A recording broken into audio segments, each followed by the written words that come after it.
Hello again, I am Jim Bob and welcome to the start of Season 6, our final season on this playthrough of F1 Manager 24 Creative Team Career with Cadillac here on the PC.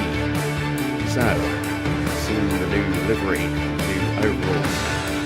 Let's see what the final season has in store, shall we?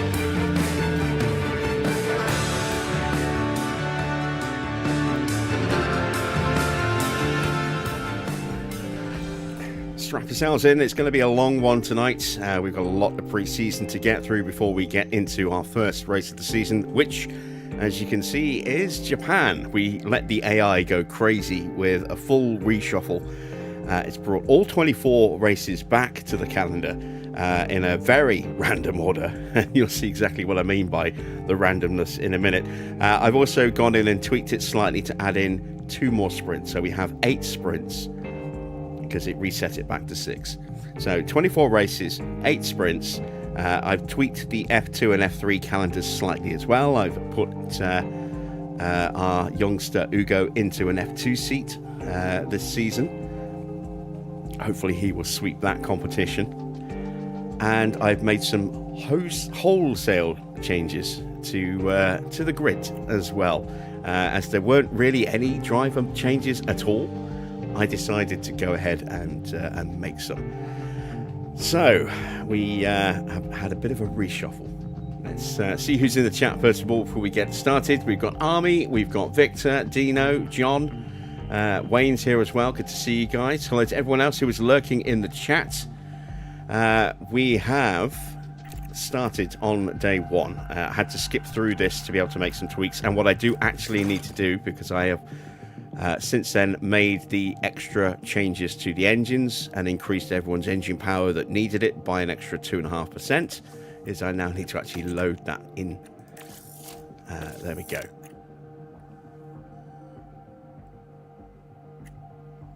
So it is day 1 of 2031, and I know you're all as curious as I am for what our car performance looks like after all of the research we did. Well, let's take a look, shall we? It's a good one. It's a very good one. Now, this is just the base model.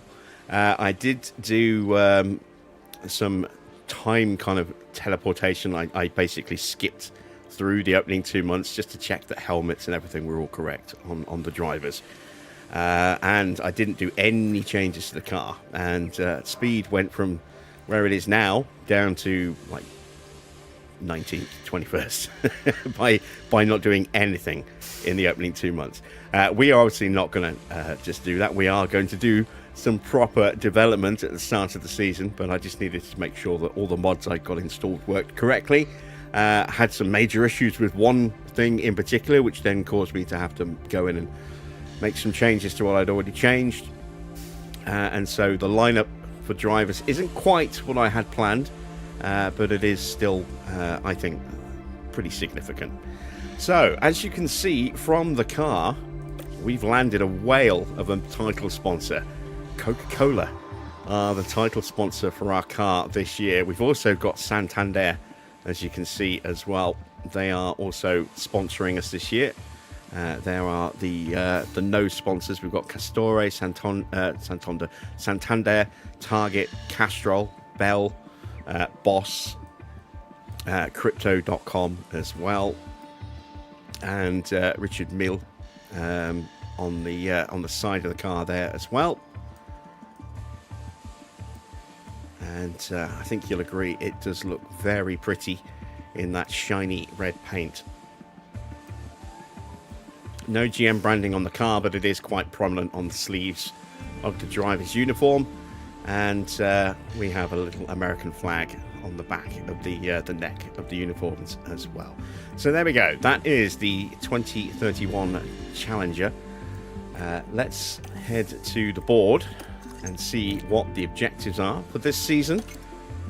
The board's target is to finish in 2nd this season, and the long-term objective is to win the Constructors' Championship.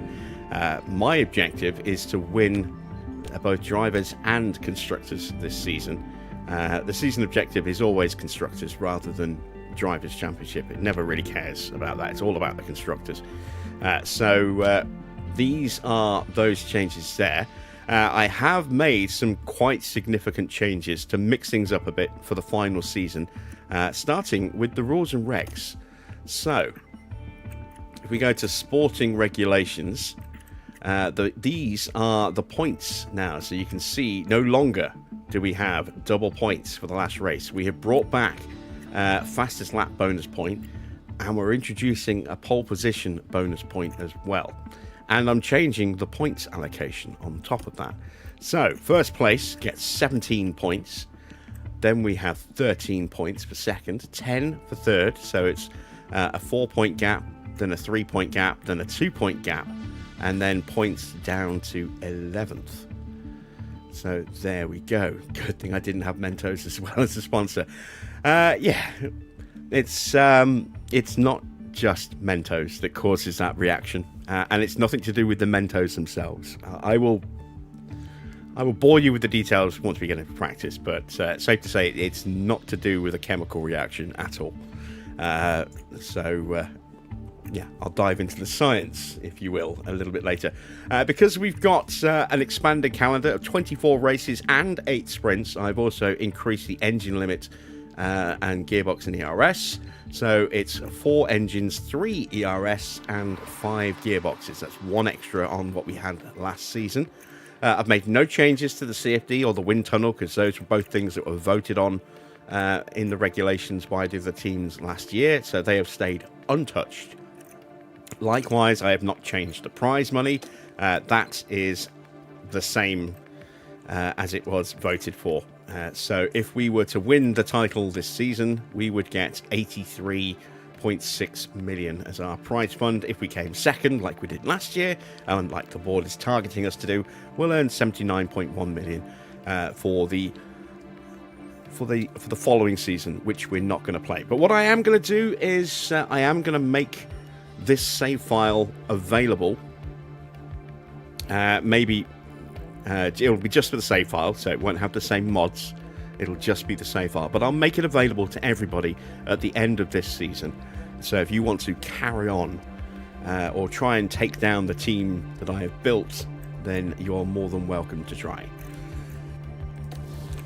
So that is the board there. Let's take a quick look in a bit more detail at some of the other things in a second. We'll break down the actual performance of each team, but I don't want it to spoil another reveal. So let's dive into the inbox first of all. We've got our car reports. You can see how much the performance has dipped from the previous season. So speed has gone down by 4 kilometers. Our acceleration has only gone down a little bit. I can never remember what that value is supposed to represent. It might be, I don't know, it might be drag, I'm not sure. But that value, whatever it's supposed to represent, has gone down by nearly 30 points. You can see our low speed performance has gone down by 0.3 G, which is a big amount. Our medium speed has gone down by 0.224, so that's quite a big amount as well. And our high speed's gone down by about 0.35 G. So again, quite a large amount. Dirty air has been reduced by 20%. Engine cooling has plummeted massively, as you can see. We are a whopping 26.5, nearly 27% down on where we were last season. Tyre wear, we've got that down to about 18.5% on what it was last season. So we've managed to save a bit of tyre wear, and our DRS effectiveness has plummeted as well. That also down by a good 26% or so. So a lot has changed with our car, but we did do an awful lot of research, and so we've managed to save quite a bit of potential performance that we might have lost by sacrificing our car development. In terms of our pit crew, they have dipped from like the 93, 94 that they were at down to 82 across the board. We've got a brand new ATR, which we're going to immediately put to use in a moment. We only get 4 MAU hours and 60 wind tunnel hours per ATR period, so not a huge amount. And these are the total allocations. So you can see we've got 36 MAU hours and 480 hours in total for this season, for finishing in second. First might have slightly less. Not sure. All the teams below us will have more. And here is one of the big reveals. I said that we were getting rid of Maserati. Minardi are back in Formula One after a very long absence. They have finally returned to the grid, and they will be replacing Maserati. Also, you may have noticed that we no longer have Aston Martin. Honda have completed a buyout. Stroll has finally decided he's spent enough on Formula One now that his son is no longer, racing. And so Honda have gone ahead and had a buyout of the team, and they now are a works team themselves with their own engine as well. So we have new teams, we have new liveries for most of the cars, not all of them, but most of them. No new livery for BMW Williams, no new livery for TGR, no new livery for HiTech. Everybody else has a new livery this season. Let's get our sponsor negotiations out of the way. And whereas we went very heavy on fulfillment last year, this year we're going to go for race day sponsoring. So we're going to go with Puma as our main focal sponsor. That's going to give us a huge injection of cash into race day funding straight away. We'll also get quite a nice bit of engagement funding as well. Nothing up front as yet. We do have 9.5 million carried over from last season, which our balance at the end of the season was about 20 million, once I'd added in all the money that was missing. And with the cost of engines and the new car, we came out with a starting balance of about 9.5 million, which isn't too bad. So, ignore the sponsors. I'm running a different sponsor pack this year, so we're going to get some sponsor names popping up that you wouldn't necessarily expect from what we've had in the past couple of years, i.e. Red Bull, Ferrari and AMG. But we are going to select these guys because they are high-level sponsors. So we'll go with those two. We'll go with Shell and Castore as well. And then we'll round out with OMP. So we've got a couple of 4-star sponsors here, and then the rest are 2 stars. We've 2 stars. We've got a nice, good sponsor package there. They'll give us an extra upfront cash allowance of 11.6 mil. So with the 9.4 that we have already, that'll give us a starting package of about 21 million going into the rest of the year. We'll also be able to get 42 million in engagement and 66.9 million in race day funding. So not too bad at all. As always, the updated mod list is in the video description down below, so if you are curious about where to get hold of the mods that I'm using, you can find links to the ones that are on Overtake, and then the name of the Patreon account that the other ones come from as well. Right, we're going to confirm that for a total of 120.5 million for the season. That's quite a nice injection of cash. And their main focus is going to be driver activity. We do have some new reserve drivers to help with that. And then, once again, there is our lovely, lovely looking car. Right, let's check on training, shall we? I've made no changes to anybody's driver rating. So it's a complete carryover from the previous season. We have changed some of the drivers in general, but not their stats. So these are Max's stats with +2 across the board. So you can see his adaptability at 100 right now is actually 98, cornering 96, braking 95, so on and so forth. I want to check what he's on for development. He's on wet track, mainly I think to boost his accuracy. Let's see if we can put him on something else that will boost his accuracy. There is nothing else, is there, that doesn't already have a 100 in it. Let's just put him on balanced. Let's see what happens with balanced this season. So that's Max. Let's take a look at Lando. Lando's stats, 92, 91. Again, these are +2 stats. Not too bad. He's now up to a good affinity with Javier, having been with him for... how long has he been with him now? 52 weeks, so 1 season. But, you know, definitely not as strong as Max. Let's see if we can get him a little bit more of a boost. He's working on pace right now. We'll keep him on that. So we can make him slightly faster. Let's check in with Mark Slade. Mark Slade's stats look amazing. Again, slightly boosted here, so they might not be at a natural 100.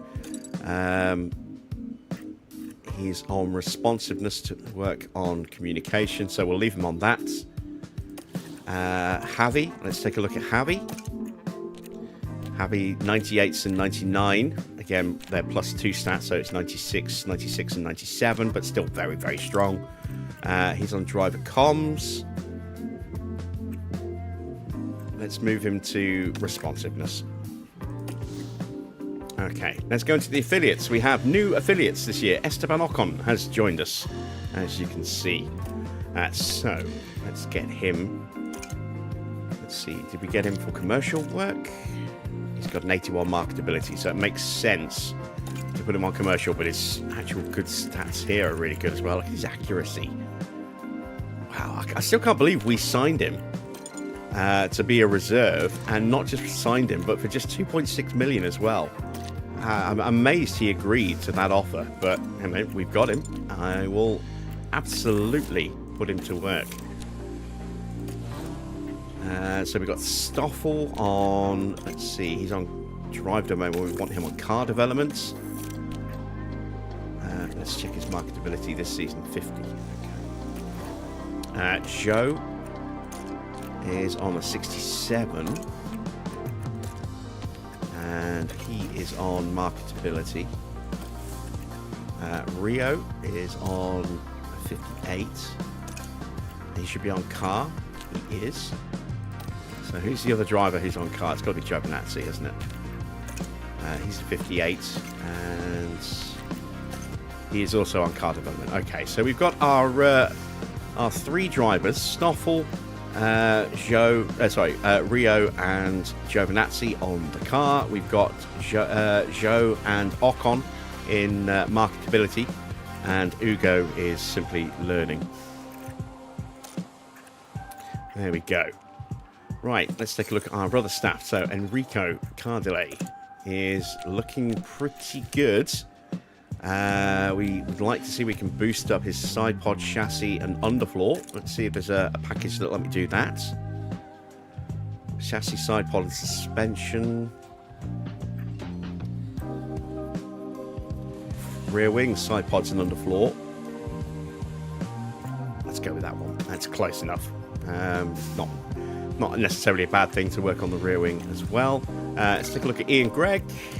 Ian Gregg has 100 on high-speed downforce now, and airflow sensitivity. Again, they could be boosted up by 2. They could only be 98s, but still very, very strong. That's fantastic. So let's reallocate him where we can do some good elsewhere. And that looks like it's going to be airflow intake. Yeah, for the cooling, the DRS, and the drag reduction. Okay. Will Courtney, we really need his aptitude to increase, but it just doesn't seem to want to go up, does it? Everything else is going up except his aptitude. What's he training on?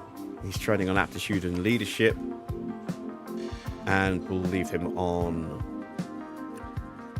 Can we put him aptitude and processes? Yes, we can. Let's do that. Okay, we've got to sort out our pit crew training for the opening month. So we are going to strip that out, and let's actually go with pit stop here so that I can get good pit stop training in. Let's take this day out. So I'm going to take that day out as well. So we'll start here with 20% after day 1. Let's go into some split training.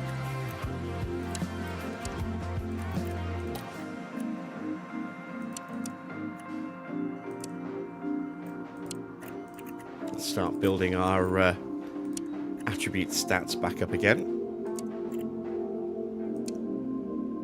Why is Ocon in a reserve lineup? Because we made him an offer and he accepted it. He was out of contract, and I saw an opportunity to get a talented driver in with really good marketability skills, and so I made him an offer and he accepted. Kind of lowballed him a little bit, and he was fine with that. So I was very surprised with that.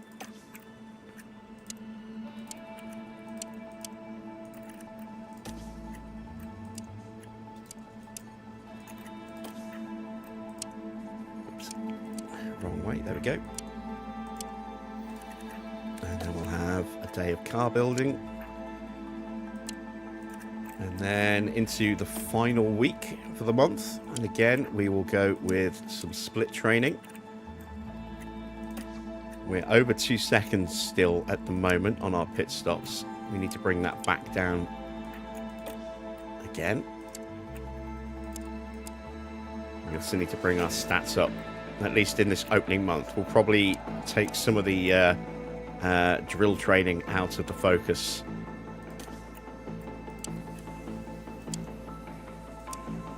That's too much. Okay. Just going to go with the morning, and let's make it a morning of car building instead. There we go. So we're at 20% at the end of the month. And then that should reset us down to 0 for the next month, so we can do that all over again. There we go. Other team lineup check, that's coming in a moment. Right, so we've done our staff. Need to get rid of a couple of extra engineers now. There we go. Let's have a quick overview of our facilities. So we've got our brand new level 3 factory still at 93%. Our design center at level 3 at 96%. Our wind tunnel and CFD still level 1s, but very just recently refurbed towards the end of last year. Suspension sim recently refurbed, and same for our car park test center. It'd be nice to get those up an extra level this year, potentially. Also want to probably upgrade this now. 6.5 mil. It's about to run out, and this might be how we get Will Courtney's aptitude up from 94 to towards 99, so that we can get our pit crew even better this season. We don't touch the scouting department, we don't need to. Race sim is still in pretty good nick. Boardroom is okay. Hospitality is nice. An upgrade there would cost me another 4 mil. We don't need that, not yet. Weather center's fine, helipad's fine, tour center's fine, memorabilia room's fine. So all that stuff is good. Right, now we need to take a look at the car.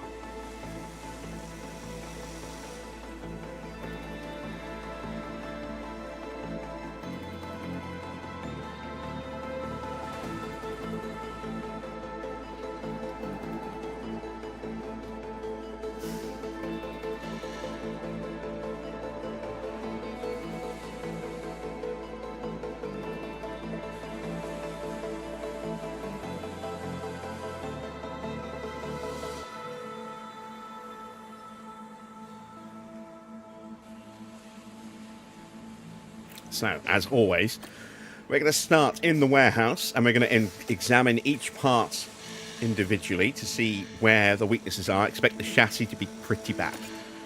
And it is pretty bad. We kind of abandoned the chassis and the side pods to a slightly lesser extent to try and make sure that we've got good improvements or good research in on the wings, the underfloor, and the suspension. I deem those to be the 4 most important parts. And with the front wing taking the biggest hit, we put extra research or extra ATR hours into the front wing as well, rather than either the chassis or the side pods. So Yeah, we definitely need to do a lot of work on our chassis. We're down back below 50%, in the 40s again. Just like when we were in Season 2. Season 1, I think they were in the 30s, if memory serves. Front wing, we put a lot of hours into this. It should be good. It's very good. It's very, very good.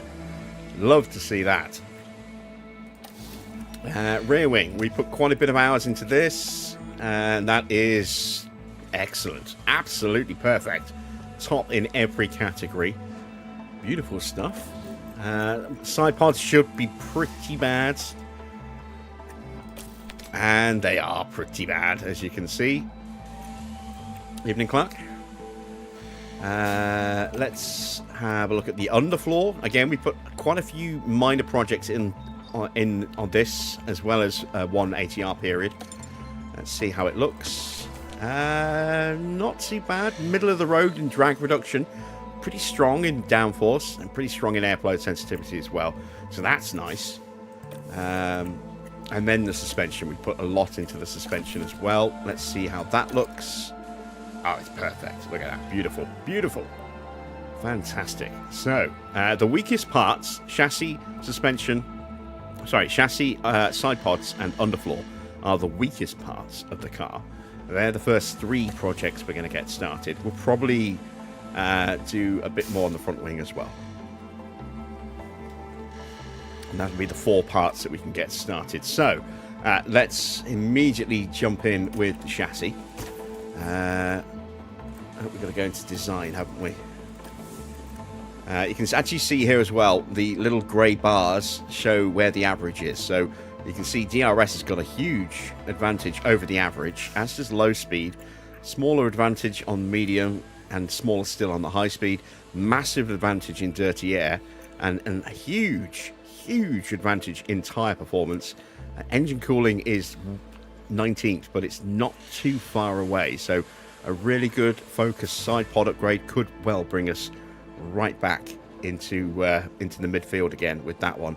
And we do definitely need to strip some weight out of the car and some drag off the car as well to get that speed up.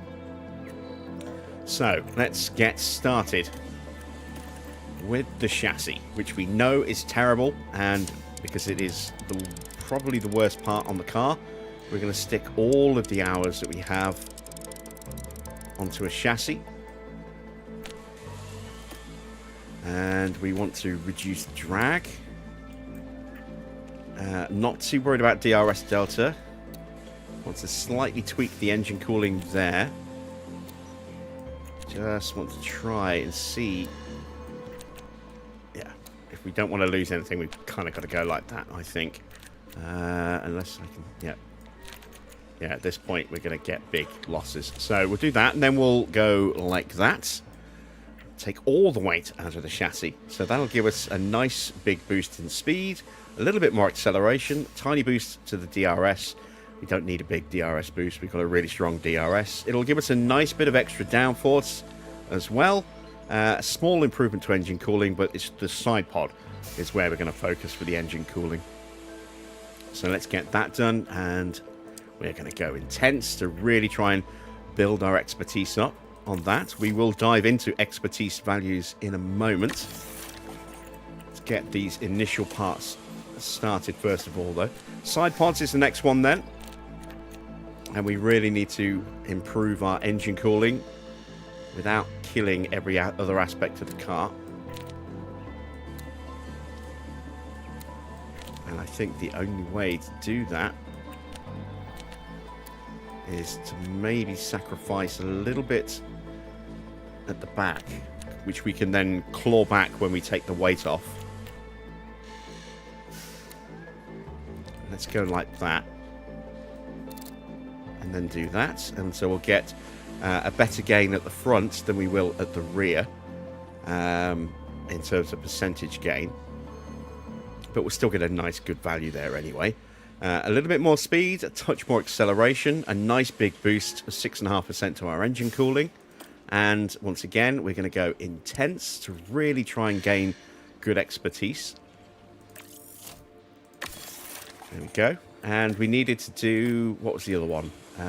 It was the underfloor, wasn't it? So let's get an underfloor.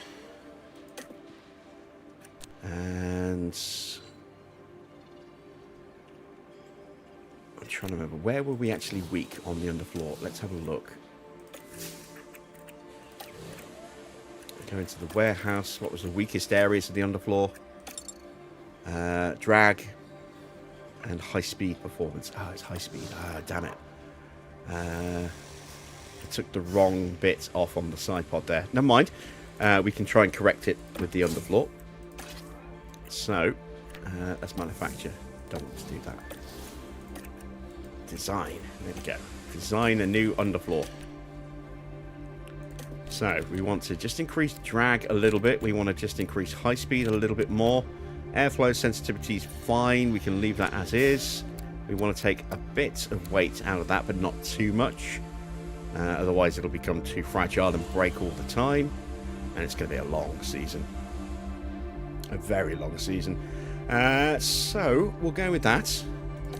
And, as always, intense for the first part. Try and really build that expertise up. And there we go. I've only got 5.5 mil left.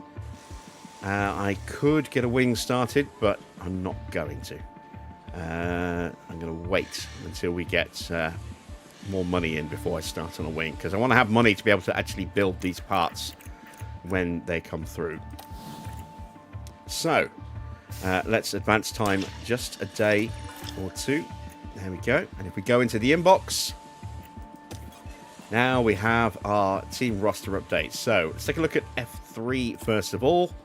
A lot of new gen faces in here. In fact, these are all new gens. We've got a new name there for Dino to keep an eye out on. Hemison Sieber. We have all new gens down here as well. These using stock photos from the database. I don't think that's not Ashley Watkins, that's Leah Block, and I'm not quite sure who that's supposed to be, but I don't think it's actually Zoe Murdoch. And then new gens here, and new gens here. Again, I think that's using a stock database add-on. I'm not sure who that is, but I don't think it's Margaret. Coming down here, again, new gens. That is Dorian Pin, not Delphine Roy. Abby Pulling is genuine. She's still knocking around in F3. I don't think that's Elka Gunter, but it might be. You never know. And then these are all new gens as well, with the exception, I think, of Joseph Loke. But these 5 are definitely new gens. So a lot of generated drivers there. Let's take a look at F2. There you can see Ugo. Ugo is driving for Invicta this season. Partnered up with Jackson Chisholm, the Williams rookie. We've got Raina Vogel and Joaquin Otanes for Prema. Both of them are McLaren juniors. Rodin have got Wolfgang Wamstecker and Zach O'Sullivan. HiTech have got Jack Crawford, recently released from our team, out of contract, but he'll be driving for HiTech in F2 this year. So it'll be interesting to see if Ugo can wipe the floor with Jack. Coming down, we've got Martinius Stenshorn and Paula Ricalde. She's definitely a new gen. Christina Albanese and Vittoria Figueredo. Both of those are new gens. Again, we've got this face again. Emily Stant might be the real Emily Stant. I'm not sure. Might be one of the Formula Academy drivers. These two are both new gens. That's a new gen. That's a new gen. New gen. Nicholas Soloff is genuine, driving for Van Amersfoort, and Tuca is genuine as well, driving for Campos. And then down at Trident, we've got new gens down here as well. Right, time for our championship, and there are a lot of changes here. I decided to get a little creative, so let me know what lineups you're excited for. To start with, Gasly is now partnered up with Piastri at Ford. Charles Leclerc has decided to move on to a different team. Any guesses as to where he's gone?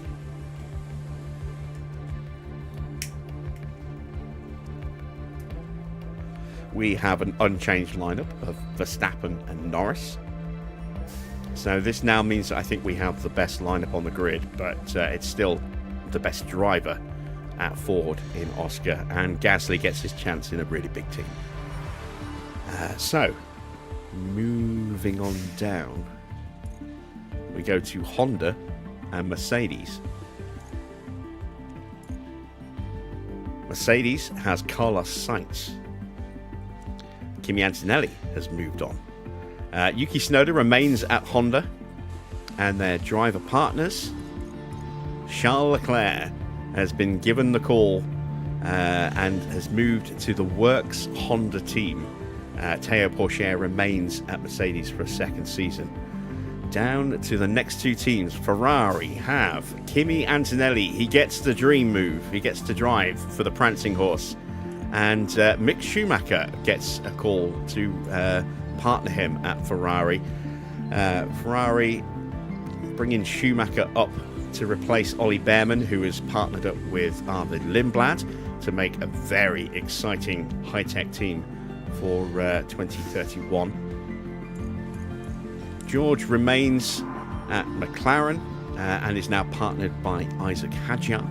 Williams have Albon still as their lead driver, and Colapinto has returned back to Williams, where his career began. Lawson takes the vacated seat at TGR, vacated by Gasly, and Felipe Drugovich takes the second seat after a very strong debut for Audi. He has moved to TGR for his second season, replacing Hadjar, who has gone to McLaren. Freddie Vesti no longer on the grid.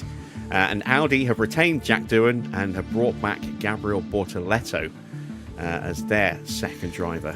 And then the new team on the block, Minardi, have got two rookies, Gabriele Mini and Leonardo Fornaroli, two very talented young Italian drivers for a small Italian team. Let's see if they can achieve the unachievable and maybe get that car on the podium this season. So, there you go. There are the lineups.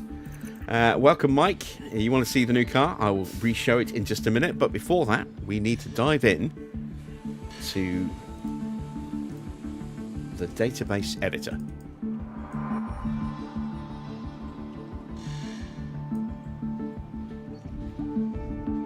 So, let's load our save. And this is what the performance looks like. So, we have started some development. Not on the car yet, but these here are the starting values. So you can see that Toyota currently bottom, 47.48. We are top with 53.7. That's based after the initial projects that have got started. So no projects started yet for Alpine or for VCarb. Minardi. Audi have started a project. Ferrari have not. Williams have not. McLaren have not. Ford have. Actually, no, that's McLaren, isn't it? Ford and Williams, almost neck and neck. Just 0.02% between the two of them have both started projects as well.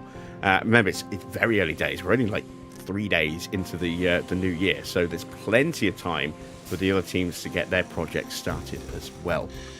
But that's what the performance breakdown looks like. So we have a 3.6, just under 3.6, about just over 3.5% over Williams, and Ford, who are the next best teams, and we have just over 6% over Toyota.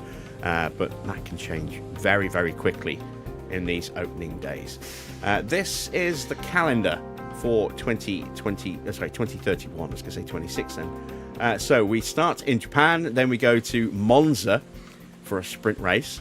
Then Vegas for a sprint race. I have not chosen the order of these. These are how the AI decided to give it to us.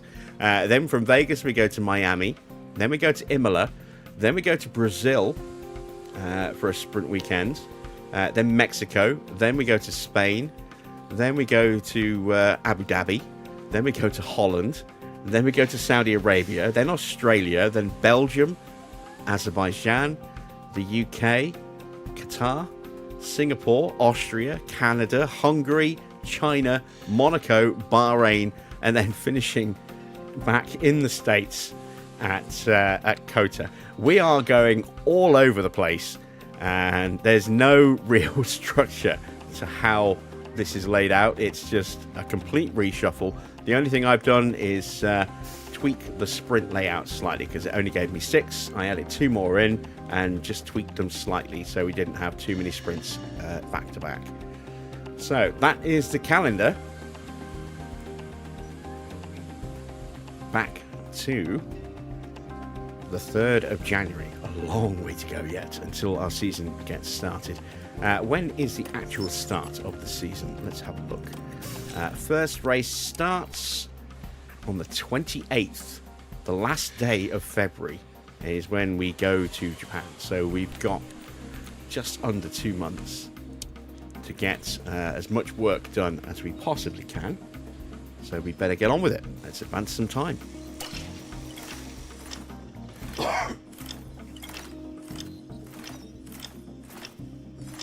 Evening, Kev.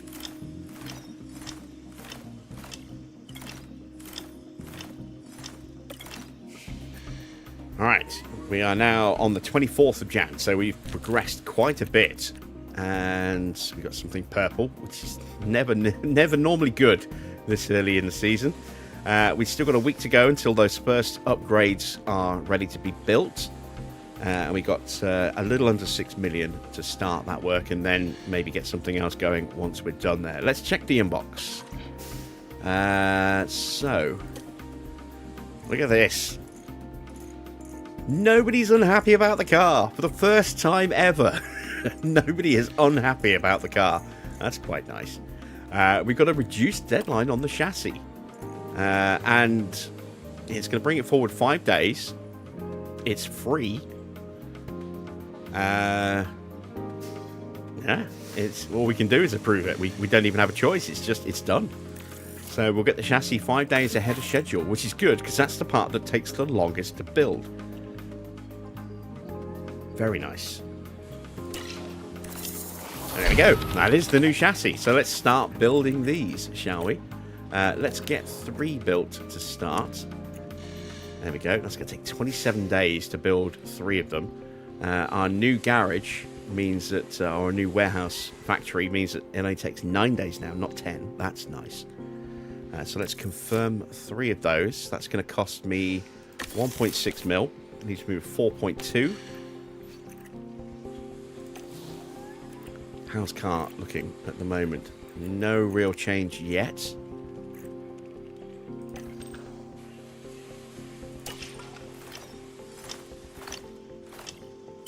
And there's those other 2 parts, the side pods and the underfloor.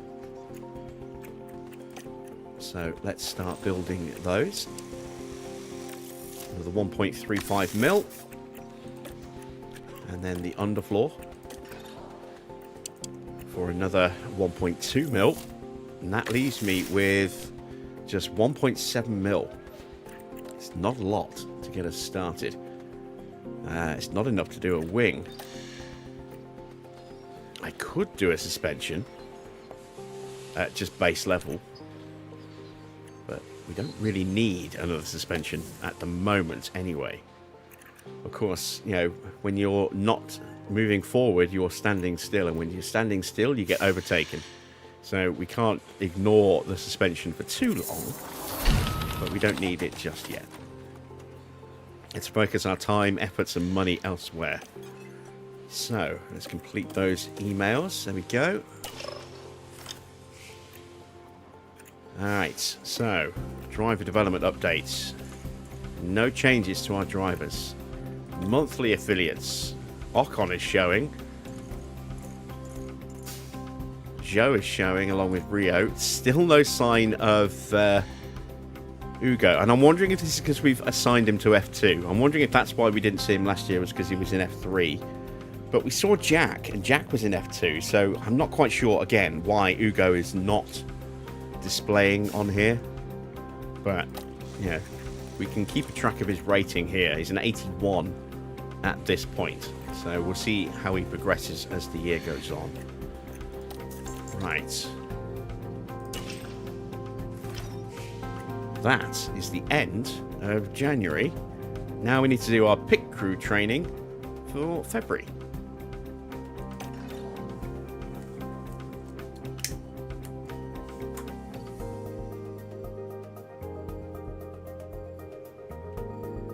Alright, let's have a look. So, once again, we're going to strip this out.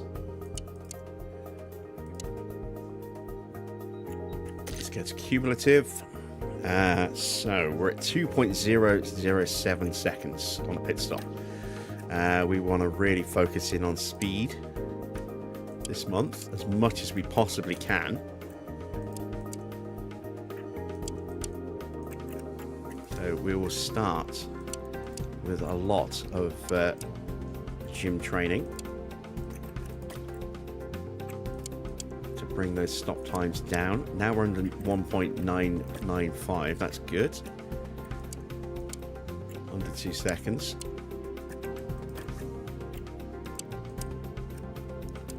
Fatigue's still pretty low at this point as well.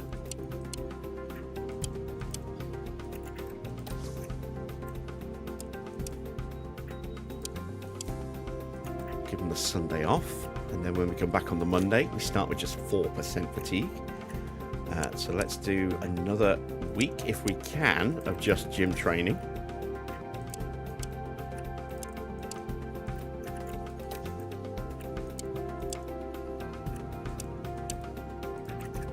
Fatigue level starting to creep up now.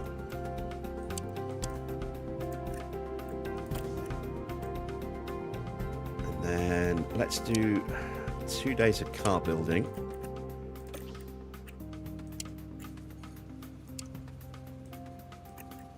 Give them the Sunday off. Back to work on the Monday at 7%. Now we'll go into our usual split training. Work on the stats as well as the stop times. Missed a day there. We'll go back and do that now.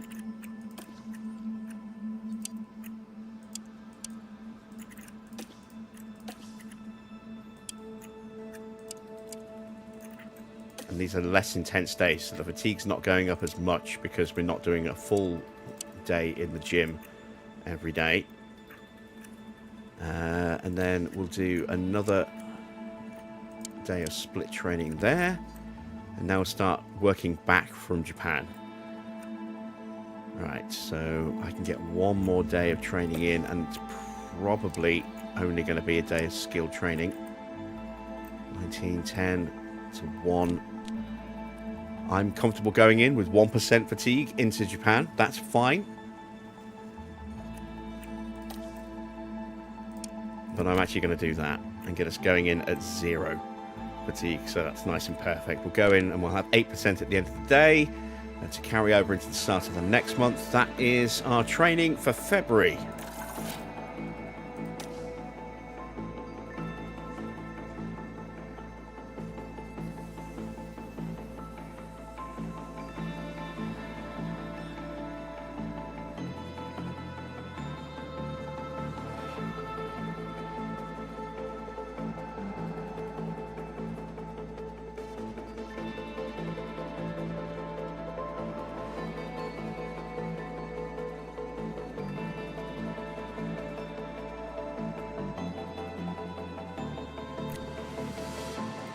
Right. Accelerating time again. Our parts are starting to be built. That's our first chassis and our first underfloor and suspension. Side pod. Second chassis. Second underfloor and side pod. That's the completion of the side pod and underfloors.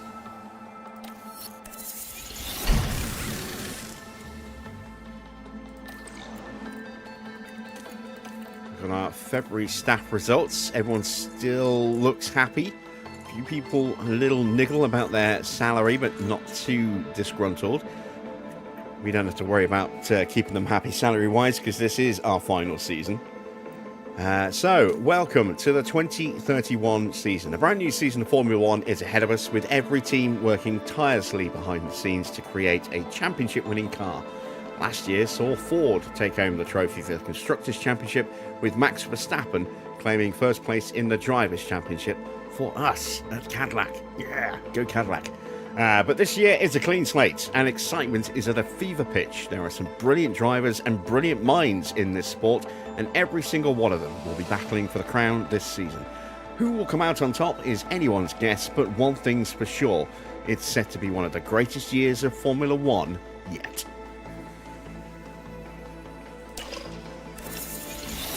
There is our third chassis, so we can now see how much performance we've added to our car with our first round of upgrades. And has anyone already put upgrades on their car? Yes, they have. Our speed is now 15th. Still got a nice advantage over the rest of the average on DRS, and we're still fastest. You can see we've been caught a little bit in the medium and high speed in particular. In terms of downforce, just slightly in the low speed. We were, what, third? We were third and we were 7th. We're now 9th and 11th there. Still massively ahead of the average in dirty air and tyre wear. And we have slipped on engine cooling, but we haven't put our parts on yet. We're about to do that now. So let's see how much of a difference these upgrades are going to make.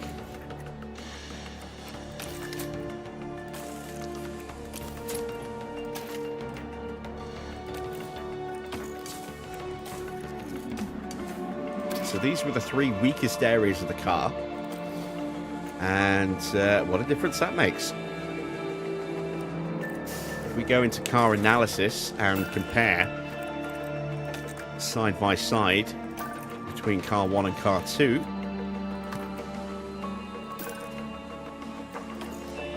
that's the changes that we've made. So we've gained 0.25 kilometers an hour.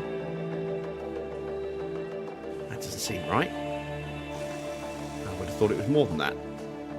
It is. It's 0.49. 0.45 kilometers. Can't. My brain's already dying. We've gained 0.004 G in acceleration. That's quite nice. We've gained 0.01%. Sorry, 0.11% in DRS. A nice little bit in low speed. A nice little bit in the medium speed, and the high speed's gone up a bit as well. We've gained 0.13% dirty air tolerance. We didn't really need that. We haven't done anything on tyre wear yet. Don't need to at the moment, with a nice high 64% value there. And we have improved our engine cooling quite nicely there by over 6.5%. So very, very nice. Let's put those parts onto Lando so he doesn't get sulky and grumpy about having an inferior car, because drivers will do that.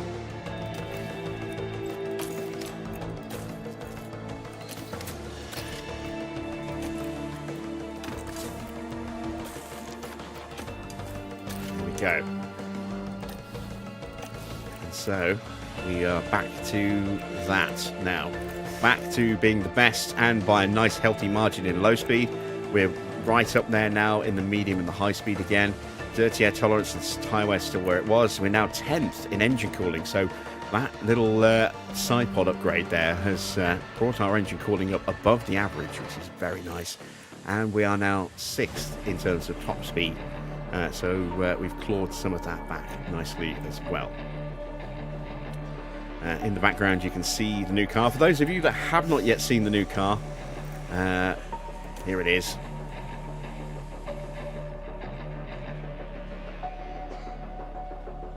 There is your 2031. I keep going to say 2026, but there is your 2031 Challenger with Coca-Cola as our title sponsor. And it is a very pretty car, I think you'll agree. Right. Moving on. Pre-season testing results. We will definitely take a look at those in a moment. This is our first sponsor plan. So engagement, it was 9.24 mil per 6 weeks last season, where we put everything into that. This year we've dialed that back to put more into race money. So rather than competing for 450k, we should be competing for over $1 million this time round, I think, per driver. We're going to get a mandatory payout of 800k for the aero fuel advert, and 5.25 mil from engagement. So these guys want focus on driver, so we'll put Ocon straight to work. He's giving us a bonus look of an extra plus 1,000 on top of the baseline there, because he's really, really good at marketability stuff. Excellent. That's why we hired him. Let's get Joe doing something as well. Let's get the factory in there. So this one is race weekends or just all-out guided tours. We'll go with the race weekends, and that actually puts us comfortably over the line. Here we go. First bit of sponsor work planned in. So post Bahrain testing results, it just confirms what we've already seen in terms of where the car sits. Acceleration is only 15th. That has dipped. Someone has brought upgrades to Bahrain. Oh, acceleration just isn't there, is it? It's missing there. Are we really that low on acceleration? We are 15th. Wow. Other cars have really worked on their acceleration. Maybe they've just stripped a ton of weight out, but that's quite bad actually. 15th, all things considered. Right, just 5 days away from the opening Grand Prix of the season, and there we go. We have made it to the start of the first Grand Prix weekend. So we confirmed our sponsorship package. Our monthly affiliate update sees a point in adaptability already for Ocon, a point in defending for Rio Hirakawa. No word on Ugo, as always. And then Max and Lando, once again, no changes to them. Strategy prep, it's going to be cold, apparently, with a high chance of rain, so have a wet weather strategy available. Let's take a look at the forecast. Oh yeah, light rain and then heavy rain. So these are not guarantees. These are not guarantees, because I have accelerated time to this Grand Prix with just skipping through everything in pre-season just to test the liveries and just simulating straight to the start of the race. And on the Saturdays, when I forgot to tweak the calendar, and it was originally supposed to be a sprint weekend for Suzuka, sometimes there was rain on the Saturday in the sprint, sometimes it was just dry. So there's no guarantee that those rain pictures there will actually be as severe or as light as they look. We could get wet weather for qualifying. It could be dry. I don't know. We'll have to see. And this might not be all bad. Could be. Might not be. So let's set ourselves some targets for our opening Grand Prix in Suzuka, shall we? Wow. Straight out the gate, they're expecting first for Max. Car ranking on the grid is 4th. Second overall ranking. Let's go for it. Let's bite the bullet and let's go for the top marks for this weekend. So that is first for Max and second for Norris. So the sponsors want a 1-2. We will try our best to deliver one. I could play it safe, but we're going to go for it. We're going to grab the bull by the horn, so to speak, and go with the top targets of a 1-2. So off we go then to Suzuka for the start of the 2031 season.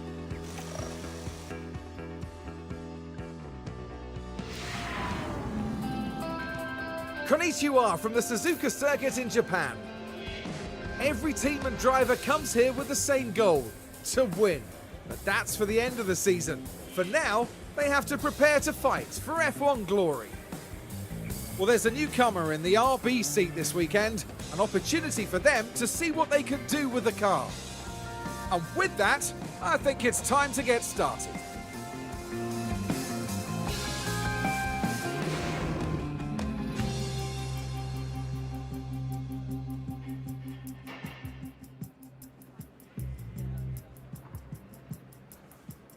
Okay, here we are then. So slightly revised colour scheme for the uniform as well, black with red. It's the same uniform that we've had since day one, but we've changed the colours slightly to match the new look for the team. So, do I put anyone in the car? No, let's just keep Max and Norris in the car. We want to learn not just the car, but get our drivers comfortable with it as quickly as possible as well. So,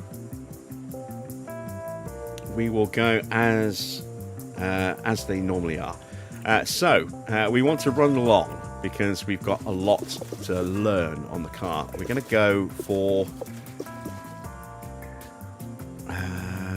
let's go for 35 laps. Going to use the hard tyres. Unlikely to need any hard tyres this weekend if the weather is going to be as bad as it suggests. So what I might do is use hards, mediums and mediums for practice so that we have extra softs available for qualifying, and then if there's any dry running for the Grand Prix as well. Let's see, we want to go 35 laps here as well.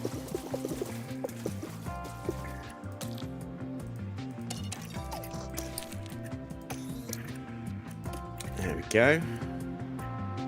And we don't need to change any of the engine parts. A reminder that we have... why do we only have 2 ERS? Should have 3. I only have 3. What is going on?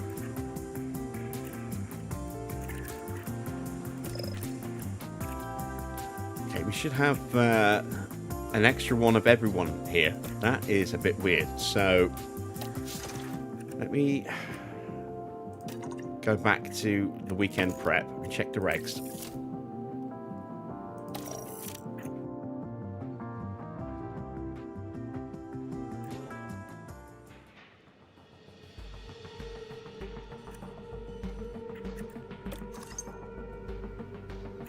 Evening, Ingram. Will I do another F1 Manager series when this one's over? Absolutely. I've got 2 in mind. One of them we're going to overlap with this one. So we will start our 2013 playthrough very soon.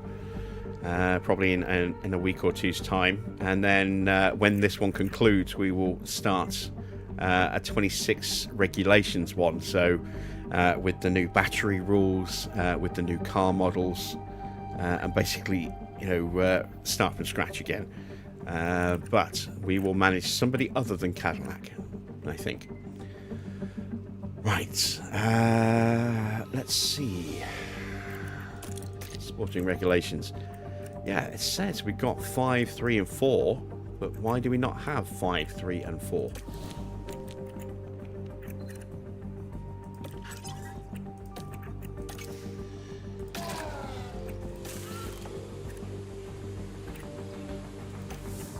Very strange. Alright, okay. Let's create a save. We'll drop this into the database editor and take a look. So let me bring the editor back up.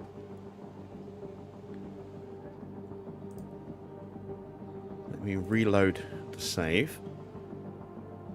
Honda, for the love of God, give Alonso a good engine for a race. So let's go to regulations. There we go. So, yeah, 4, 3, and 5. They're there. Why are they not there in game? That's very weird. Well.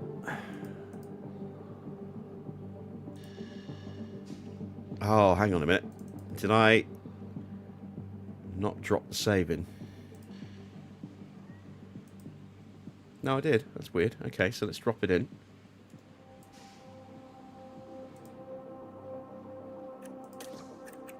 And now if we reload the save, let's see if this now gives us the proper regulations or the proper engine. So rules and regs, sporting, 534. Let's go to the cars.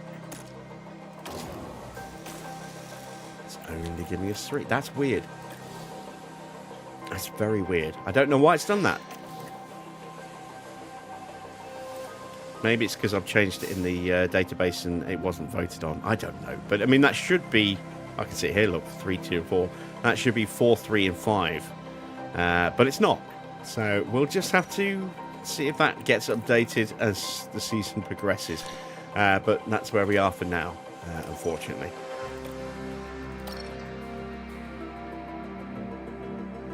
Very weird.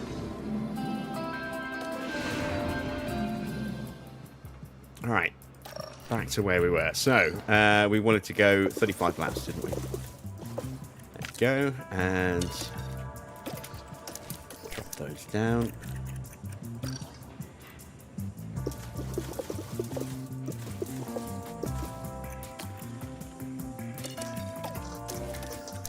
There we go, and setups. So Suzuka has one of those weirdnesses that this is pretty much always a 0 on every single setup you'll ever run. And then it's the rest that kind of fluctuates a little bit. It's usually a 7 on the front wing, but not always. It's usually a 13 on the rear, but not always. And then this is anywhere from here, or occasionally, very occasionally there, through to, you know, about here. We're going to start with a 6.4. I'm going to push that up a little bit to there, and that's Norris's setup done. For Max, something a little different. We'll go with a touch more on the front wing. We'll go with 7.5. Again, we'll go with the 13. I'll leave that on a 5.5. We'll increase this a little bit extra this time, and again, all the way down to 0. Did I do his run plan? Yes, I did. So, time to hit the track, and this is where you get to see all of the new liveries in action.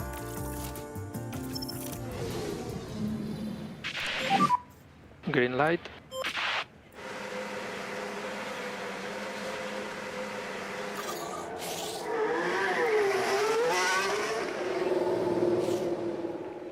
And of course, the very sexy beast that is our new car. Radio check. Looks like we've got a lot of rookies running. We've got someone running for Ferrari, someone running for Ford, someone running for And we need a good warm-up Mercedes. Okay. Actually, it's just those ones. That's it. Not many rookies running at all. Yeah, radio check. Good for me too. Just manage your tyres as you wish. Okay.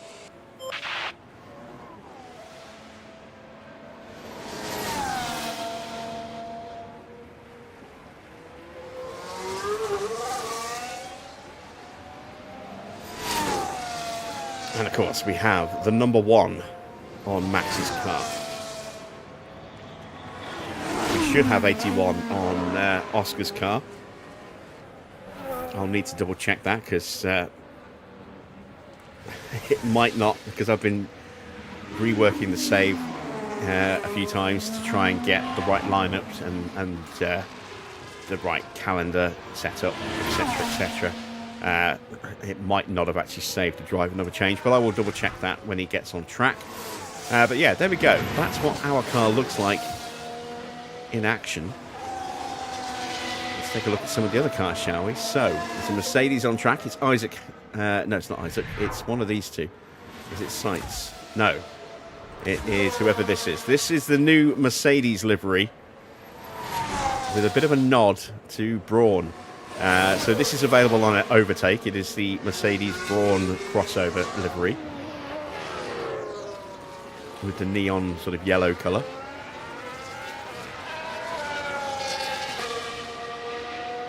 And I do think it looks very nice.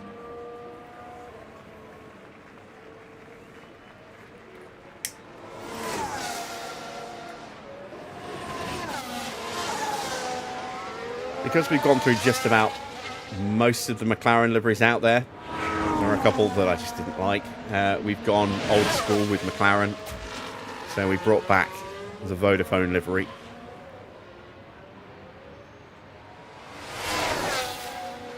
You can get this from a couple of different places. I mean, this one in particular is from Mr. Only, but Little Onion has his own version of this, which is functionally identical. So if you're subscribed to either of those Patreons, you'll be able to get this livery. And it does do race suits and drive and mechanic suits as well. But it's not a complete team workover.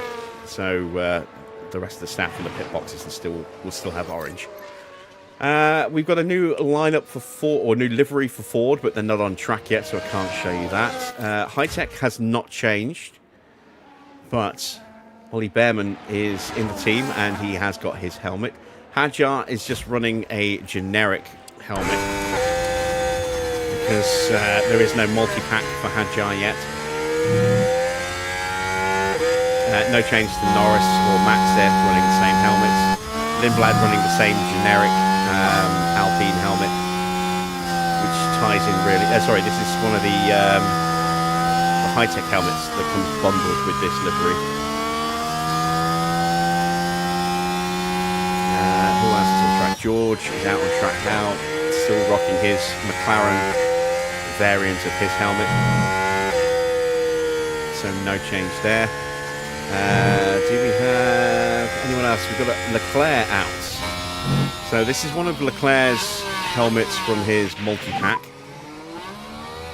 So this is his Aston Martin helmet, but with these wings that match the Honda wings, it kind of works beautifully, I think. The tires? And here is the Honda. Again, this one is available on Overtake. And as always, links in the video description.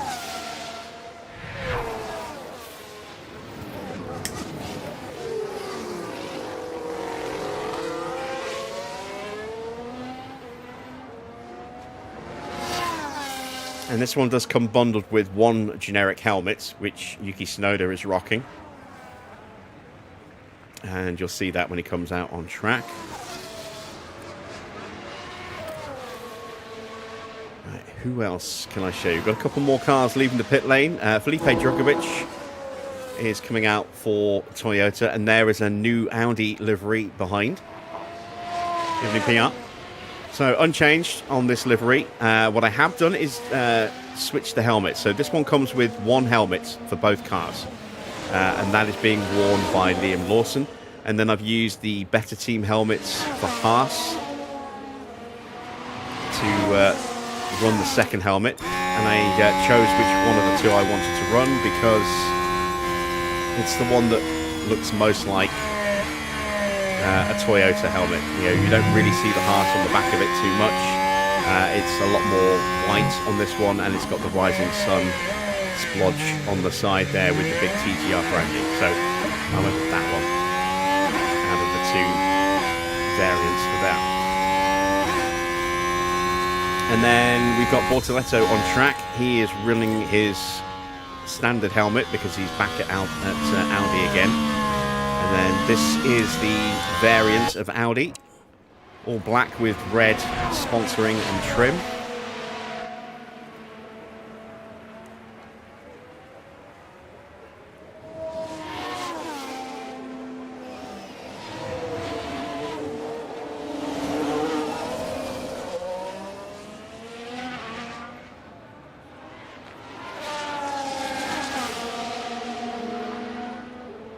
Who else is out on track that we can look at? Ollie Bearman is now on track, and he is wearing his own helmet. This is the Alpine variant of his helmet.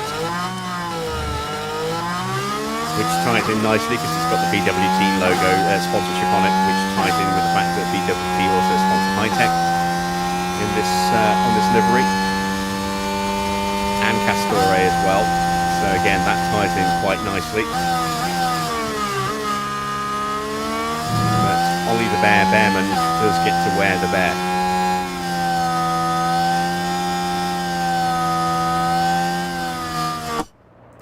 So no change to the livery there, same as we had last season. Let's get these guys avoiding curbs, especially if we're only getting 3 engines, not 4. Right, who else is on track that I can show? Nobody else yet, so let's speed time up.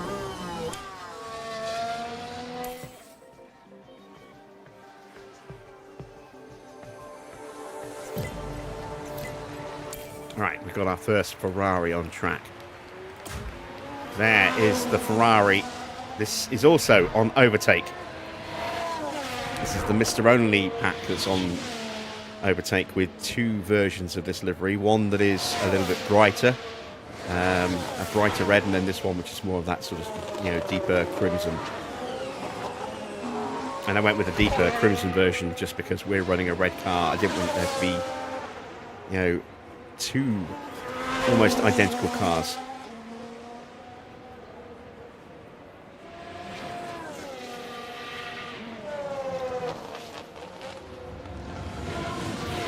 So HiTech first and second right now. They could be on for a very good season. They did well last year, and they're still going to have quite a bit of money and hours to put into their car this year as well. So we could see HiTech really kicking on this year, especially with Bearman partnering up with Lindblad, 2 very similarly rated drivers. Bearman an 86 overall, Schumacher an 84.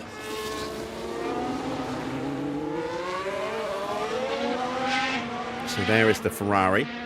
Sainz is out, and we've given him his own Mercedes variant of his helmet. So it's still very much Carlos's design, but with some Mercedes branding on it. Here's Lawson rocking the base helmet that comes with this livery.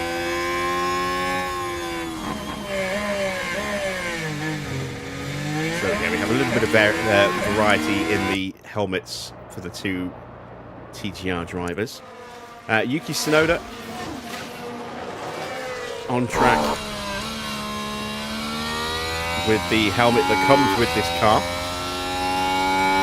And it made sense for him to have this helmet for obvious reasons. Japanese flag on the side for a Japanese driver.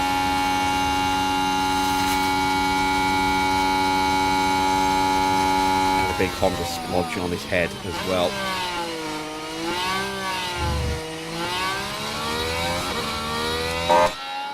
Another look at that Honda. There we go. Who else is on track? Here we go. Ford. A new Ford livery for this year. It took me a while, actually, to figure out how to get this livery to work. Because it doesn't work in the usual way.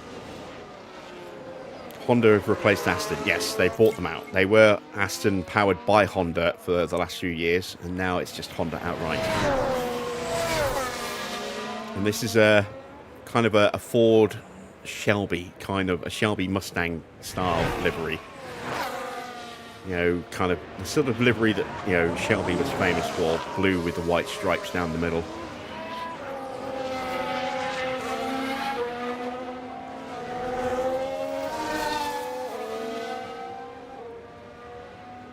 And old school style racing numbering as well, with a big circle with a number in the middle of it. Right, who else? Ah, the Minardi. Now, the Minardi is available for free on Overtake. And there it is. It's a good looking car. Unfortunately, they are just using generic in-game helmets for VCARB. I can't really do anything about that. Unfortunately, there isn't a suitable helmet pack I can apply that isn't going to be covered in Red Bull branding. So I just thought it was better to leave them as the generic options that are just red, white and blue with no branding of any kind. But if you want to run Minardi on yours, it is available for free on Overtake.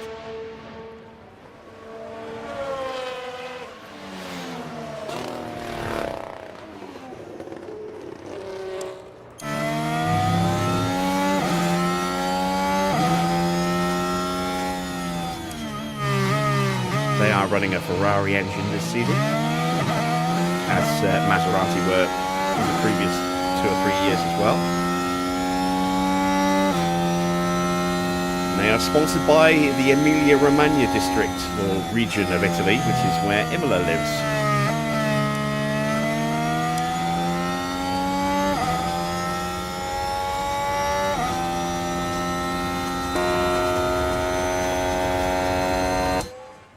It's a very nice mod, this, and it is available for free, as I said, on Overtake. Schumacher's out. Unfortunately, I can't get his yellow helmet in because that only works with Alpine. So he is running a Ferrari generic helmet from the Better Team Helmets pack. Still a very nice Ferrari themed helmet though. White with some nice silver and red striping. A faded black horse on the side, and the Italian flag running down the centre as well.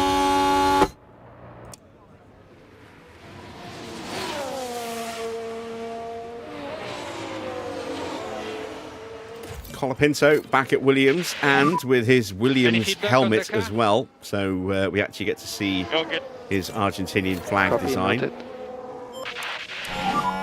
How does the car feel?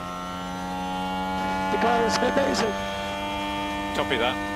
Max is very happy with his setup. That's good to see. We'll check with Norris in a minute. He's at 5 for 5 now as well. There's Mini in the other helmet. So, yeah, just the basic in-game helmets, unfortunately. But at least they don't have Red Bull plastered all over the side of them. Kind of breaks the illusion of it being Minardi. Is there anyone else to show you? So we just Bearman, Bortoletto, Leclerc, Sainz, TGR, Sonoda, Lindblad,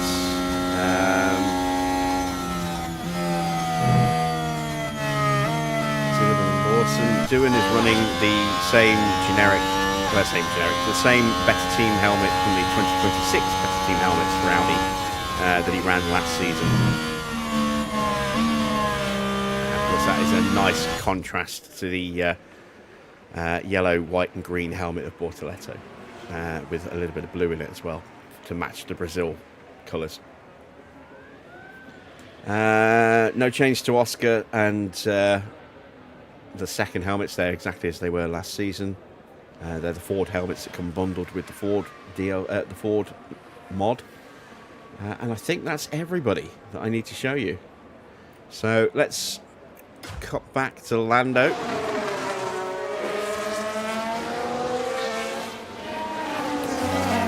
number 2. Is there a number on that car? I don't think there is. No, there isn't. So I am going to need to sort that out. And Gasly, is that Gasly? No, wait, hang on. That's Amato. That's Logan Sargent's number. Of course, Logan Sargent's not running in F1, so his number's been allocated to that reserve. So that should be number 10 for Gasly when Gasly gets in the car.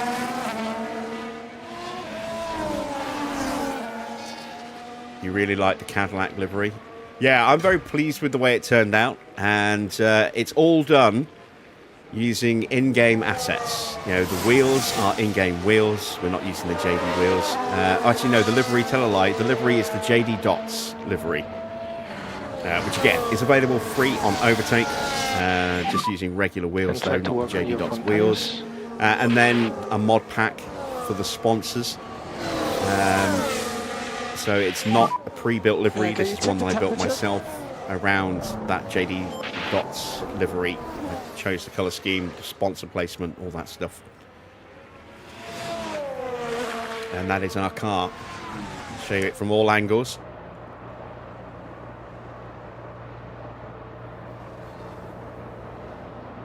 And it'd be rude not to show it to you with Max as well, given that he is this year's world champion. So you can see the exposed carbon fibre for the black areas on the car. Moving to the halo cam.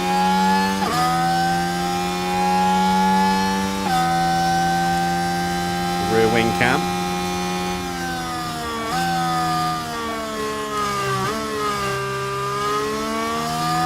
Gyro cam.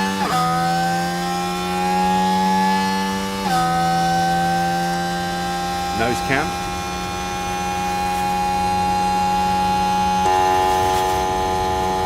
Cockpit cam. Driver cam.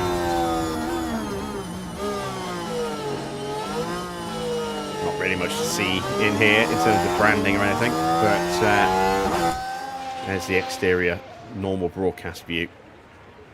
Very nice looking car. Right, let's check in with the feedback, see how they're liking it. Maxed out of 100, excellent. Only 75% for Norris. We're going to have to do a fair bit more work there. Let's speed them up now that you've seen everything you need to see in terms of new liveries, new helmets, etc., etc. Get them to finish this run. And we'll make some changes to Norris.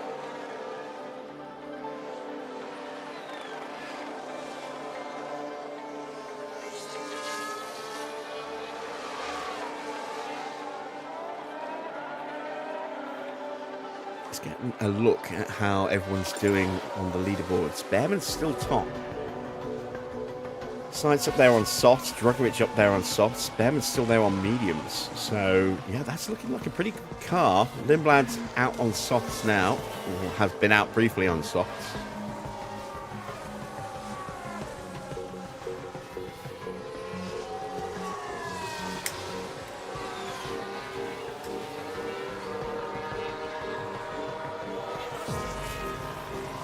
It's not purple this year as well, so Nigel should be happy when he turns up.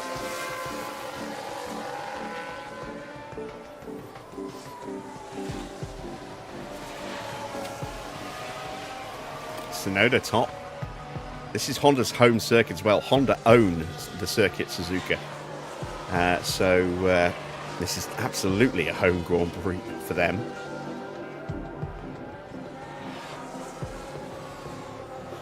Toyota own Mount Fuji or Fuji Raceway, if I remember rightly.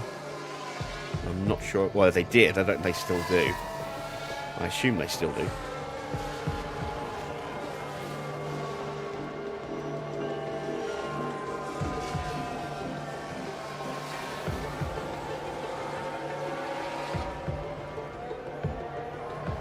It's not Coca-Cola. It's Coca-Caddy.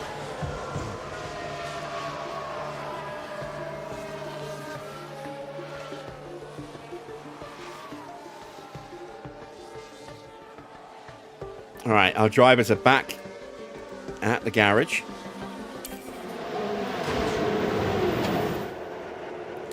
We don't need to make any changes to Norris. But we do need to make some... to Max, but we do need to make some changes to Lando. Is that too much or too little? I don't know which way to go. Up or down, up or down. Let's go down. I think we've got pretty good downforce. Let's push that out to a 7.3.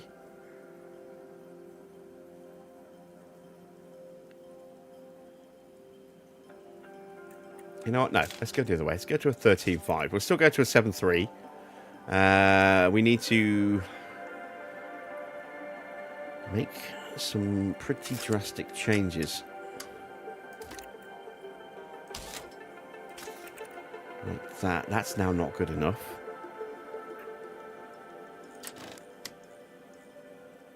If I go to a 6.4, do I want to go higher?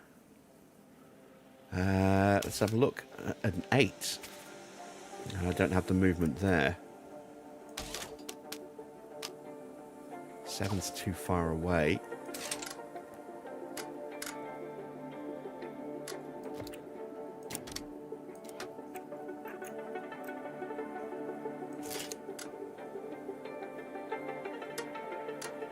I don't want that to move. That's That's always a 0. Alright, let's try going to a 12.5 then, and let's try and manipulate the sliders this way instead. Let's take that front wing down.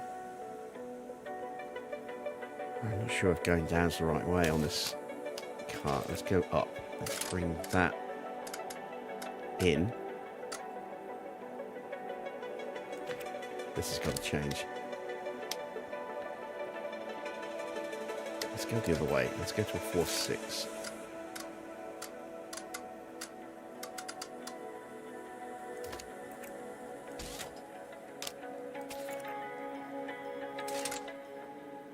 Let's try that.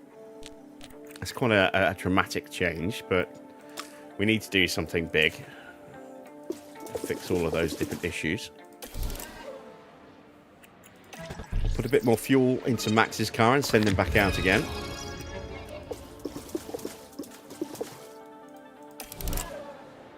Actually, there's no point. Session's done. All right, so we'll run those setups, or run Norris' setup in the next session. And we'll get Max back out on track for another long run for learning the car as well. So there we go. That is the end of practice 1. As always, practice times don't mean a huge amount, but you can see the difference between the two, and it's certainly not a second in terms of driver ability, because Leclerc is very much the better driver of the two. Doing top, ahead of Oscar, ahead of Tsunoda, Oscar in 3rd, ahead of Albon. Minardi in 6th and 12th. That's a good opening day for them. And let's not kid ourselves. We have the best car right now. So our time's very much not representative of what we can do.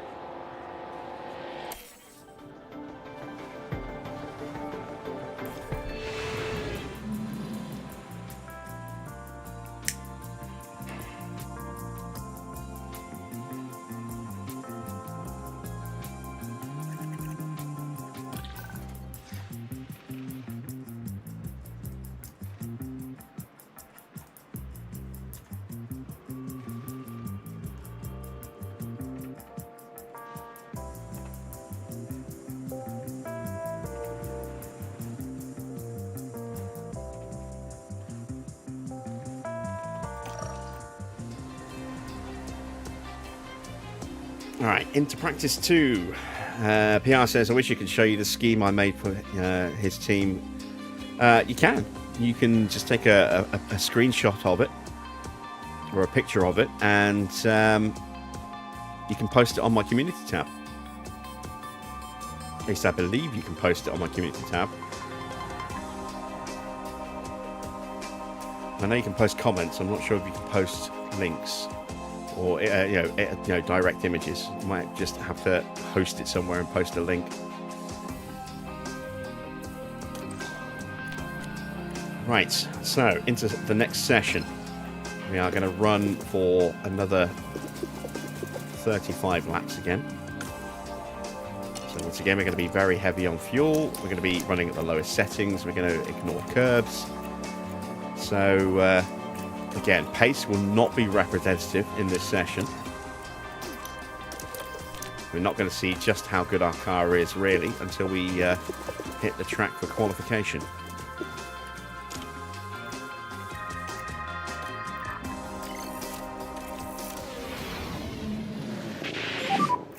So now we have green light.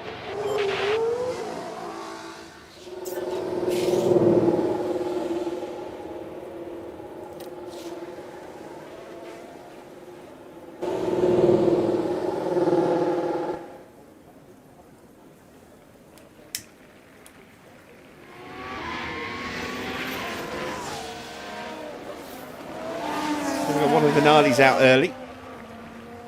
I'm not sure which one, because they're both earmarked for tyres. It's Gabriele Mini.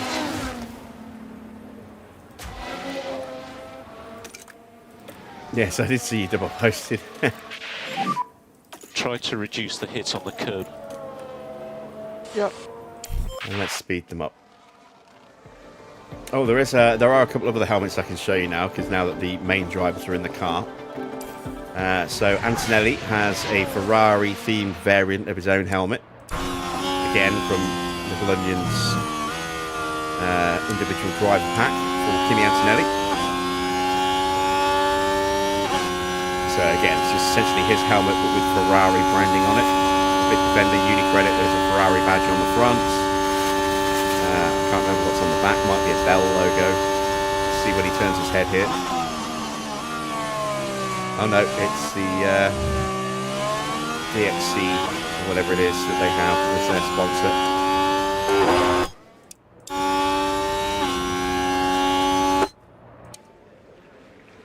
Let's see if we can get a good close-up of the front of his helmet.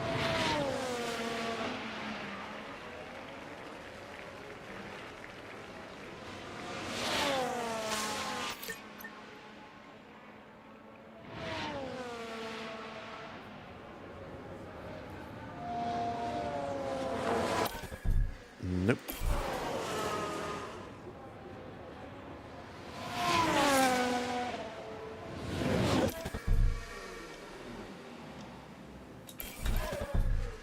And you can just see there, that little light splodge. That's the Ferrari badge on his helmet. Just there. Hard to see. Unless we actually get like a full-on face shot. We're not going to be able to see it, I don't think. Oh. Ah, damn it, we had it briefly for a second. And then it panned the camera just as I hit space, or, hit pause. Alright, so I can show you him. Gasly, he's on track now in the car. So we've got the number 10 on his car now. Who else sat out?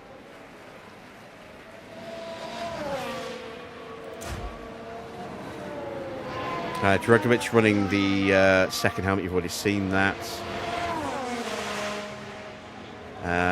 So I can show you the one that Lawson is wearing. I think we've already seen that one as well. Yeah, I've already seen that one. Again, you've already seen Bortoletto. I think that's everybody. Yeah, that's everybody. Right, back to speeding them up.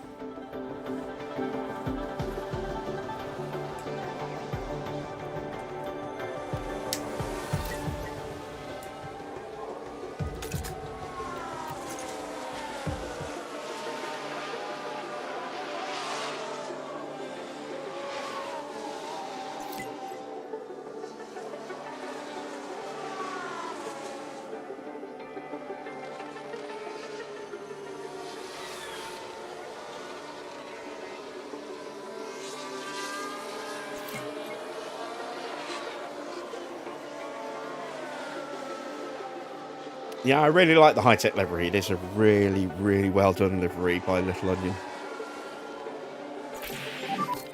Update. Oh, there we go. Look at that. Those changes have absolutely nailed the setup. That's fantastic. So now we can just focus on them gaining car part knowledge. The track knowledge, not really necessary, but I want to get the cars learned as much as possible in this opening weekend. That will minimise the running that we have to do for the rest of the season in practice sessions. By getting all of the current parts on the car fully learnt as quickly as possible.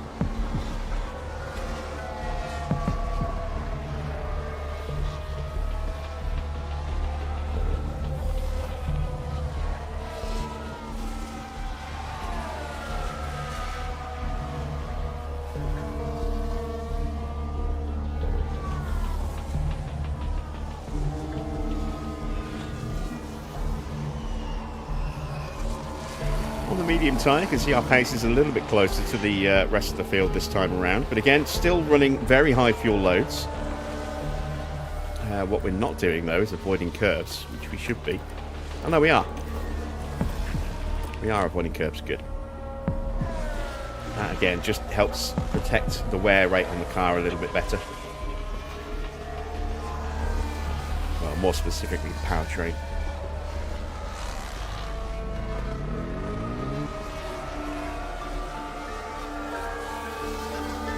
10 minutes left in the session. They're going to be in just a couple of laps. And we've got the car park knowledge up to over 50% now. They should now both be just about fully prepped for the weekend as well.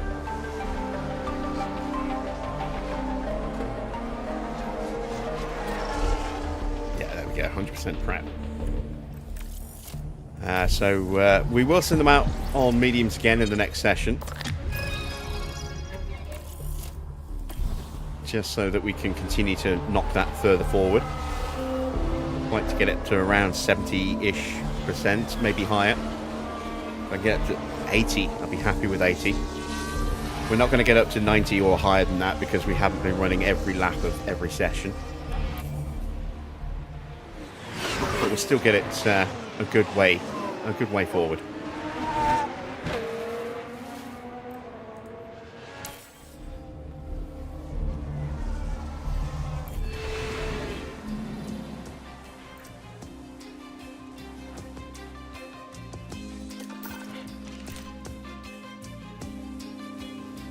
Evening, Gadara.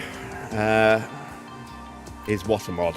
I'm running a lot of mods. They're all listed in the video description down below, so you can see exactly what I'm running.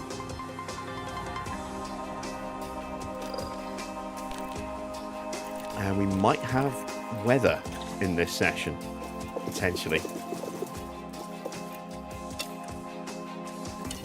Let's see if it stays dry.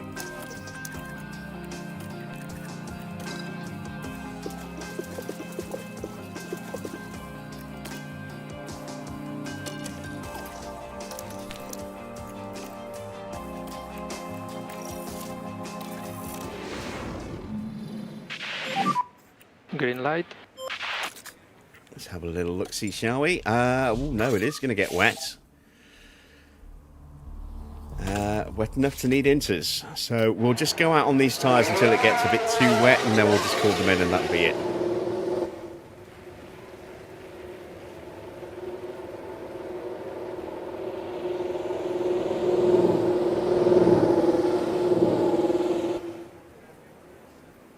I sent them out a little bit closer than I meant to there. And if possible, some full throttle will help for tyre temps. Confirm. Try to reduce curb use, it's unsettling the car. Okay.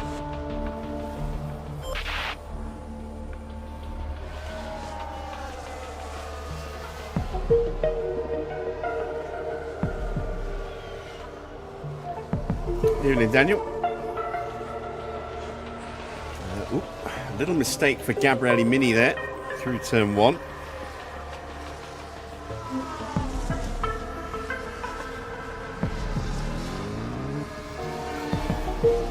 Lowest rated driver pairing for Minardi. So expect to see them make mistakes this season. Both rookies. Light rain expected. Yeah, confirm.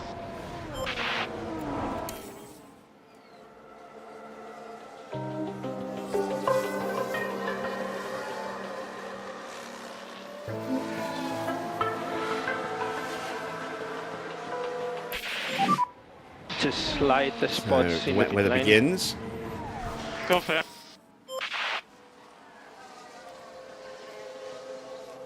I never thought Tottenham would go down this season. That would be a surprise. Well, I mean,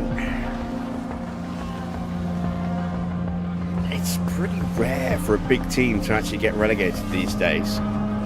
United came close last season. They've certainly turned things around this year. But every now and again, a big team will eventually succumb. And then depending on how well the club is actually run, will determine whether or not they can bounce back quickly.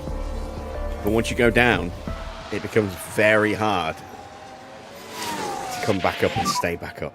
Virtual safety car deployed. Stay positive. So Colapinto is the first casualty Let's follow of the drivers the season. then through turn 16.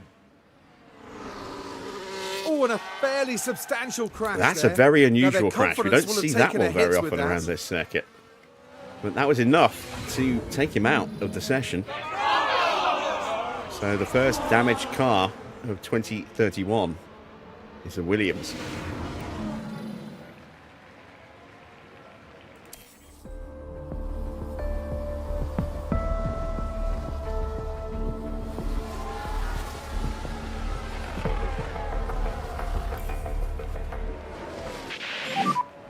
PSC ending. Okay.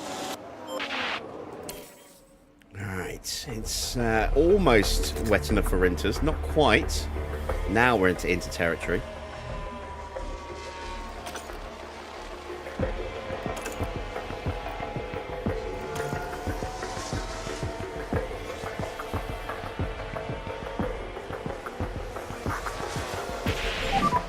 How is the track conditions? And now we'll call them in. So, we didn't quite get the car part knowledge as high as I would have liked. We've got it up to 74, maybe 75 by the time we get back to the pits. It's not bad. I was hoping for a little bit more, but don't want to run the risk of something happening while staying out on these tyres unnecessarily, and I don't want to waste a set of inters that we might well need in qualifying and the race. Confirming your Just boxing to run this in lap. practice when the drivers are already ready to go. So that is it for us for the rest of practice now.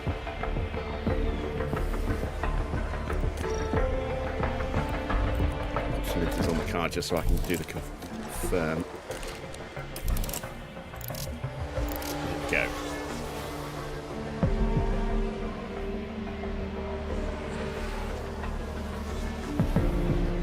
So Lindblad looking quick again. Albon's up there this time. Bearman's up there again. Both Hondas are up there. Piastri's up there. Gasly a little bit further down. I'm surprised to see Minardi up here. I don't know how accurate that's going to be. Again, we'll find out when we get to qualifying. I'm guessing qualifying will reveal the weaknesses of their drivers a bit more. But Mercedes have been down here a lot. That is not a good omen for Mercedes. The Audis aren't looking too clever.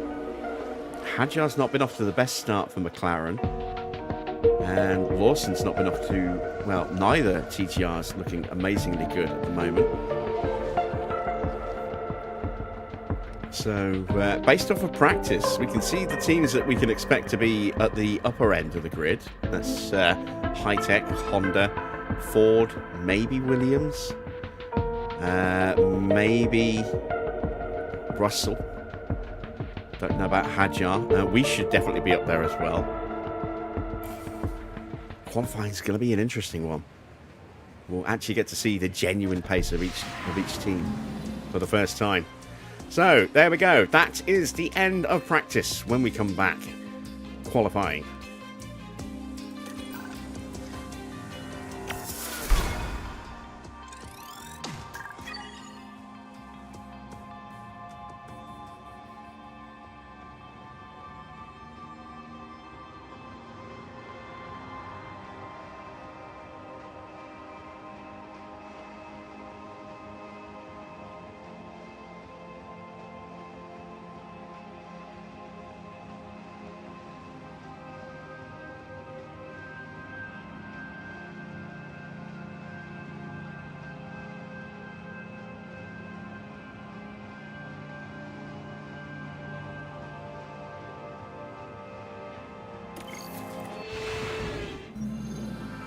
Welcome everyone to qualifying. This should be a good one. Suzuka is a notorious circuit both for its unpredictable weather and the difficulty of closely following other cars. Making the right call on when to head out to avoid traffic and dirty air can make all the difference here. Now, Karun, you and I were actually just talking about that man there, Max Verstappen. How do you think he'll be feeling today? I'll say this, it's always a pleasure seeing a confident driver take to the track. Being in the right frame of mind is a real advantage. And you're right. Well, it's nearly time for qualifying. And it is going to be a wet start to quali. 2.34 mil on the track. So, Inter's definitely going to be needed. We are good to go. So, let's go straight into qualifying.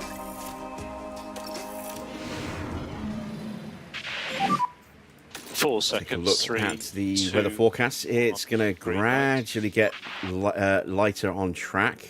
May go back up ever so slightly here. Again, we're running with a not amazingly accurate weather forecaster.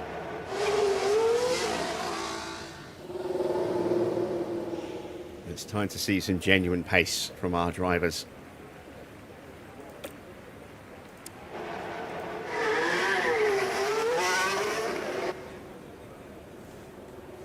There is this weird X that you'll see on the car here Try to work on the on the front nose tires. from time to time, depending Yeah, on how okay. clear your picture is. I'm not sure which individual sponsors are causing it, but it is some sponsors that are doing it. There are other sponsors that I wanted to run on the car, but they created even more profound sort of shadows like that. Which is why I ended up going with So the you're in a sponsor good layout the way I did. I could have cleared that by dulling the paint down to satin, maybe, or if not matte, but the Coca-Cola branding really needs the gloss to pop properly. So I've minimised the issue as best I can by removing some of the other sponsors that were causing issues, but we'll just have to live with that weird X on the nose there. My guess is we're not going to see anybody come out until the track is starting to dip in water level, so we should have the track to ourselves for this first run. And as the track is definitely going to get drier as the session progresses, we know that these aren't going to be the times that will get us through. We will have to run again, but this will be a good foundation to build on. See what our And track drivers is actually clear, think track of the clear. car. Mode push for last corner. Mode push.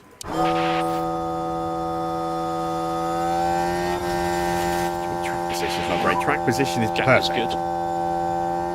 You're good to go. Sometimes Mark doesn't have to say some stupid stuff.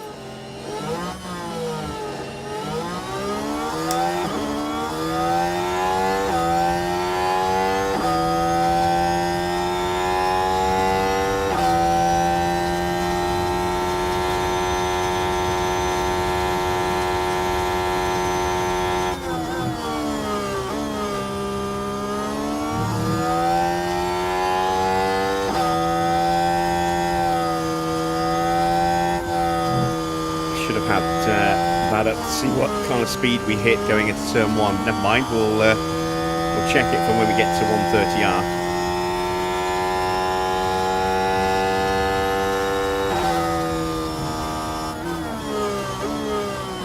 So Norris slightly quicker, a couple of tenths quicker than Max in the opening sector there.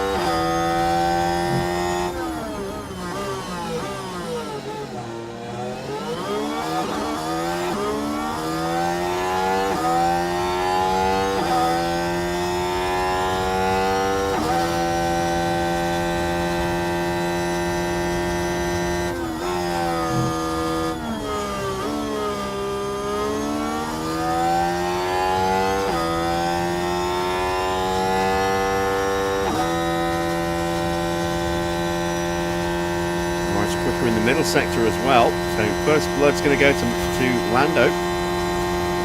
Flat with 167 miles an hour through 130R. And stay negative. Norris on is the up by about dash. 3 tenths Stay at the negative. moment. Let's see what it is across the line. Yep, confirm. About 2/10 in the end. So Max clawed a little bit back. Stay negative on your delta. Mode in, please. Mode in. Yeah.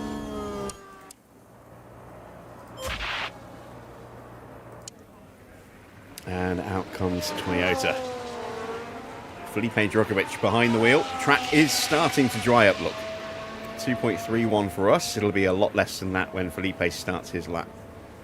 So I would not be at all surprised if he immediately goes a little bit quicker than us, but depends how good that car is.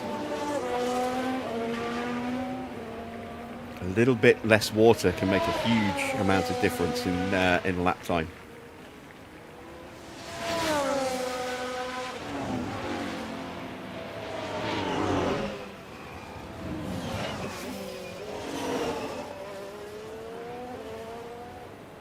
Still nobody else out yet.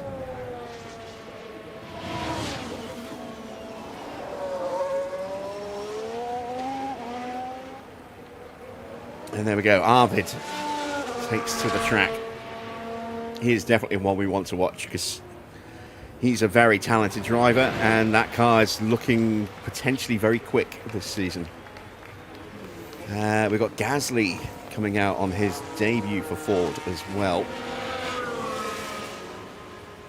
Bortoletto on his return to Audi.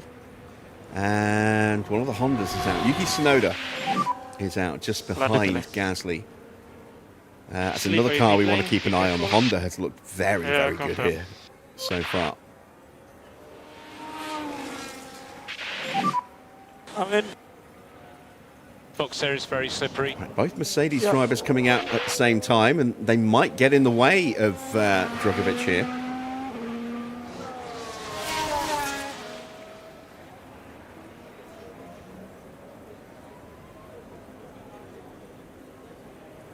As there is Albon coming out of the pit lane.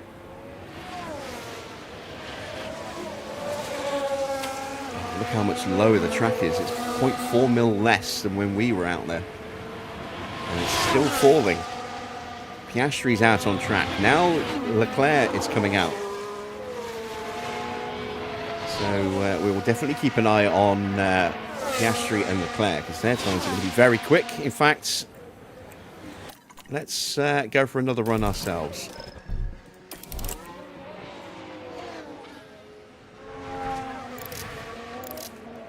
So I think there's a 33.8, if memory serves, for Norris in that opening sector. There's a 34.0 for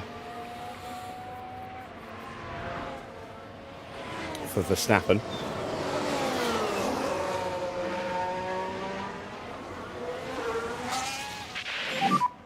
Watch for traffic. And if you want, you can go to mode warm-up. Confirm. Purple in the middle sector as well. So watch out for the next car. Get everything as you want it to be for the start of the lap. Yeah.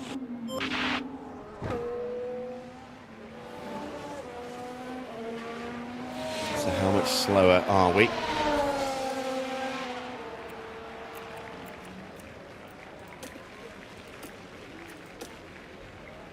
.3 of a second. Right. Not a good first sector for Lindblad. Looks like he made a mistake. I did see something flashing up, but I didn't get to see what it was. Tsunoda does a 33.7.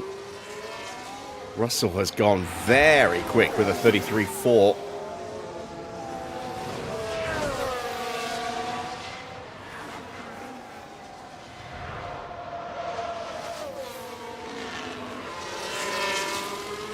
It is a little crowded on track. And now Sainz with a 33.4. Lindblad goes purple in the middle with a 39.5. Russell goes a tenth quicker.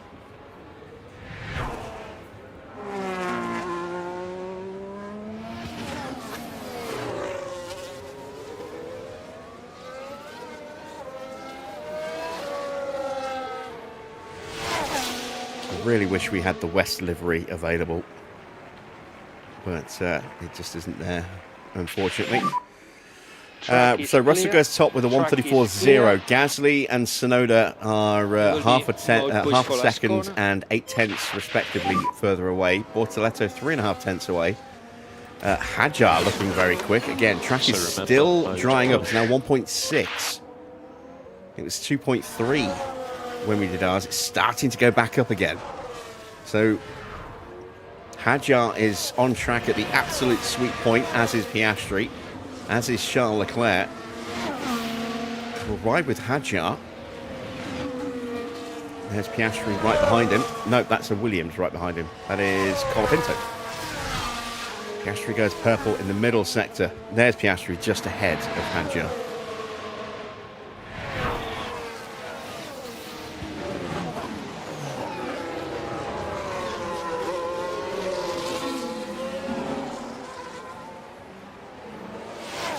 Norris with a 33.2 in the first sector. Piastri goes top, 133.8. Hadjar second, less than a tenth. Colapinto third. The changing conditions are distorting the pace of the cars just a little bit. Where did Leclerc go? Seventh, 3/10 away. Norris is flying at the moment. Max still quick, but maybe he's got a little bit of traffic somewhere. Maybe he's just half a second slower. Half a second again. Norris is a second up on Max at the moment. That's incredible. Oh no! Oh, Lando. Now the focus is on Lando Norris here. Oh, we've seen a few least he go kept off it out the track barrier. there. Really, they must be careful. First mistake of the season. That will slow down Max's final sector as well, Cool. with the yellow flag. You are P16. So Norris stays bottom. doing wrong? Max I is don't only know. up to P16. A very slow In will box this lap. first part of Okay. the lap, and then decent final sector, but yeah, pace is not where I thought it Keep would up with be. the guys ahead. Is the track going to get drier? I mean, it should do. It should get drier still. We'll have another chance. We may possibly end up with tyres or with conditions suitable for slicks, but I doubt it.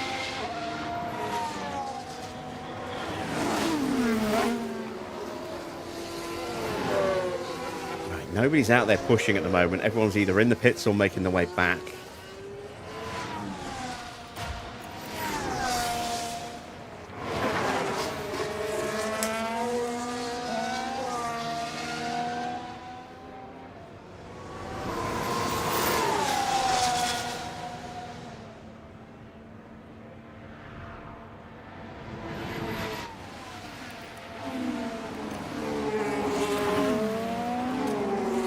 Yeah, very surprised to see how much slower Max was. Maybe he just didn't get a clean run. We weren't watching, so I don't know. But I mean, a full second slower over the first two sectors.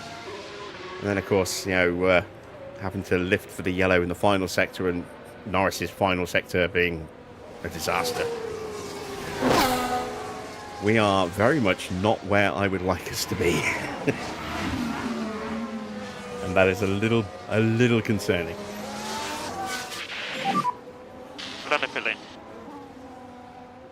Be careful, slippery pit wall. Yeah, copy.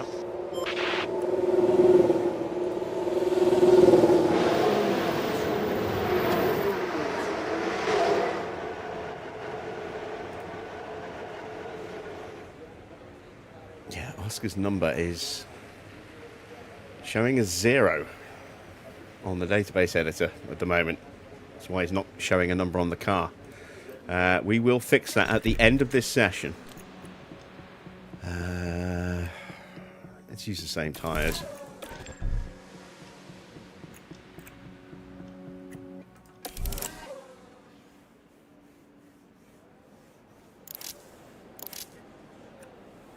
Track definitely drier now. Down to 1.6 and falling. We've got, who is that out front? That is Drugovic. Then one of the Audis, that's Bortoletto. Albon and Schumacher have just gone out. That is Bearman leaving the pits, and a little flurry of other cars leaving the pits as well.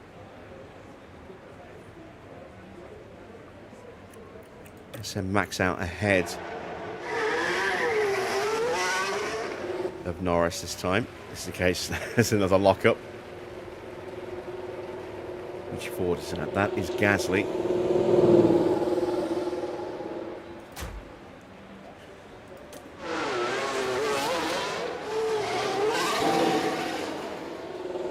Norris going out behind Charles Leclerc and ahead of Porsche. And here comes everybody else. So this is not good for Drugovich because he's about to hit a wall of traffic. We'll need good warm up on the brakes. Yeah, confirm.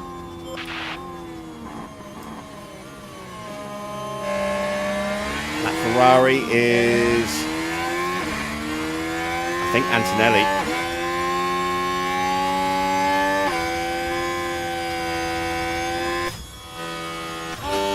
Yeah, it was Antonelli.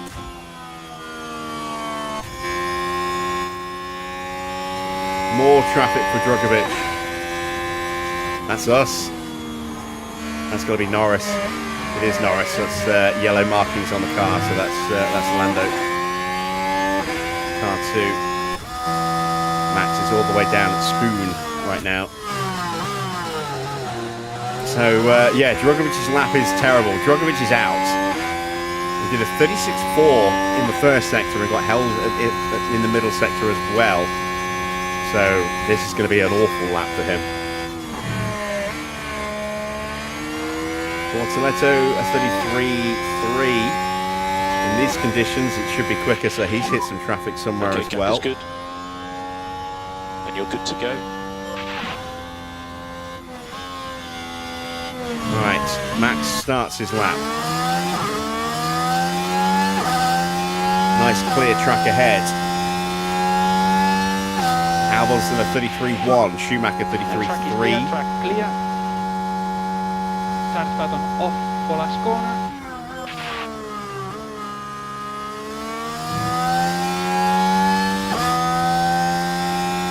Right, so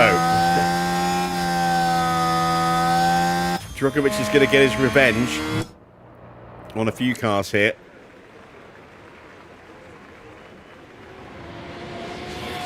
That's going to be Gasly. One of the Williams cars, and I can't see who the middle car is. One of the Mercedes cars. Sainz, I think. 33.1 for Max in the first sector. Here's Norris coming up to the pack of... oh no, he's still behind Charles Leclerc, isn't he? Right. There's Gasly out the way. Max 0.2 quicker than Norris. Norris getting a little bit of a hold up in the first sector.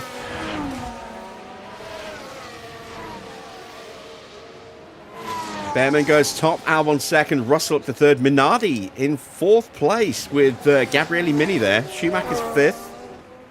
Max is flying. It's going to be nip and tuck between him and Bearman. He gets it by 1.5 tenths. Currently P1. Remember, we do have bonus points available for this season. Bonus point for qualifying on pole position. Bonus point for fastest lap in the Grand Prix. No double points at the end of the season. Norris gets through in 8th. That will be enough to get him through. Norris, watch out for Norris right behind you.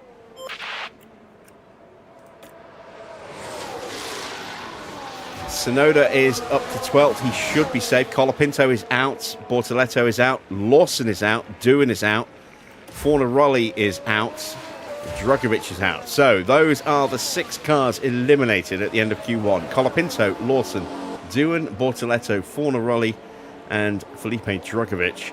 Both Audis out in Q1. One of the Minardis not too surprised to see them out in Q1. Mini, what a good lap from Mini.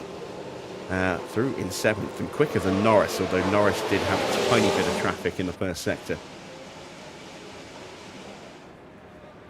But all the big players, Piastri, Tsunoda, Leclerc, Russell, Bearman, Lindblad.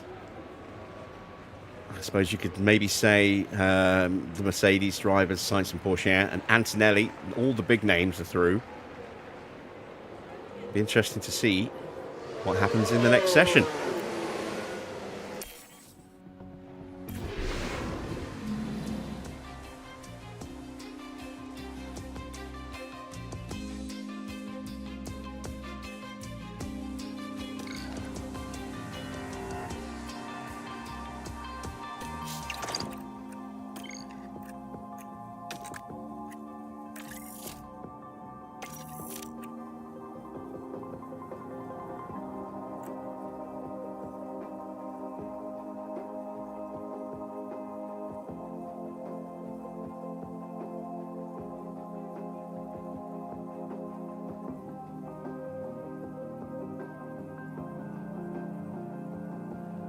All right, let's fix Oscar's driver number issue.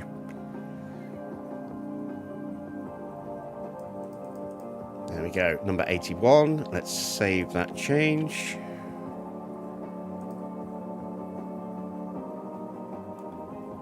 There we go. Reduce that down so I can get my shortcut there. Open up the downloads. Take that into save games, overwrite. Close that, close that. Back to full screen. And now if we load in, we should now have a driver number for Oscar. We'll find out when the session gets underway. Evening Arctic. So, Q2, we will start on the same tyres we finished that previous session on. Track water level at 2.6, so slightly higher than the start of Q1. Let's see if it's going to fluctuate again. Green light. It is going to get lower again, so we will do our opening laps on these used Inters.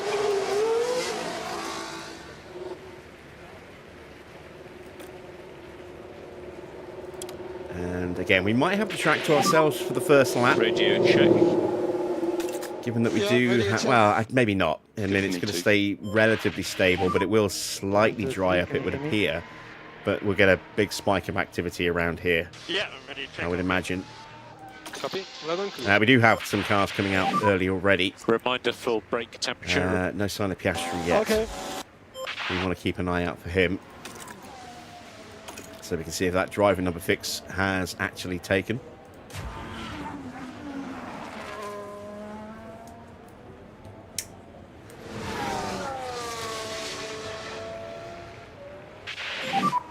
So you're in a good position. I think the track is already slightly drier.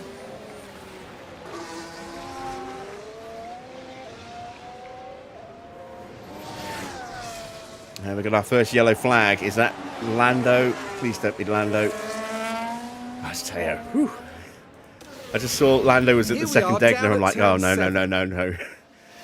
Instead, it's Porsche running wide at Dunlop. That won't do the floor of the car any good at all.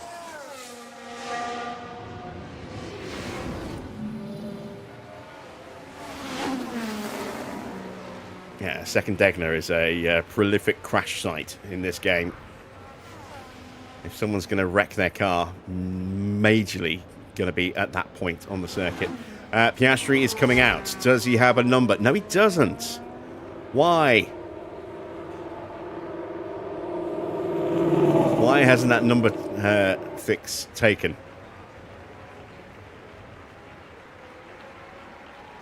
That's so annoying.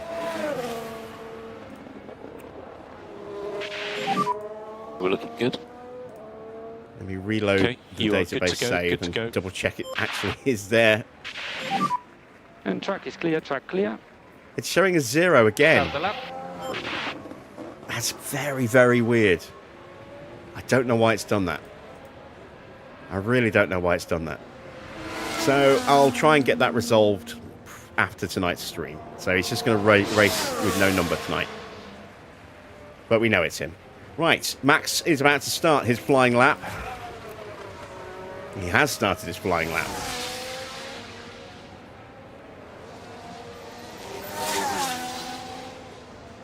Maybe someone else has the 81. I don't think so, but I will go through and check.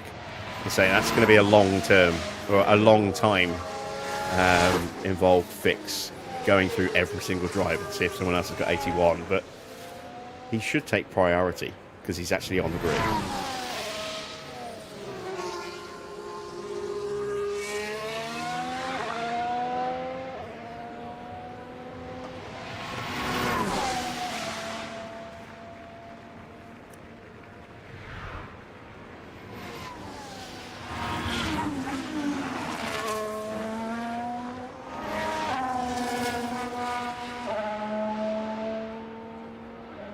Yeah, the schedule is a bit chaotic, isn't it?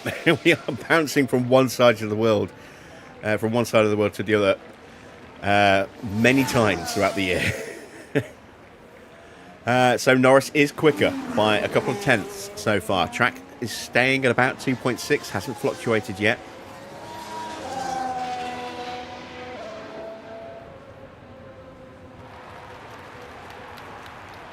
Max sets the initial pace of a 136.6.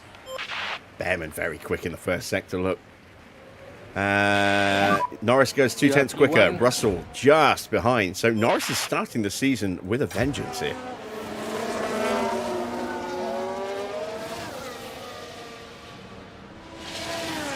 No, that save I just created. Oh, we got a yellow flag.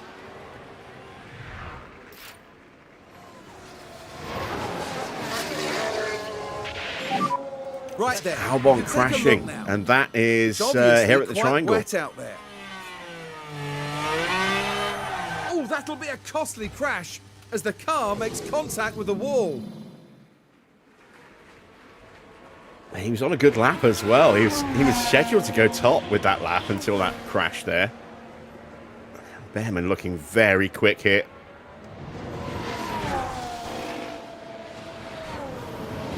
Maybe the acceleration, or the fact that we don't have a strong acceleration, is what's hurting us the most at this particular circuit. I do expect us to be better in other circuits than we are right now.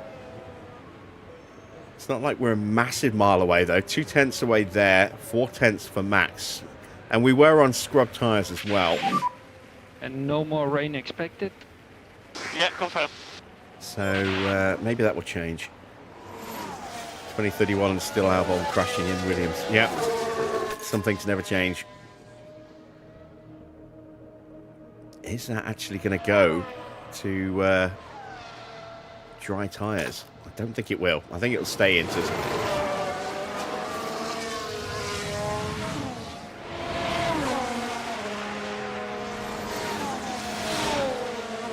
Hadjar looking quick.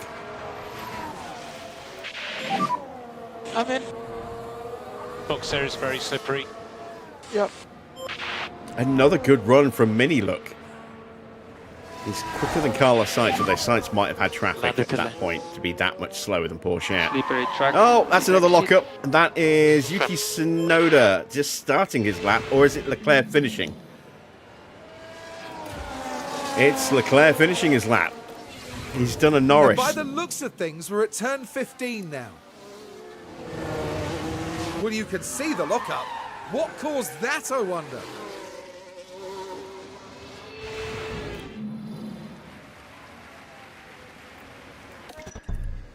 Right, fresh tyres on. Not going out yet, we're waiting.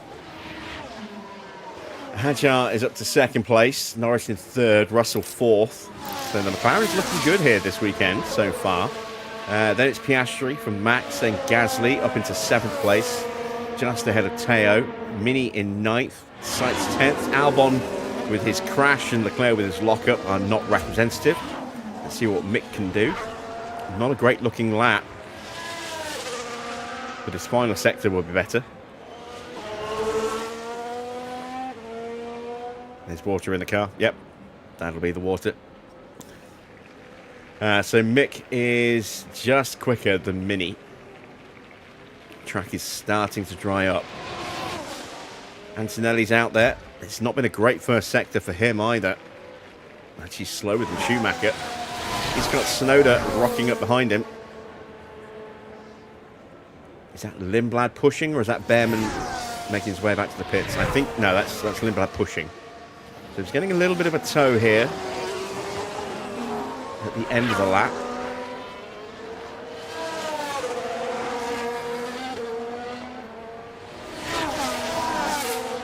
Lindblad goes 6th. Antonelli only 12th. Tsunoda up to 7th. Maybe he gooed himself, Army.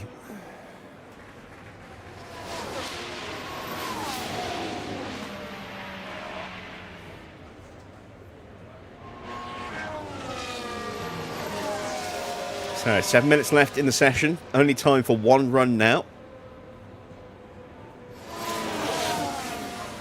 Both of our cars in the top 10 at the moment. A couple of big names, not where you'd expect them. Antonelli and Leclerc in particular. Sainz definitely has got room to improve, considering he's 1.3 seconds slower than Teo.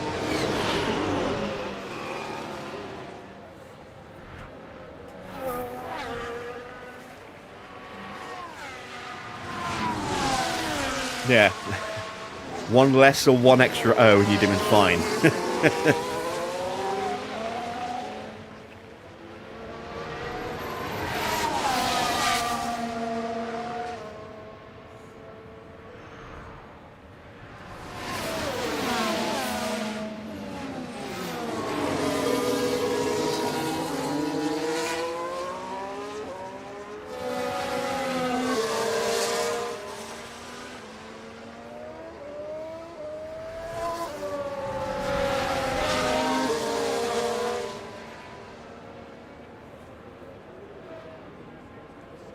Who's going to be the first to blink? The track should still get considerably drier, and it's about to hit that point. It is still going to be into territory, though, by the look of it. 5.5 minutes left in the session. Who's going to be the first to leave the garage?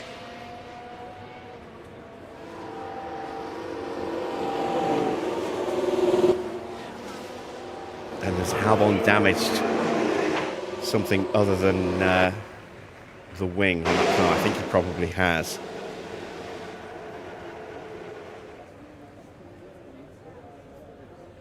It feels weird to start a season at Japan. I know it's quite early on the calendar these days, but back when I was younger, it was traditionally the end of the season at Suzuka.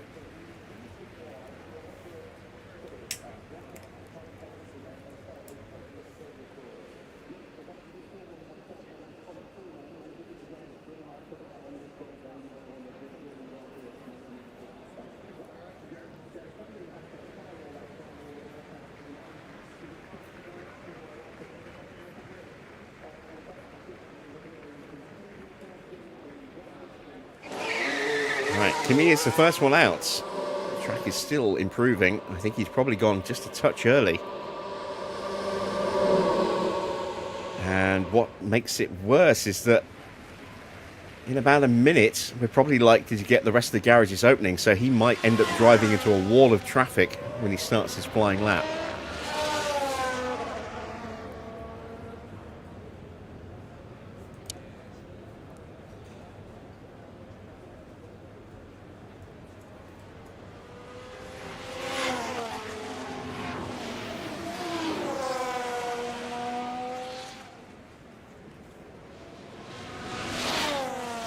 Got Albon coming out.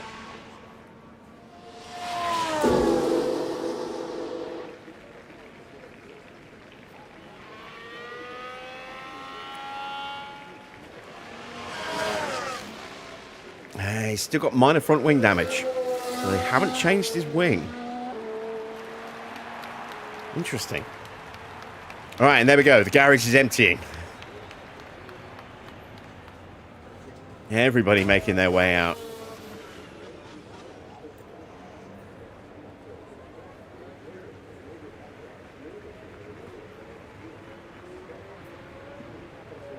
Evening, Rinketic. How can you get the 2026 cars? You'll need to subscribe to Mr. Only's Patreon to get the 2026 models.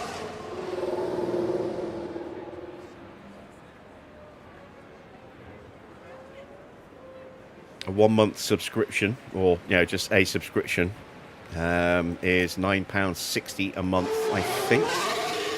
No, it might be a bit more actually for Mr. Only. But you just need to do, subscribe.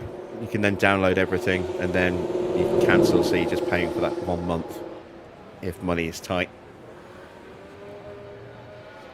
What he is doing at the moment is he's done a base pack, which is all the cars with one model and then all the liveries.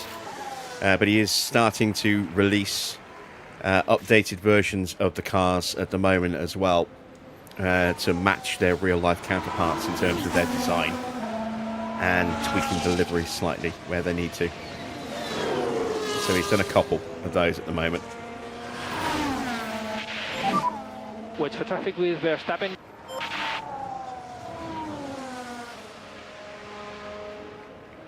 Alright, so Antonelli is through. It's in a 33.5 in the opening sector. Track is still drying up, look.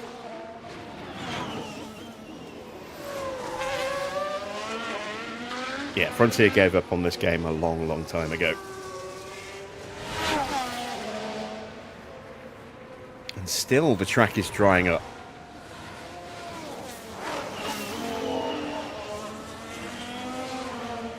Right, is Max going to get in the way?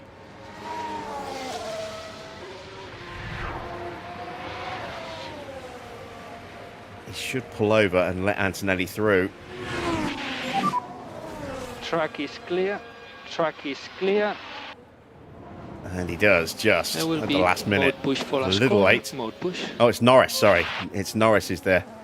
So Norris will actually get a bit of a tow across the line here. Gap is currently good. Good to go. Antonelli sets the new benchmark, a 134.4. But as you can see, almost everybody is going quick. Well, to say almost everybody, a good chunk of cars have gone quicker than him in the first sector.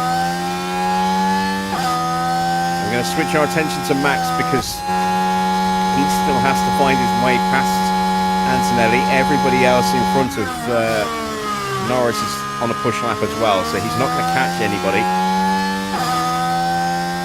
And looks like Max is going to catch him through Dunlop. Norris goes purple in sector 1, 33.1.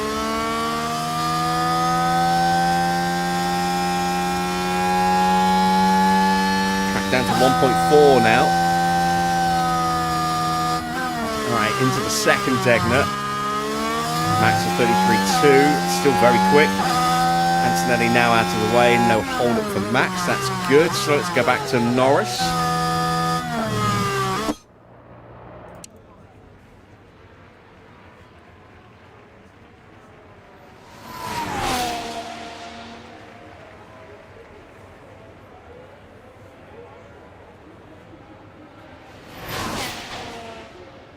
Over the crossover, through 130R into the Cassia Triangle. Does not lock up this time. Max is purple in the middle sector. It's going to be a tight to get to the top, but we'll get through. Norris does go top by a 10th. It's nip and tuck between the two at the moment.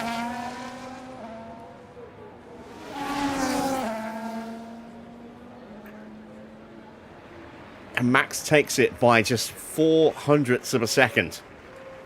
So, eliminated in Q2. Kimi Antonelli and Mick Schumacher, both Ferraris are out. Tsunoda is out in 11th place. Sainz and Porsche, both Mercedes are gone. Albon is out. And Mini has got his Minardi into the top 10 shootout. What a great debut for Gabriele Mini and for Minardi. They are in 7th place at the moment, and into the top 10 shootout, we've got both Cadillacs, both McLarens, both HiTechs, both Fords, a Minardi, and a Honda. Let's see who sticks it on pole.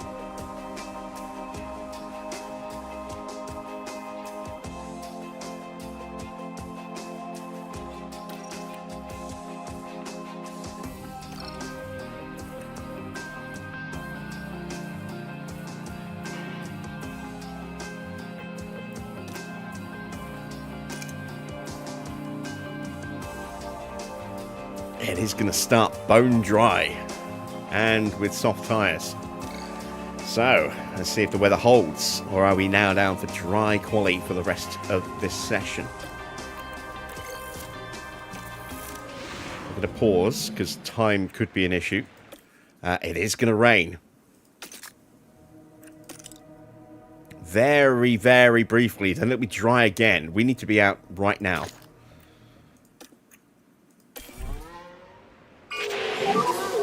5, 4, 3, 2, 1. Green light. Out comes Piastri behind Max Verstappen. Then Charles Leclerc. Gasly's coming out as well.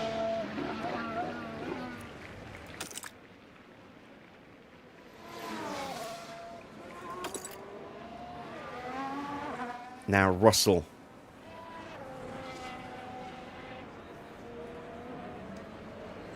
And Lindblad.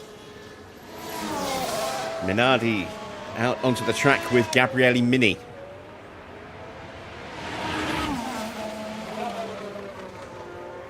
And now everyone's out. Bearman is out with Hadjar just behind him. That's everybody. So you're in a good position.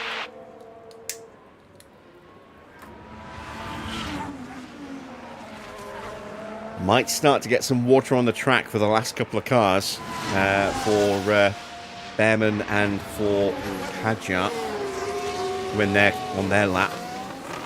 Looks like we will just about beat the rain, I hope. Might be a little tight for a couple of cars here.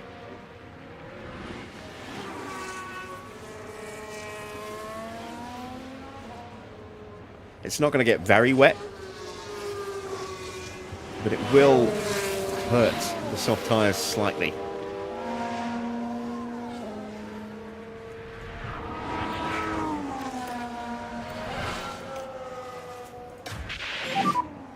And track is clear, track clear.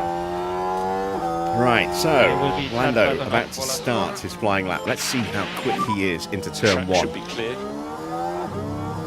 Okay, low push, and you are good to go.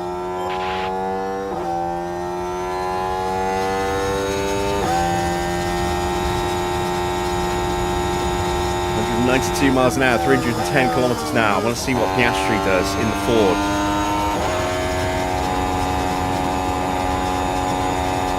Oh, a lot less. A lot less. But it did look like he carried a lot of speed through that corner.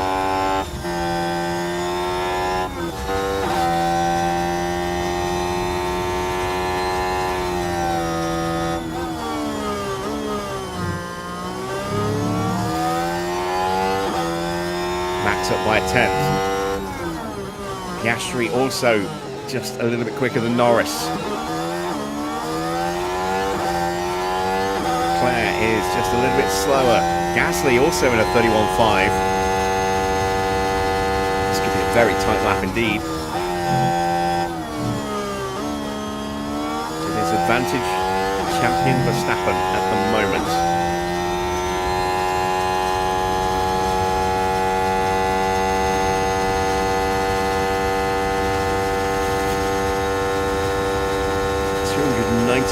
Kilometers an hour through 130R.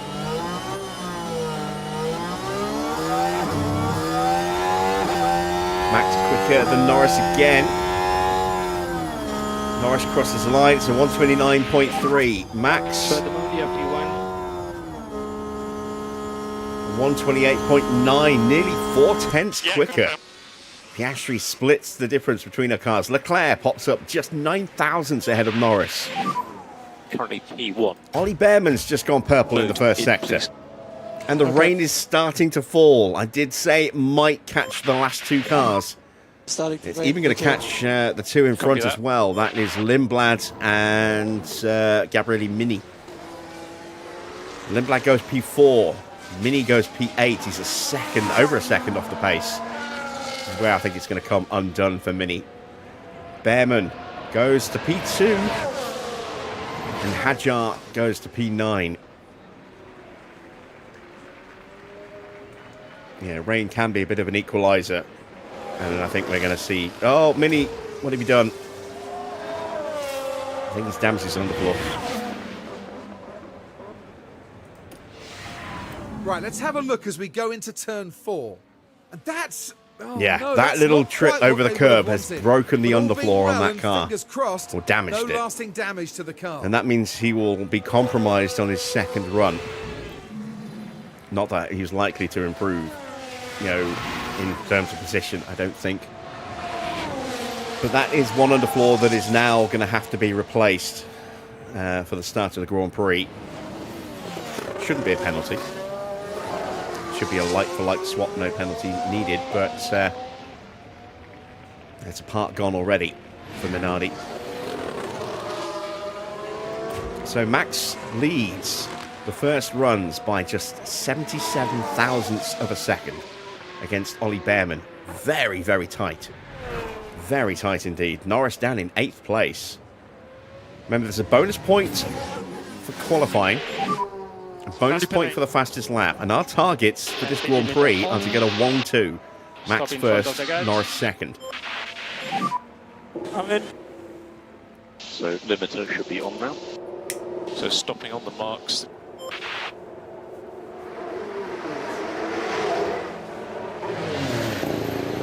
Track very much worse now. 0.4 mil.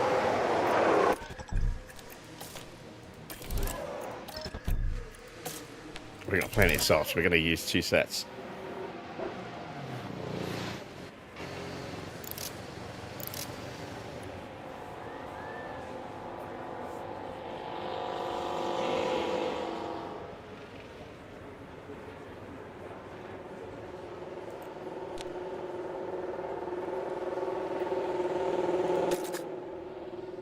That rain spiked a little higher than I was expecting. Should dry off before the final runs. Still climbing though. Only 5 minutes to go. We need to go out with about 2.5 minutes on the clock.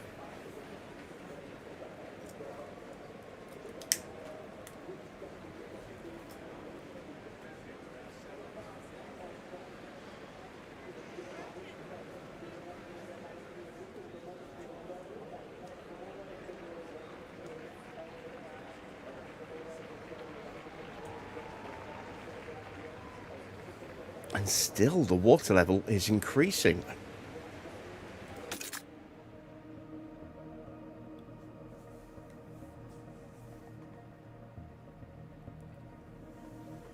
If it doesn't dry up soon, Max might take pole by default here.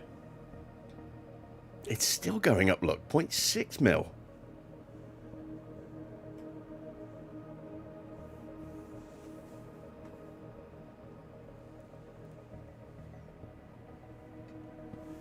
And still it climbs.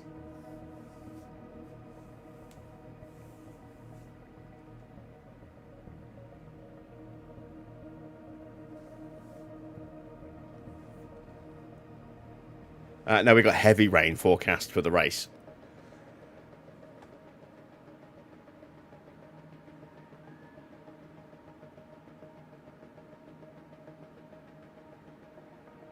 It's starting to come down.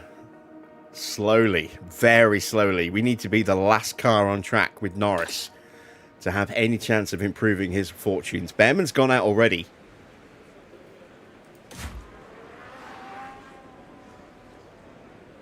Here comes Gasly.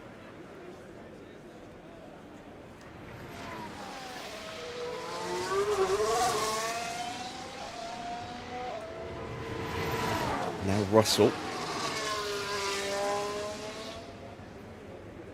Time is ticking down.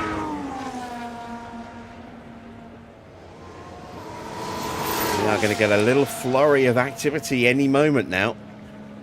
Pit lane's about to come alive. There we go. Here they all start piling out.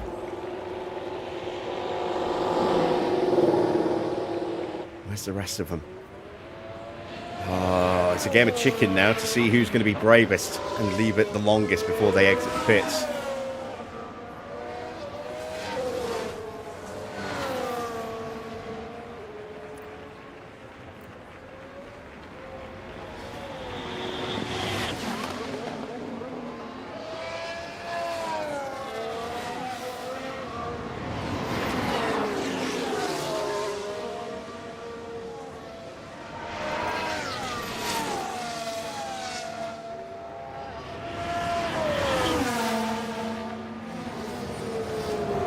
Leclerc not coming back out.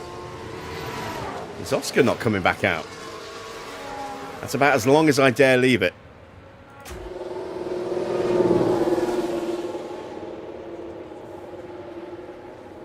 I don't think they're coming back out. I think Oscar and Leclerc are staying in the garage. There's Bearman starting his lap. It looks like we might get in his way. Sorry, Ollie. We do get in his way. Ah, sorry, Ollie. It's actually worked out really nicely for Max, because that's probably destroyed any chance Ollie had of challenging for pole.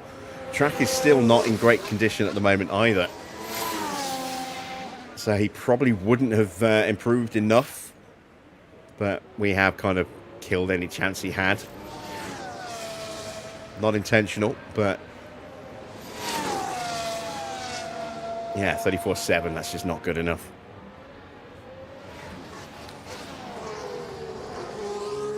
Max will get through out of the way nice and quickly.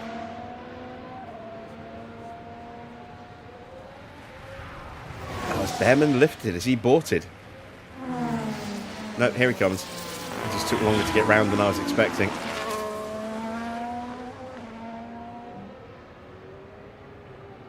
And again, slightly compromised there. Watch for traffic on the exit of Spoon. Verstappen. Track is almost dry enough. I think Ollie's going to pay Max back pretty quickly through the opening S's.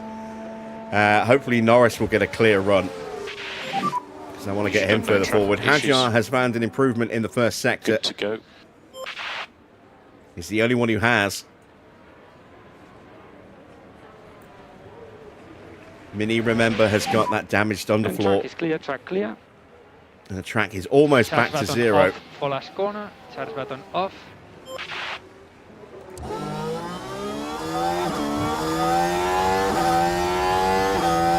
Alright, here we go. We crossed the line with about 3 seconds to go.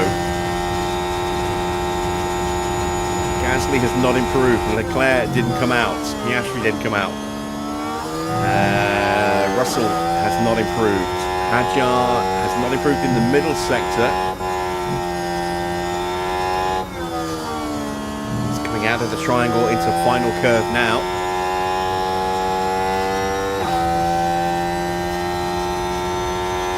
He improves his time tight just, but does not improve his position.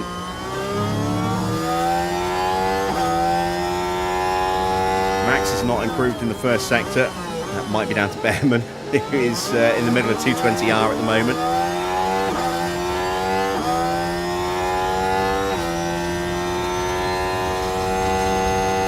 Since Spoon. Now Norris is as well.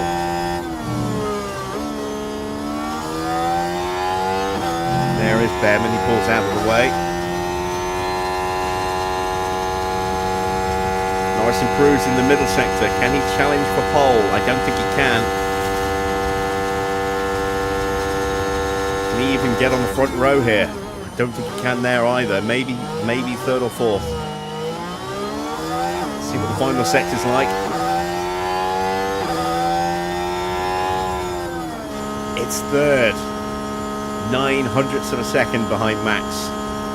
13 thousandths of a second behind Ollie Bearman.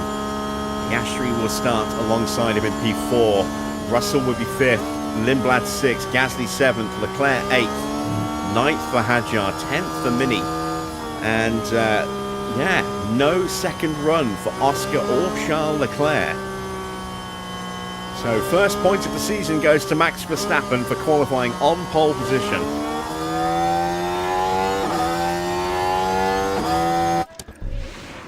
And we have a car on each of the first 2 rows. Ollie Bearman in between us, and we might be able to slipstream past him behind Max and jump him off the line. That is the end of qualifying. Up next, the start of the Grand Prix weekend.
It won't be long before we get underway here in Japan with 53 figure-of-8 laps around this historic circuit.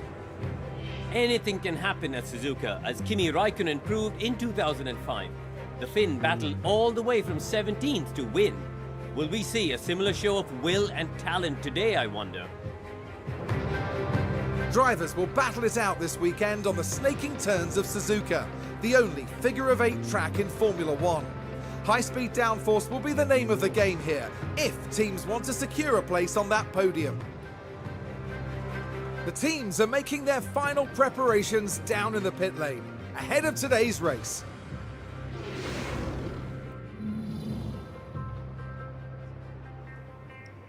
So, starting water level, 3.97 mil.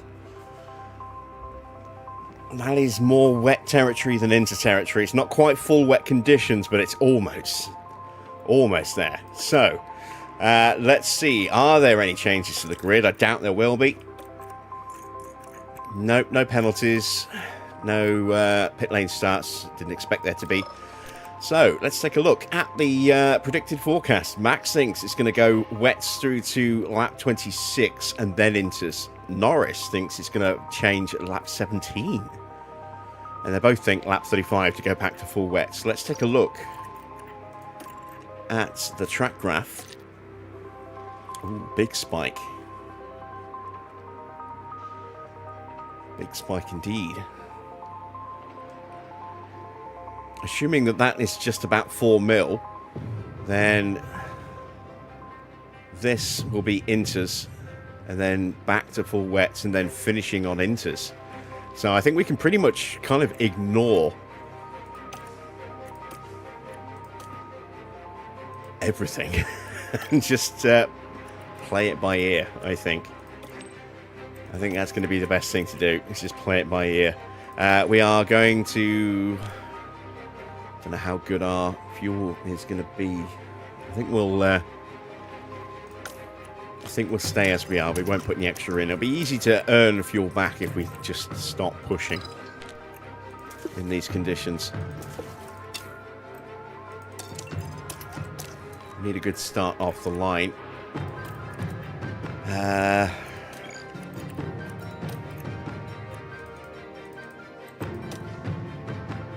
Yeah, we will play it by ear on when to change tyres. We might not need to change them until we get the ending. So we could theoretically stay out on these wets all the way through and then change for the last bit of the race on inters. Again, our forecaster is not great, so what we've been led to believe might happen might not be what actually happens. But we are set. In our fuel loads are done, tyres chosen, instructions given. Let's start the first race of the season as we head to the grid for the Japanese Grand Prix. Final checks are being carried out by the teams, and it won't be long until we get this race underway. The Haas driver with a chance to impress a few people here. There's no hiding from the fact that this is going to be a difficult one. P22 and a strong field that won't want to yield. And it'll be exciting to see just what will happen here today.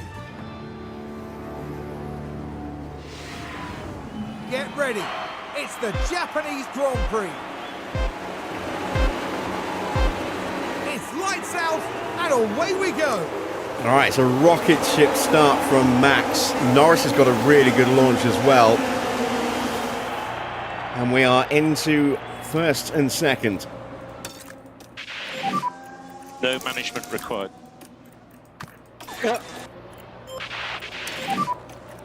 And we need to increase liftoff. Confirm. There we go. Excellent start. Evening Death. Confirm. Charge on. So Max needs to win. Norris needs to finish second to keep the sponsors happy. Charge button on. Has Charge Mini button got damage on. already? Confirm. Has he damaged his underfloor again? Oh, wow. That'd be brutal if he damaged his underfloor again.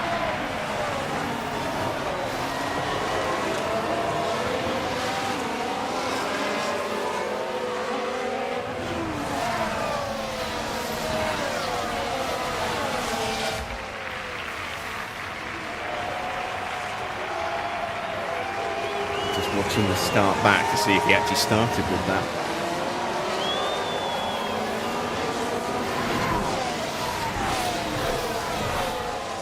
No, he didn't. He started with a completely clean car.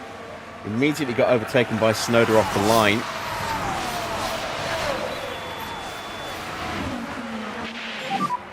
How are the conditions? Getting a little bit dry, but not slick set. I think it will be into soon.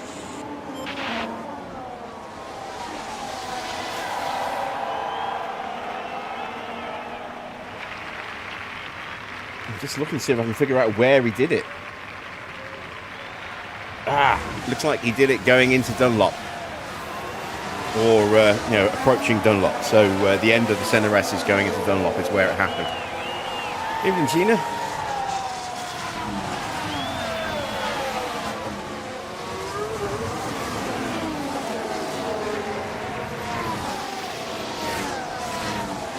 It is the last season, but we will have other stuff coming. We'll have the 2013 mod coming in a couple of weeks, and then we'll start a new 2026 regulations playthrough when this series is complete in about 5 weeks' time.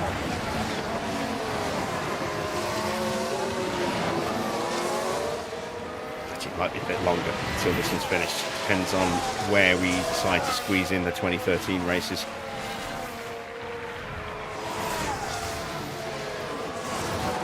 Alright, so we're going to ease down the tyres. We should slow down. Confirm. They are overheating slightly because it's not on this full set. conditions for them just yet. Okay. Norris also is in dirty air, which is putting a bit more heat into the tyres. AI is almost certainly going to have to box at some point because of the dirty air overheating their wet tyres. Max is not going to have any issues with tyre temps at all. Norris will get to the point where his tyres will be fine if Max continues to pull away like this. We haven't touched the battery yet, and we're going to save that for another couple of laps before we use it to try and let everyone else use theirs first, and then we'll try and break away from them.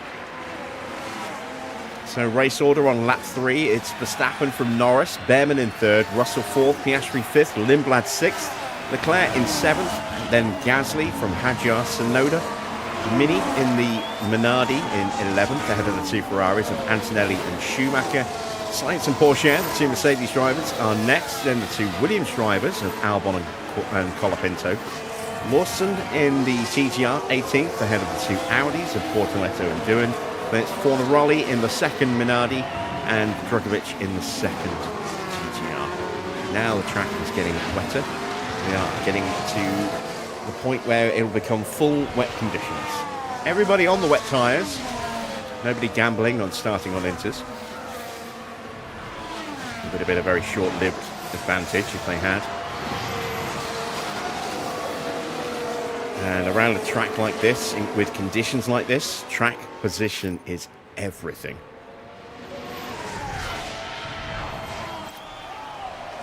If you don't have it, it's really hard to get it.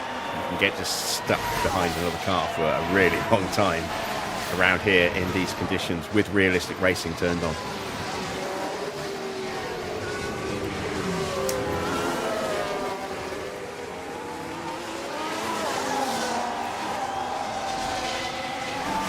I think once we hit 4 mil, we'll turn the batteries on. But for now, we're pretty comfortable.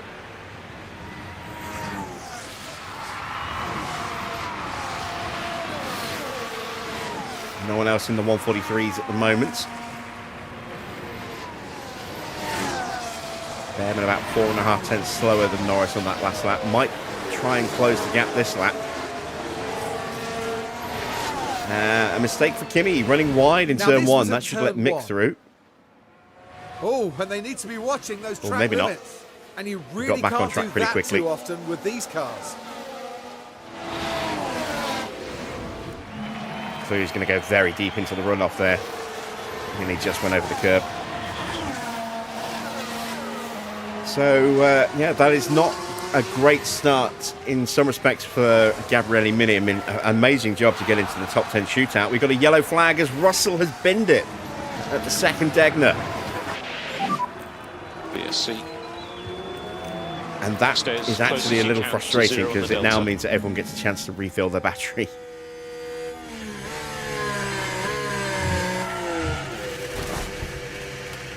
What the?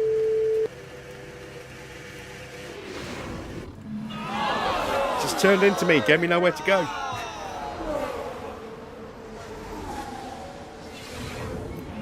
Don't you hate it when you're just going around a corner, minding your own business, and a wall just jumps out in front of you? Russell is out of the opening Grand Prix of the season, and from a good position at the time as well.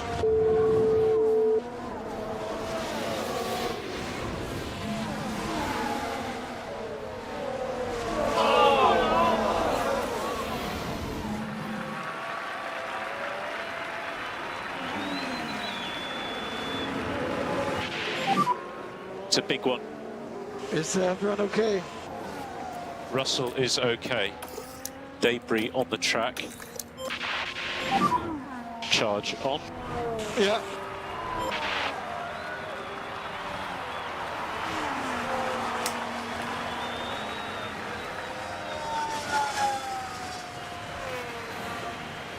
So yeah, as I was saying for Mini, fantastic job to get into the top 10 shootout on his debut, but that's the second underfloor he's damaged this weekend already.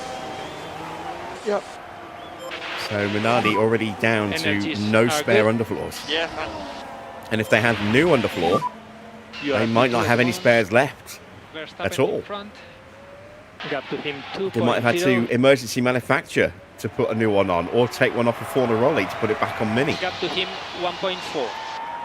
Yeah, not great.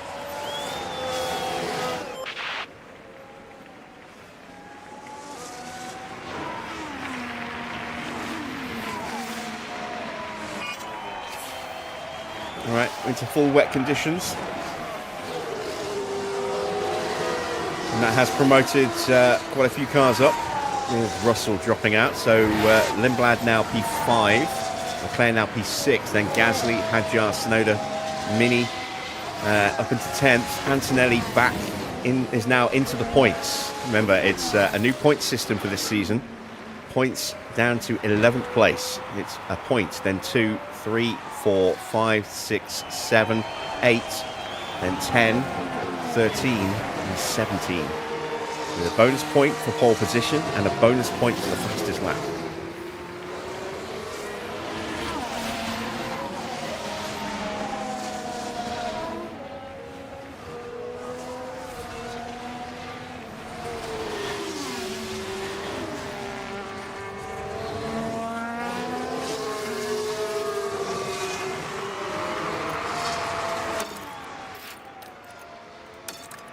We are going to be getting back underway again soon.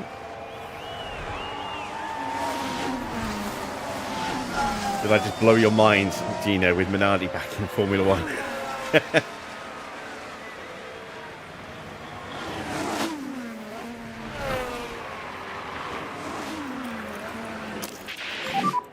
Virtual safety car ending. Yeah. Okay, so let's push as much as we can from this point. Okay. All right, let's see if we can get some fresh air between us and Ollie Bearman. I can hardly see a Both thing, push look. at the moment. Okay. What does that look like from Bearman chasing down our two drivers?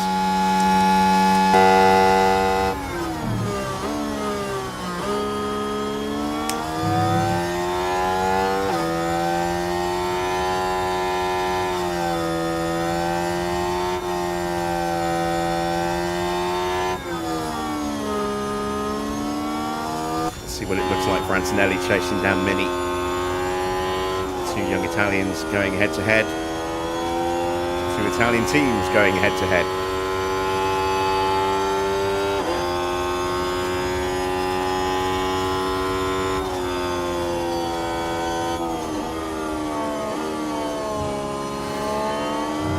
He's definitely close enough to have a look.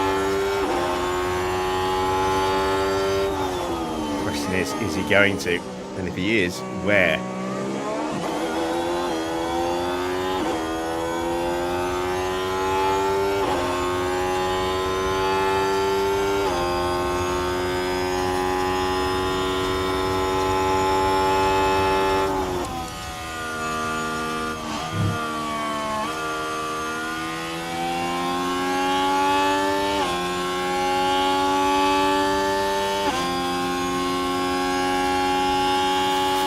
Nice little gap between us and Bearman now.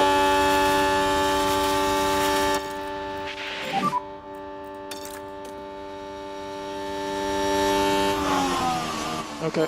And Mini's closed up to the back of And we need Sonoda. to look after the tyres. It's an okay start to the race so far for Honda. Both cars in the points.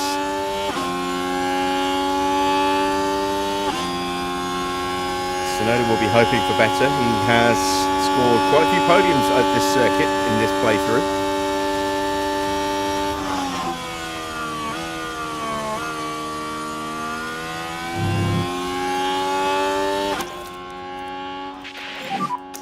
Charge on. Yeah, okay. Charge button on. Okay. Looking for a really close battle. Drugovic trying to find his way through. Past Fornaroli. Fornaroli, I think, is the lowest rated driver on the grid. He's an 80. Mini, I think, is an 82. Maybe an 83. I'm not sure. But I am very curious as to how well Fornaroli will do here. He's definitely, from a sheer rating point, I think the weakest driver on the grid.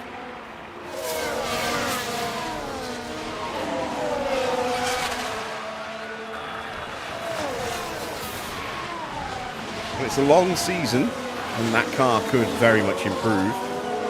In Mini's hands, it's already looking pretty capable.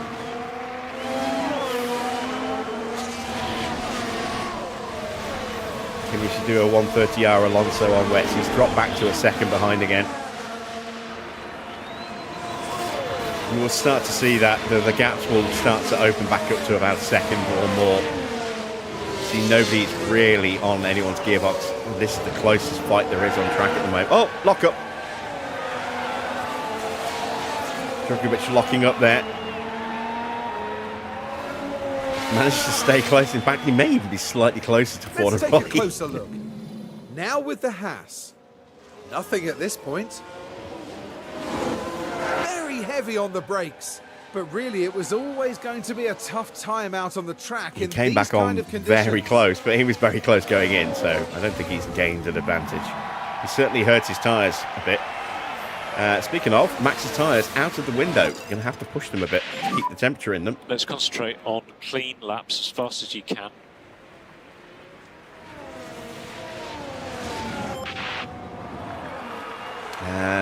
Albon looking a bit feisty now, trying to close up on Porsche.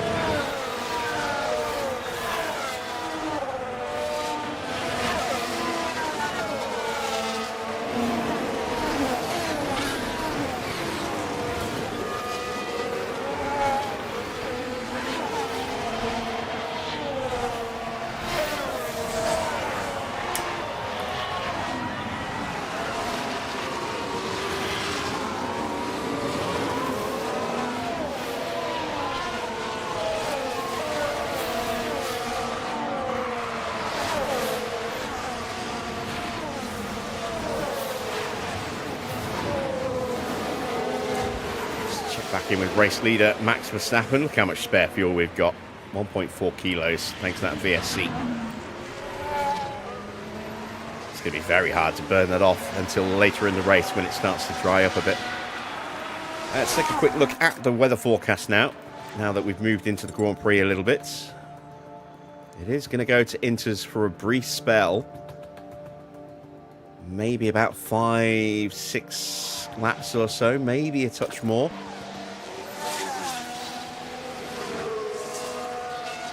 Not sure whether or not we should box for inters during that period.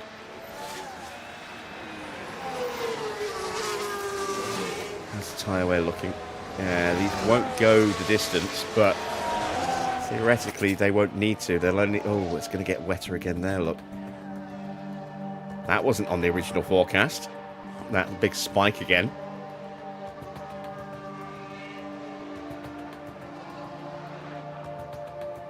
So this, again, just goes to show the inaccuracy of our forecasting system. Level 2 with only 52% efficiency as opposed to 60% efficiency. So that's not great. We've got a 50-50 chance of this being accurate. It's more of a suggestion than an actual representation of what's definitely going to happen.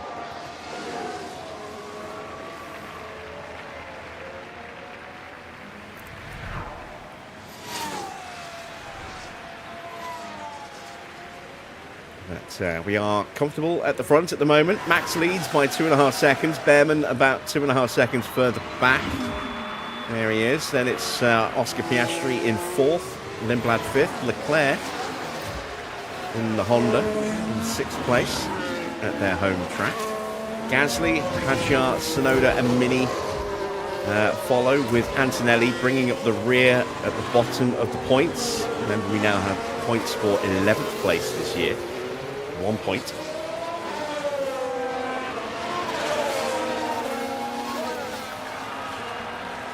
And if you want to make your own custom points, it's very easy to do on PC. You can change the regulations as much as you want on PC. Set whatever you want for points as well. You can set it for 100 for a win if you really wanted to. But a little trickier, I think, on console. So gap to the leader from the points is 16.5 seconds from top to bottom of the points. Mick in 12th, outside the points, just a second and a half behind his teammate, but 18.5 seconds off the lead at the moment.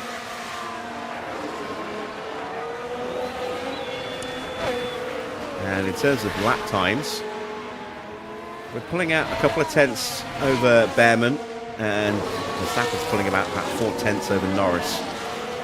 Evening, Tony.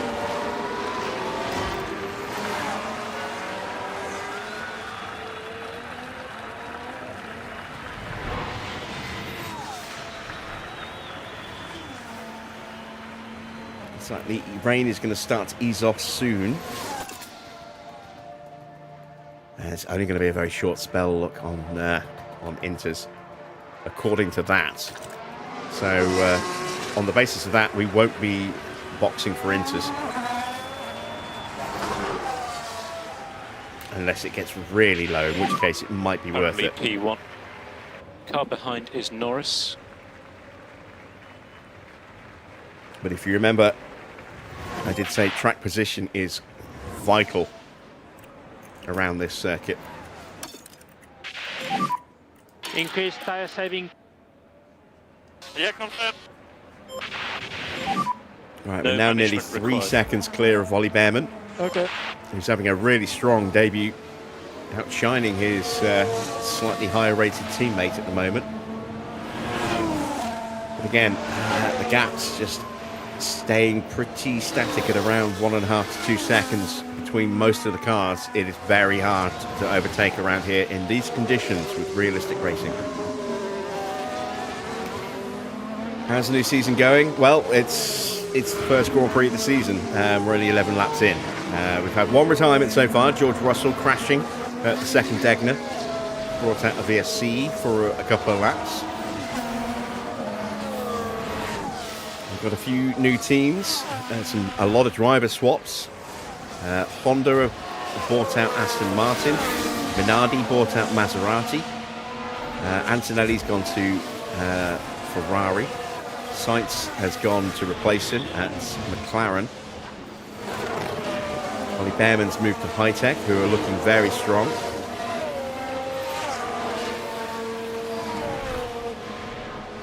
The points have changed. We now have a point for fastest lap, a point for qualifying, 17 points for a win, then 14 points, 12 points, no. What is it? It's a point for 11th, then 2 points, 3 points, 4 points, 5 points, 6, 7, 8, then 10, then 13, and then 17. So first to second is a gap of 4 points, second to third is a gap of 3 points, third to fourth is a gap of 2 points, and then everyone else is just a point gap. And that track is drying up very quickly. Very quickly, to the point where now it's only saying it's going to be damp for just one block. That's going to make it tricky to decide whether or not we should stay out or box briefly. See if anyone takes the gamble. Oh no! Wide they go! Colapinto And just they'll runs a find little themselves at wide over the curb. disadvantage if they keep on doing that. Didn't really cost him too much in terms of time. Didn't cost him a position. And it hasn't damaged his underfloor, so he's very much got away with that one.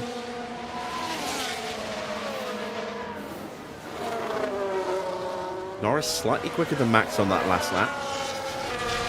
Still lapping quicker than Bearman. Gap now 3.4 seconds.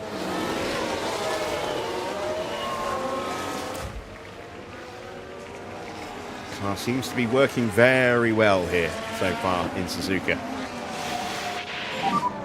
We are good for the moment. Confirm. So we are probably going to stay out, but let's see if anyone blinks. Let's see who puts on, if anyone boxes to put on a set of Inters.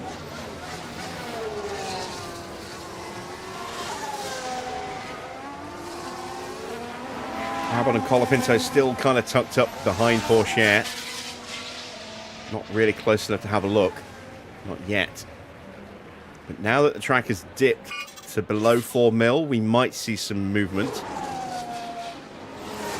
from a couple of positions, as this is where the adaptability rating starts to kick in, when it's not quite in the sweet spot for either set of tyres.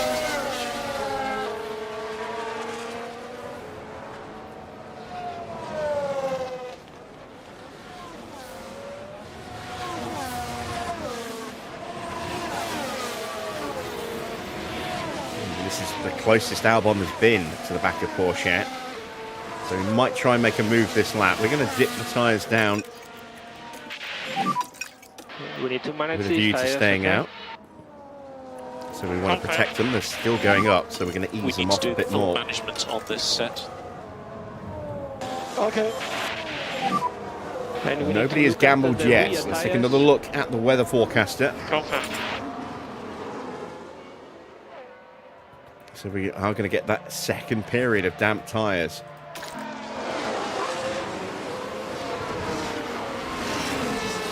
Again, we're staying out, but let's see if anyone does box. We're going to really save the tyres. Take care of the tyres. Evening, Thomas. Slow down now. Okay.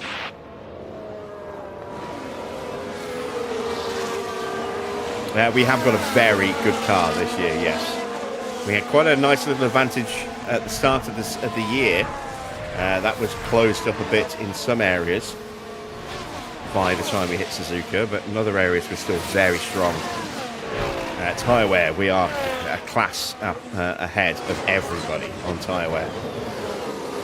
So that will make things a lot easier in situations like this where our tyres will not degrade anywhere near as quickly as other teams might do. Sainz is having a little tentative closing in on the back of Schumacher. And no one's really close enough to have a look anywhere yet. Guys, they're just waiting more. Bearman's closing in quite quickly on Norris, but again, we are really protecting our tyre temps.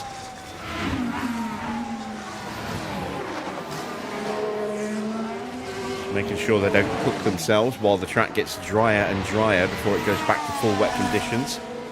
It's a little bit of short-term pain in terms of pace for a long-term gain in terms of how well our tyres will be able to perform when it gets back to the right conditions. And you love the livery. Yeah, I do as well. I'm very pleased with how it turned out. I wanted to try and change things up a bit. I didn't know the full contents of the other Cadillac sponsor pack, so I downloaded it, installed it, and saw Coca-Cola, and that gave me the inspiration Tyre phase update. to do when a you Coca-Cola livery. And I think it's come We're out fine, very I nicely indeed.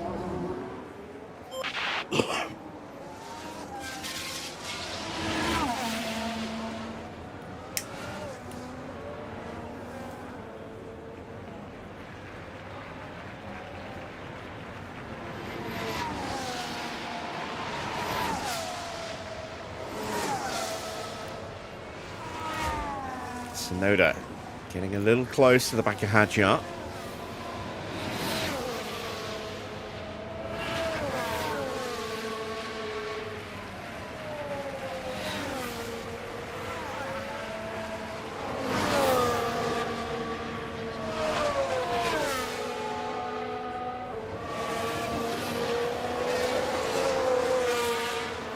Antonelli struggling to keep up.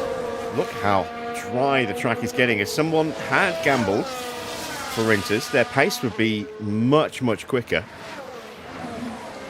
In fact, we're actually overheating quite badly Norris's tyres now. Max's aren't going to be too far behind. There they go. Need that track to start getting wet again soon. It will do in a couple of minutes.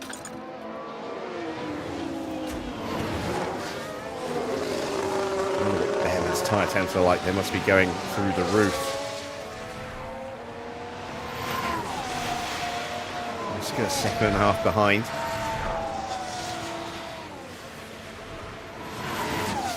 But your pace can suffer when your tyres overheat. Still, the track is getting drier. So Bearman's tyres might start to scream soon. Piastri is now getting close.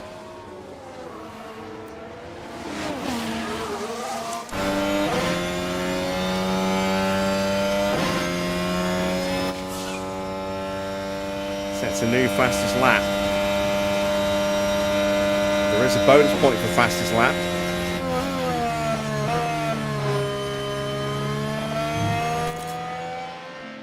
I think we are going to get a period here where we will get cars on Inters, and then it'll be interesting to see if anyone gambles on staying on those Inters as the track gets wetter again, or if they box to go back to wets. See, our tyres are really starting to suffer But if we take a look here, Oscar's tyres are much worse. They're 10% worse off than ours. And he's now stuck in the dirty air of Bearman, so he's going to be putting even more heat into those tyres. As at 95, I am very curious. What are the temperature of Oscar's tyres? We won't see the wear, we've already seen it, but we will see the temperature. 98 degrees at the start of the last lap. Let's see what it is when he crosses the line.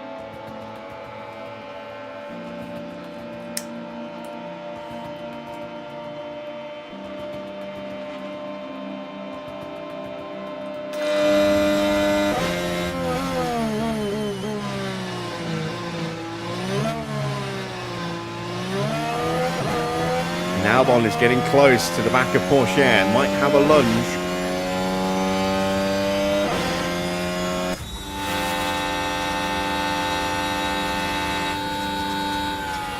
Albon's tyres down to 47%. They are falling to bits. Track is now getting wetter. Right, so Piastri's tyres.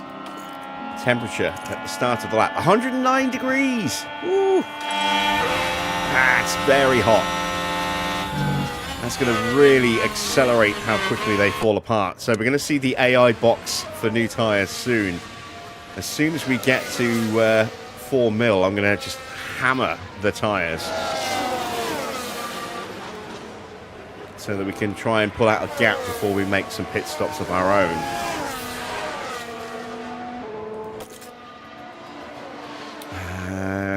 We might be able to stick it out until here and then box for inters around here, around lap 30.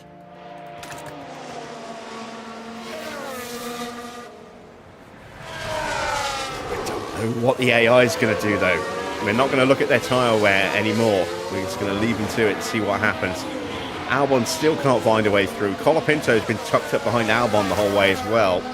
So both Williams' tyres will be absolutely screaming at this point.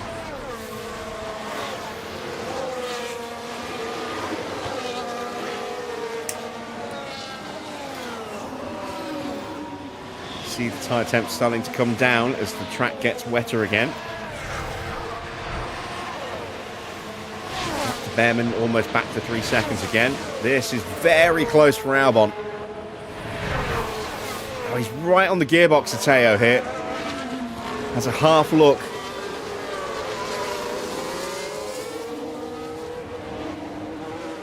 One stop is impossible, you feel. Like I said, we can go to when it becomes inters again next, put some inters on, and then it's a question of how wet is it going to get towards the end of the race. Do we need to make the switch back to full wets again?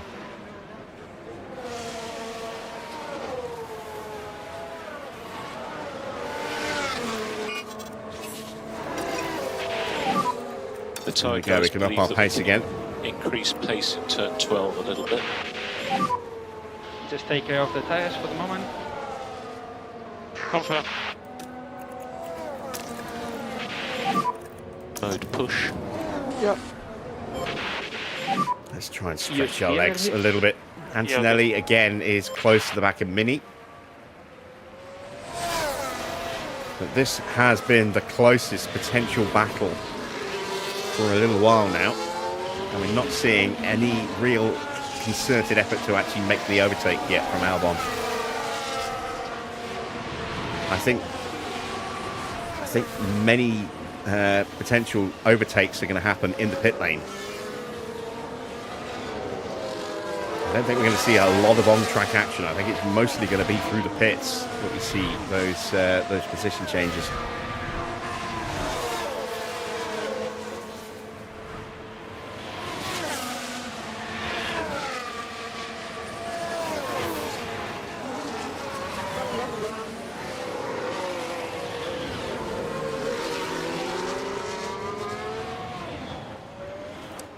Let's ride the helicam. See if Albon can get into a good position on this lap, and then we'll turn our attentions elsewhere again. We've got the gap up to Bearman over 4 seconds again. All the other gaps are starting to stabilise again. Mini's now 4 seconds off the back of Tsunoda, still with Antonelli behind him. Mini has a damaged underfloor as well, which he damaged around this point on the circuit on the first lap. So either he's putting up a very spirited defence, or a combination of a not great Ferrari and the conditions really working against Antonelli here. Because theoretically, he should be able to get past Mini, with Mini having damage.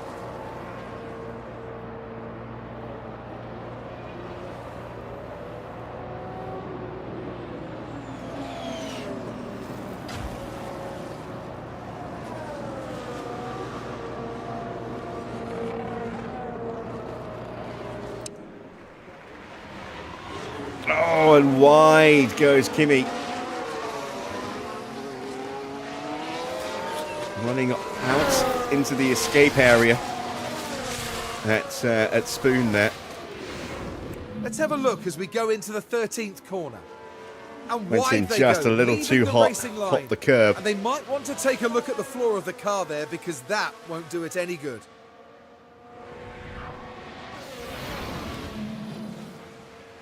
And that's cost him about half a second on track as well. So, who's going to blink first? Who's going to change their tyres? Because we are going to need to see new tyres, I feel, for some of these guys. I don't think they'll be able to actually make it to the next set of inters. Well, you know, the next button on, charge button sub on. 4 mil period. Confirm. Charge on. Okay. It's still quite a way to go. Another 10 laps, I would say, before that changeover will become necessary. How many of these guys can actually do another 10 laps without risking a puncture? We could stay out all the way through, but I mean, our tyres won't last. They will melt and explode during that next inter period if we try and stay out.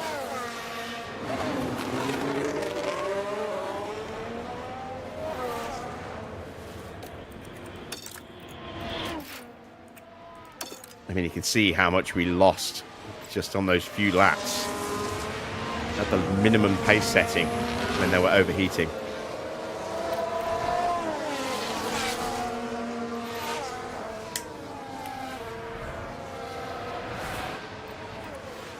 That's not going to be enough either. We're going to have to turn them all the way back up again. Mode push. Yeah. So gap to Bearman's now 6 seconds. Looks like we are pretty comfortable at the moment. We have this one pretty much in the bag as Max starts lap 21 of 53.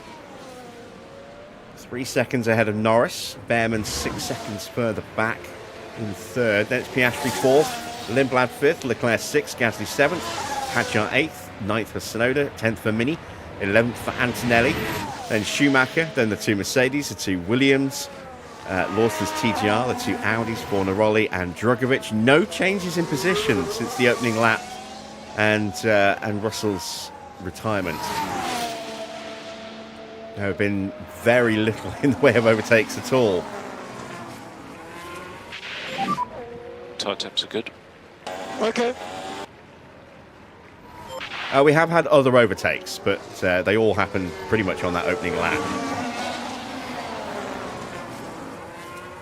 Tsunoda got ahead of Mini on lap 1.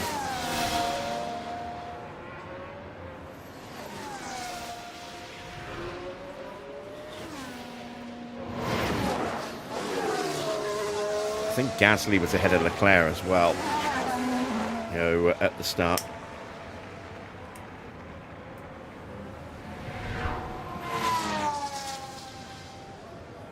There's been a little movement at the back as well.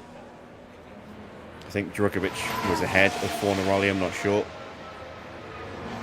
But yeah, it's been very quiet in terms of actual on-track action so far this race. We haven't had much in the way of battles. The closest we've come to so far was Albon getting within a couple of tenths of Teo going into the Casio Triangle chicane. But and he made a little half look, which was easily covered.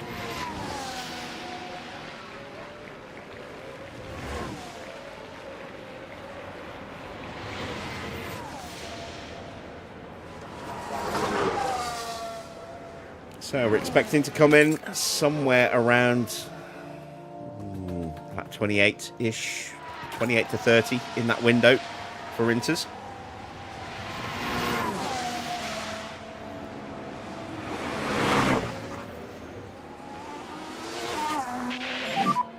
What about tyres? So I feel like the tires are just dropping off. So our tyres are still in really good shape, all things considered, at 55%. Bearman's are probably about 40%. Piastri's might be a bit lower. Albon's tyres have got to be around 30%, if not slightly lower at this point. He's backed off again. He's doing 146.7. It's over 2 seconds slower than us. Partly because he's stuck behind Porsche, partly because his own tyres are going to be suffering now. Colapinto has dropped a second and a half behind Albon, so he's dropped back a bit as well. Everyone having to try and cool their tyres down after that period where the temperatures, spiked dramatically. How hot did Piastri's tyres get at their hottest point? 109 degrees at the start of lap 16, and then they started cooling off, and they're back down to just outside the window at the moment.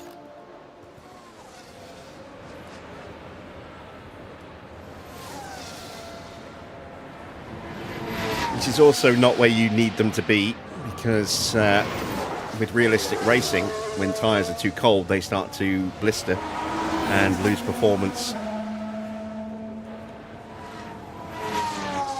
So you still struggle there. And there we go. First car into the pits is Alex Albon. His tyres are 31%. So about where I said they were going to be. And what's he putting on? Inters. He is going for Inters early because at this point, that was a bad stop as well. At this point, there's no point putting on full wets. The track is now starting to dry up. So he's a couple of laps early, but he's avoiding a potential puncture risk by boxing a couple of laps earlier than he should do. He's going to be slow on this lap, slower than the guys who are on wet tyres. But the track will come to him quite quickly. Next 2 or 3 laps, maybe. And tyres are okay? Yeah, confirm. Yeah, see there, it's actually going to be just 4 minutes away till we hit 4 mil. Or below 4 mil. Tyre temps look good. Yeah. So we're going to keep our tyres at this pace. Norris is now 3.5 seconds behind Max and 8 seconds, over 8 seconds clear of Ollie Bearman. And we're lapping over a second quicker now.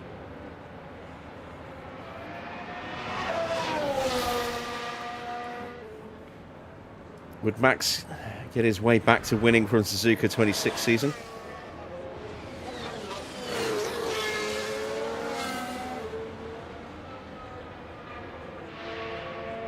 I'm not sure I understand the question.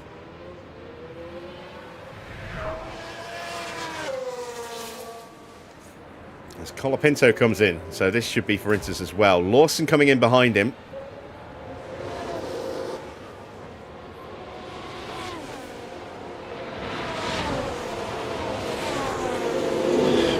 Now, this is going to be interesting. Will Colapinto get out ahead of his teammate? That's a bad stop for him as well.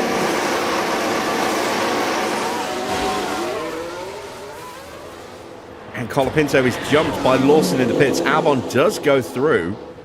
Had that been a clean stop for Colapinto, I think he might have come out ahead of Albon. As it is, he's dropped to the back of the grid.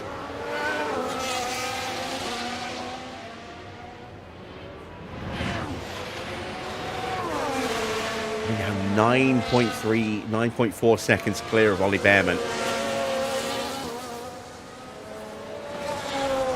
Good. We're going to put Norris into harvest, so the gap between him and Max just goes up slightly, so Max has a chance to actually exit the pit box before Norris comes in. Bearman's into the pits.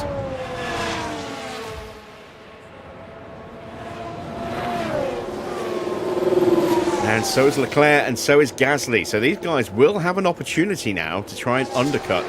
Bearman will be fighting to stay ahead of Oscar, but Leclerc, Gasly, Hadjar and Tsunoda have got a chance to try and undercut Lindblad and Piastri.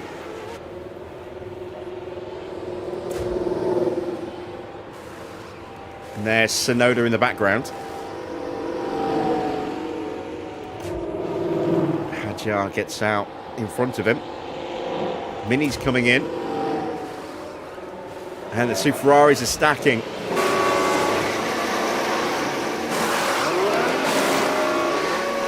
Good stop for Mick, but counteracted by the fact he had to wait behind his teammate.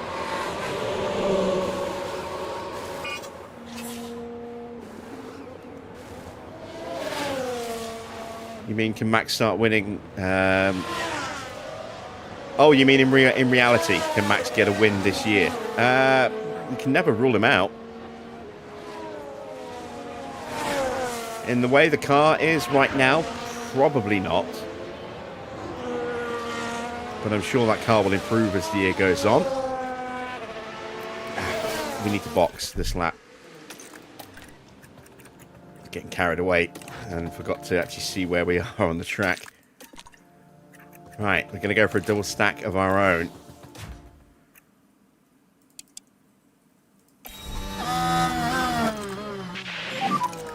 So boxing this lap, please. Right, Max is in. Norris is in. I expect Oscar and Lindblad will be in this lap as well. Slippery pit lane, be careful. Confirm. A 2.0 stop, not bad.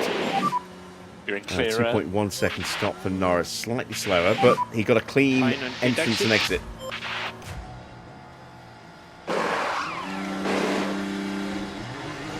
Didn't look the quickest stop for Oscar there. That was a bad stop for Lindblad. E1. It's a really bad stop. Bearman's about to go through. Leclerc's going to go through. Oh no, that's a slow pit stop there. What was the issue for Lindblad here? The Alpine crew standing by. Oh, it's that right rear. There we see the problem. Did not want to come off.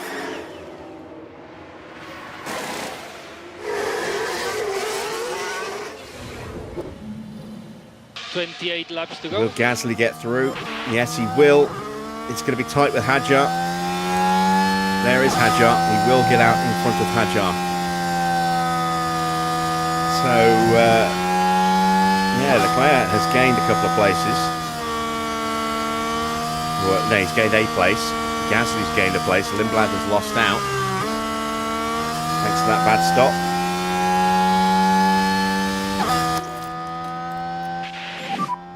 Charge button on, charge button on. Yep.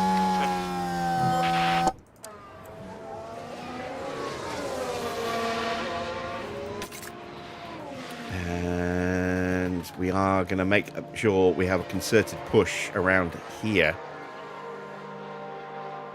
for the fastest lap before the track gets worse again. In fact, actually you can see now that that spike is now much, much sooner and all the way to the end. So it's back to full wets again in a handful of laps.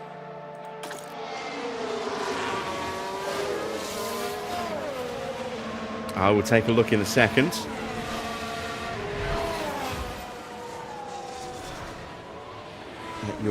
At your post there, PR.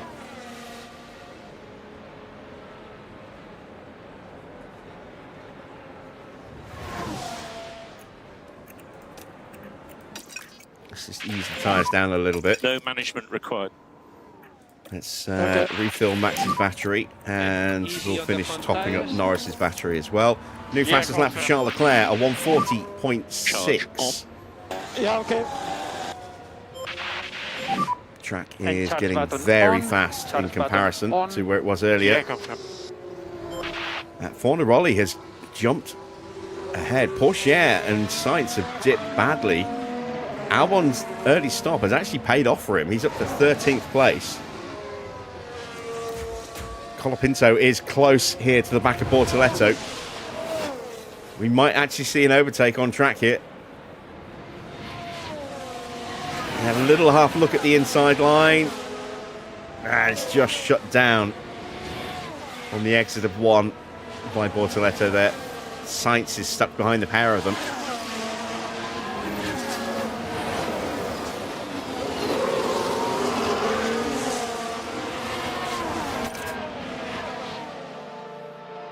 The track is going to get very, very dry compared to where it is and compared to where it's going to go.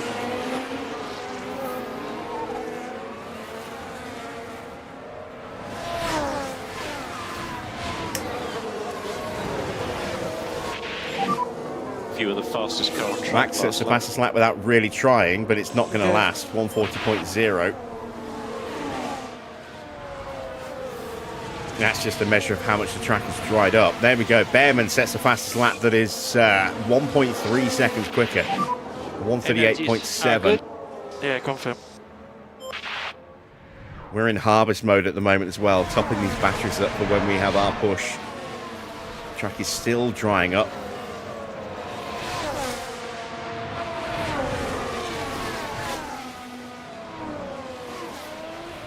Colapinto thought about a move, but Bortoletto covering off in the middle of the track there into the braking zone.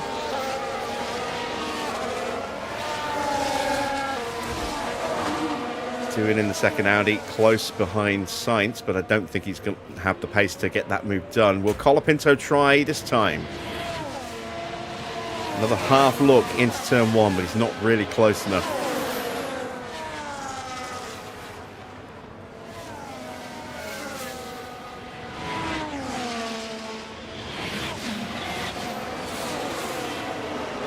So Sonoda has lost out to Hadjar in the battle in the pit lane. Lindblad has lost out. Mini has kept 10th. Antonelli has kept 11th, but some big gaps opening up. Track down to 2.3 mil.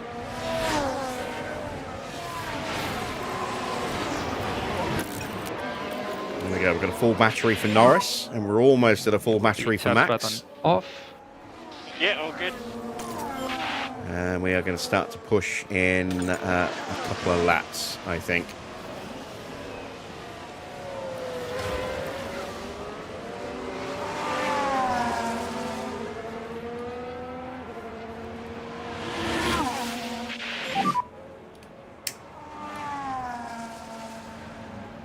Okay.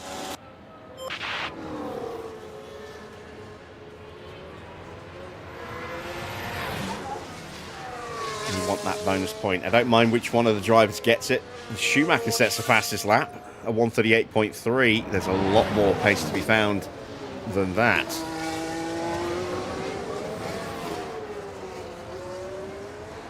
This is why we're saving the battery.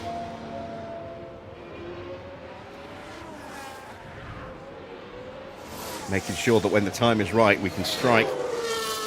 And strike hard. Strike fast. No mercy, sir.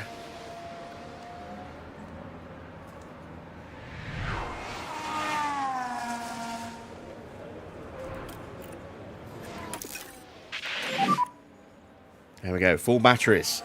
Track almost below 2 mil. Okay.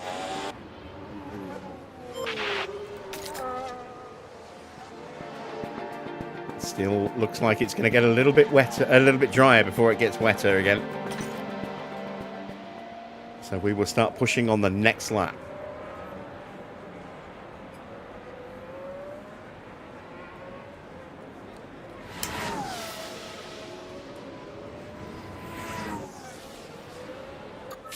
New fastest lap for Oscar, 137.1.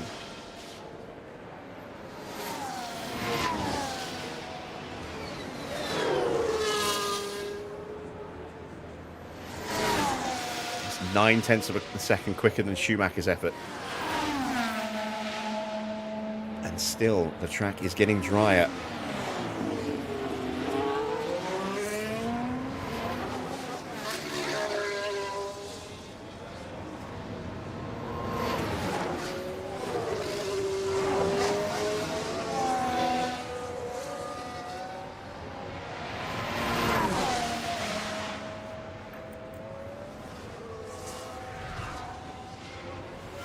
That's the 4-minute warning.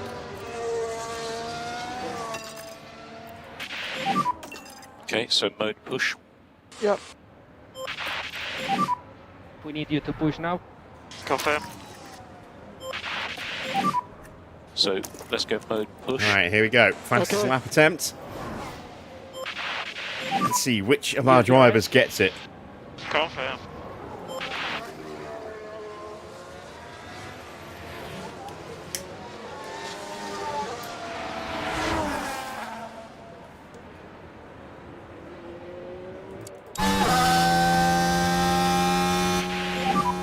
Currently P1. Coming behind is Norris.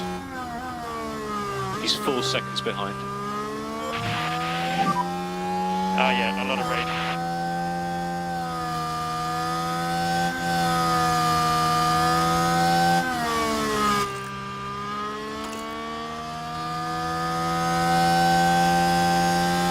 Still, the track's getting drier.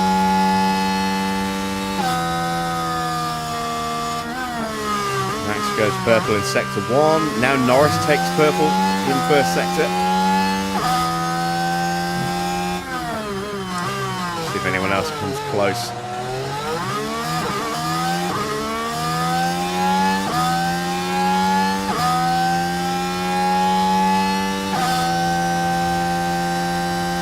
Track. Drying is slowing down. I think it's going to start to go up very quickly in a lap or so. I'm going to push for another consecutive lap. I think we should have enough battery left over. 39.9 and a 39.9. Norris is just edging it. And look how tight it is between these two.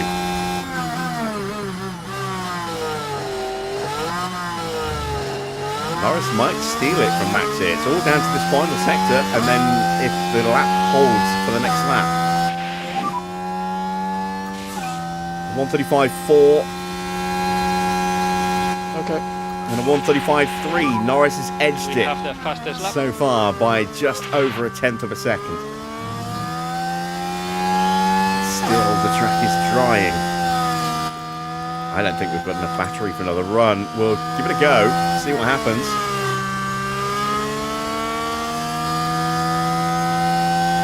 We were 1.5 seconds quicker than Ollie Bearman on that last lap.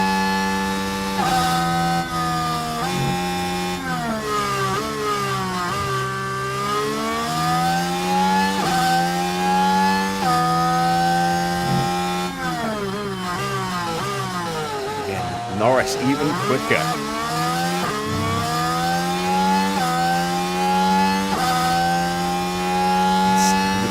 Drying up, but that's not going to last for much longer. The big water is about to hit. There it comes. Here comes the big water.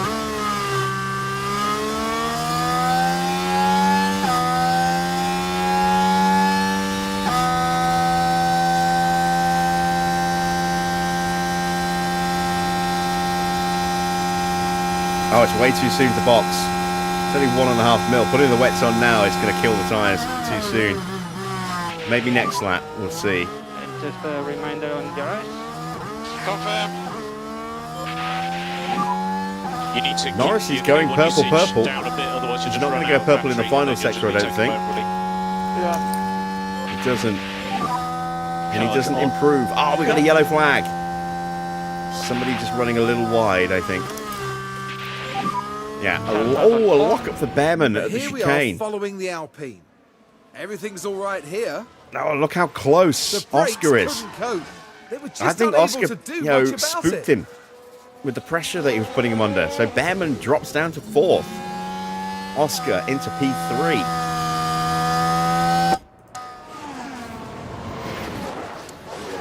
He is now 12 seconds behind us. So reporting a lot of rain.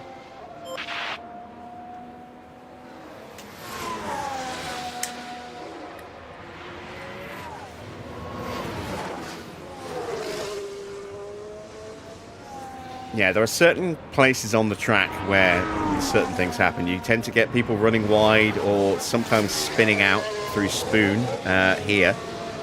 You tend to get people locking up and crashing, or, you know, it's like spinning and crashing here at the second Degner. You tend to get incidents potentially, certainly lockups here at the hairpin. You definitely get lockups here. You get people running wide, usually through turn 1. And if they're side by side, you sometimes get contact on the exit of turn 2. Every track has certain hotspots for where incidents are going to happen.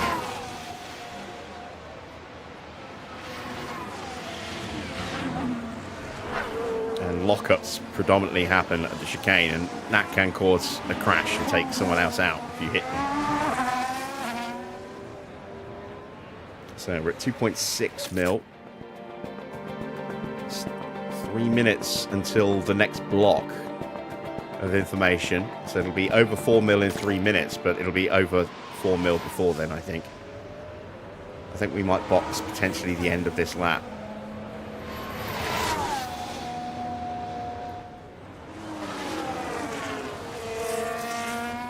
We've almost burnt off the spare fuel.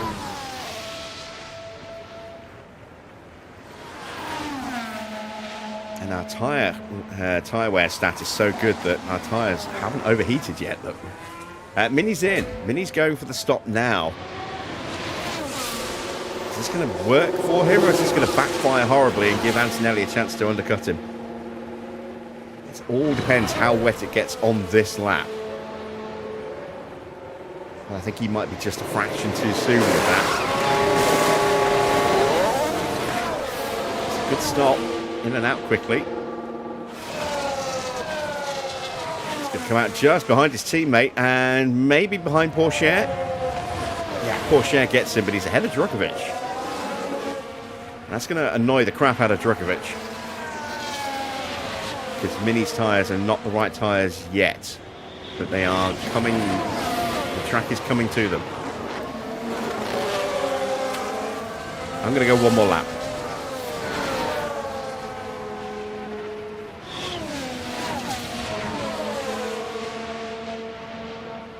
Yeah, I think Mini's maybe boxed a lap too soon.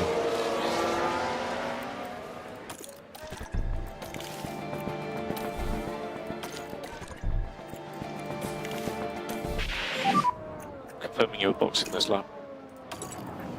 Okay.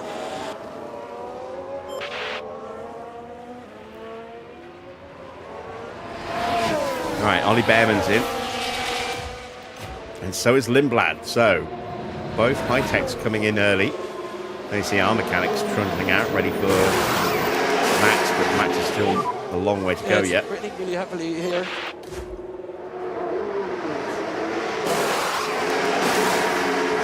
This should work out very nicely for the HiTechs. Antonelli is in. So, has he done enough?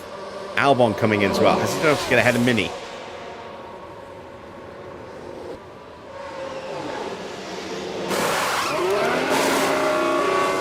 Decent stop.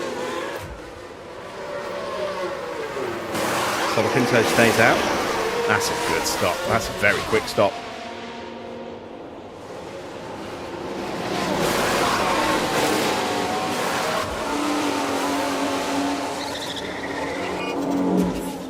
There we go. Now it's full wet conditions. We're approaching 130R at the end of the lap. Antonelli way ahead of Mini. Mini did box a lap too soon. He's now got the right tyres on. Can he get his way past Pourchaire?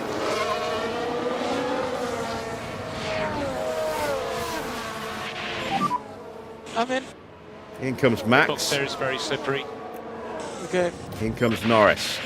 Another double stack. Be careful, slippery pit wall. Confirm. It's 2.2. It's not a quick stop, but it's clean. You're in clear air. 2.2 again. Not quick, but clean. Oscar and Trouble Leclerc clear. are both in. And Gasly's coming in as well.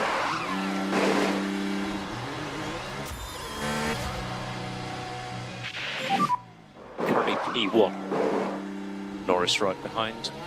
Synchronized stops there from Ford and Honda. So there's 18 laps to go, including the one Sonoda's you're on. stayed out. Oh, Sonoda, that's going to Now we backfire have horribly. P2. It's not a clean stop for So Hadjar. next car in front is Verstappen.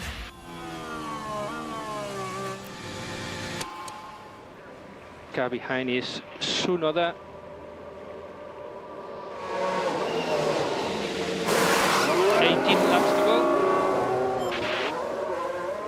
And it's not just Tsunoda that's going to pay the price. Oscar is going to pay the price as well when he gets stuck behind him.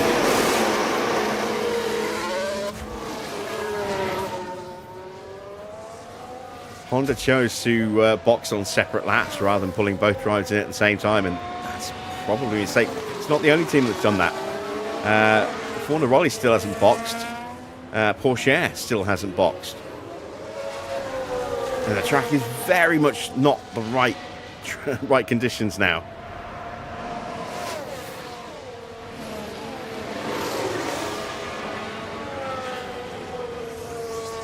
And Tsunoda is going to be really vulnerable into the triangle here. We got a yellow flag. Oh, if this is a safety car, this could change things. It's not. It's someone locking up or going wide. Antonelli. The circuit looking quite damp. Trying to get his way past an Audi that hasn't And the boxed car yet. just locks. To be fair, though, even the best drivers in the world are going to struggle when the track's And it's like very this. rare to see a lock-up at turn 10 rather than 11, but we do see them every now and again. And there we go. Look at that. Just sailing on through. So much more grip than Tsunoda. And Tsunoda's in. Antonelli is ahead of both Ferrari and Mini. Mini's stuck behind his teammate.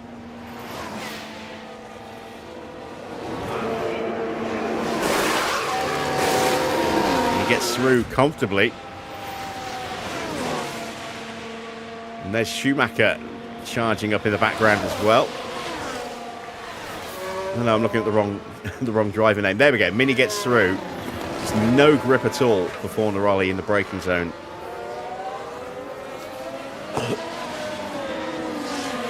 And he stayed out again. Ah, why? Why? Why? That makes no sense. Doohan has stayed out. Why?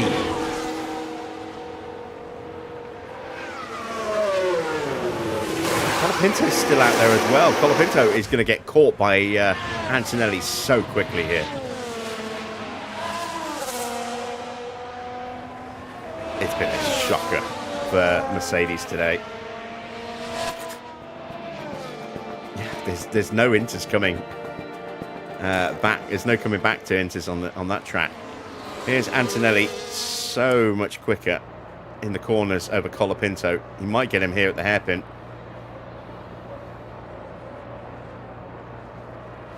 Or maybe on the exit at the hairpin. If he doesn't get him here, he should get him maybe through 220R, but certainly into Spoon.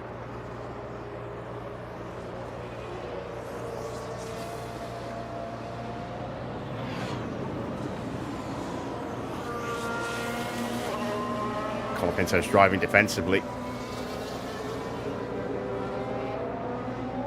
Wow, this is frustrating for Antonelli. He's losing so much time.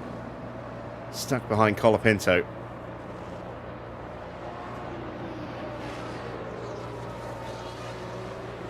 He'll definitely get him into the chicane. If he goes to the move, he doesn't. Oh, now he has a little look. It's too late now. Colapinto, are you going to box?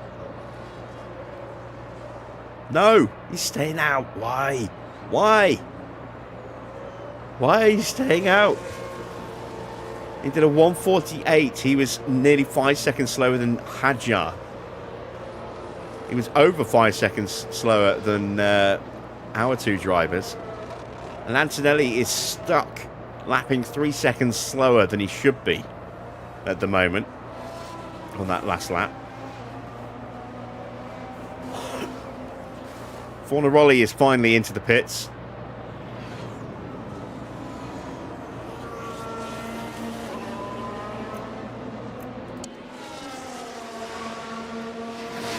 And look at the gap exploding between Colapinto and Tsunoda. It's up to 15 seconds. Right, this time surely at the hairpin. That's Mini closing back in. Yeah, up the inside. Finally gets the move done. And watch how quickly he pulls away now from Colapinto. Mini's almost on him already.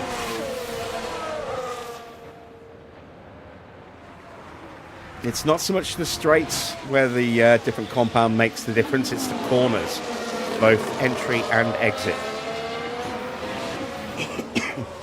Braking zones is the biggest differentiator between the tyre compounds, but also getting the exit out of the corners. Mini is now through on Colapinto at the first time of asking. Colapinto is now 1.6 seconds behind since the hairpin. Schumacher gets past Doohan. He's going to be closing in on Colapinto very quickly if Colapinto stays out again. Has he finally hit the pits? Yes, he finally hits the pits. What about Jack Doohan? Doohan hits the pits as well. There goes Schumacher and Albon. Bizarre strategy there from a few teams, keeping their second drivers out. A little delayed releasing as they wait for Doohan to come in.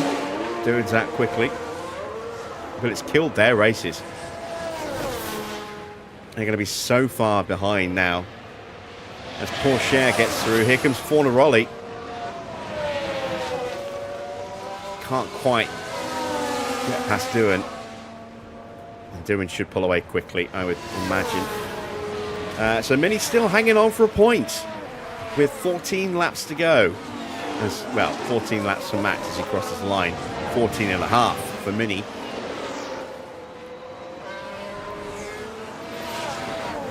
Max leads Norris by 5 seconds. Piastri is 15 seconds further back. Then it's Bearman, 1.8 seconds behind Piastri. Leclerc in P5, Gasly P6, Lindblad P7, Hadjar in 8th. Just imagine where Russell could be right now if he hadn't locked up so early on or spun out at the second Degner. He could be right up there on the podium as well.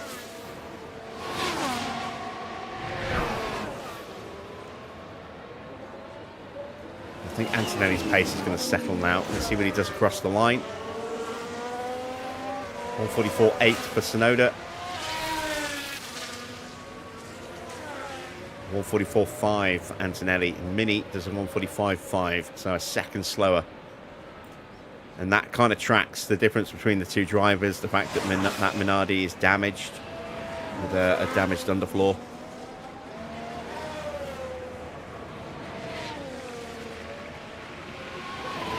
So Max is on for 18 points this weekend for pole position, bonus point, and 17 for the win. Norris is on for 15 points, 14 points, 13 for finishing second, and a bonus point for the fastest lap.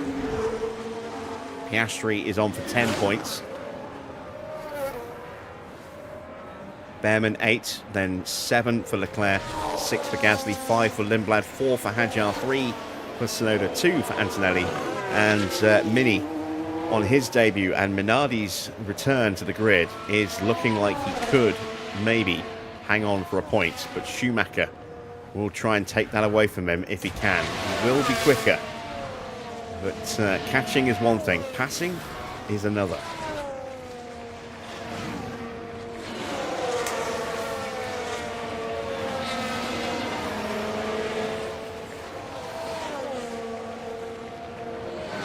Albon is ever present in Schumacher's rear as well.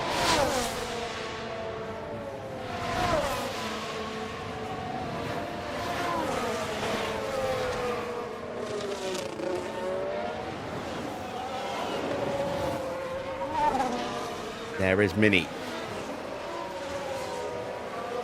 Let's see what he does this time round. A little bit quicker. And only half a tenth slower than Schumacher that lap.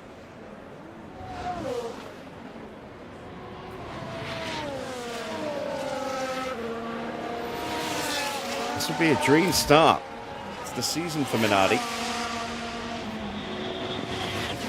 If they can somehow hang on and get a point, that would be a dream debut for Mini.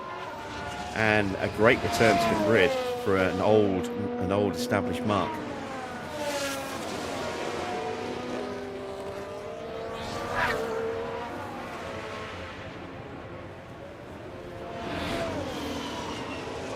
And that's Mark spelled M-A-R-Q-U-E.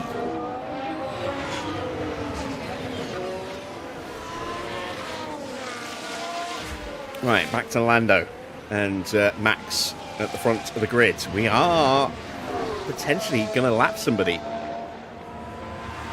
Maybe. Fornaroli and Doohan are doing high 44s. We're lapping a second quicker, and we're not that far behind. They're just coming out of the hairpin now. We still have 12 laps to go, including this one. So we might potentially lap Fornaroli before this race is over. We still haven't burnt off all that spare fuel, look, from that VSC. We're still just over.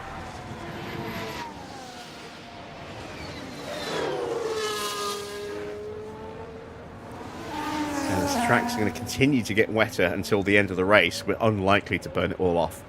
We might actually end up with even more fuel on board.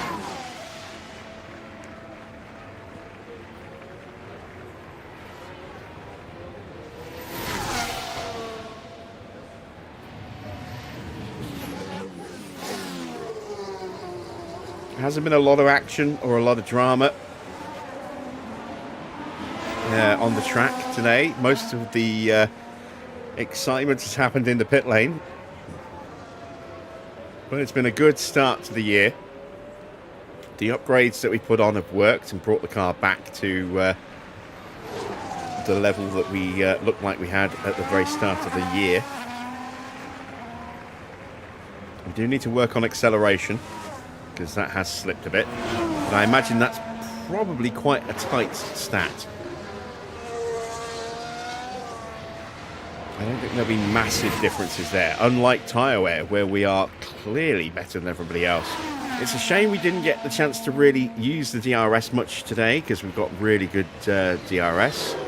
And we haven't really been in traffic. We've got really superior dirty air management as well this season. That will certainly help if we have a bad qualifying in future races. We have a yellow flag. I'm not sure where it is. Maybe the triangle? No, that's So Spoon. let's take a look at the replay. Doing running wide at Spoon. Now this, I think, was at turn 13. Yeah, just And hopping nearly- the curb. Oh, just running wide. Well, hopefully not a sign of things to come.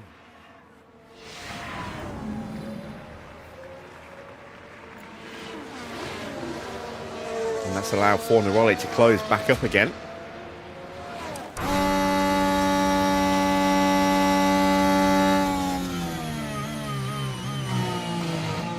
Is he going to be close enough to have a look if he gets a good slipstream here?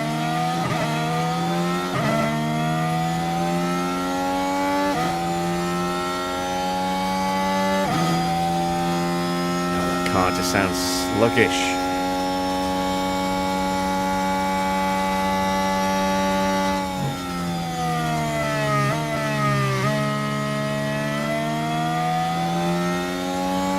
They should be running a Ferrari engine, but it doesn't sound like a Ferrari engine. Check the teams.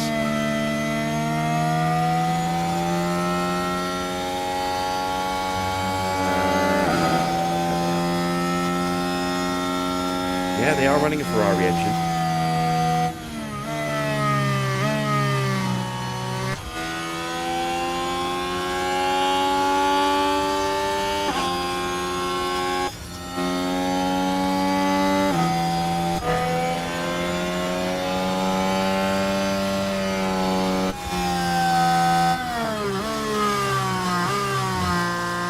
Listening to the difference in engine noises.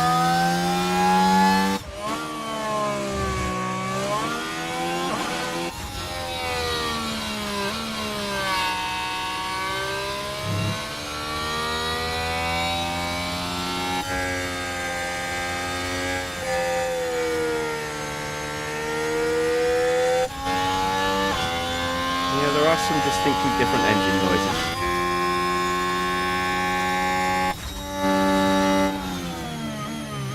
I wonder if they're key to just this particular team.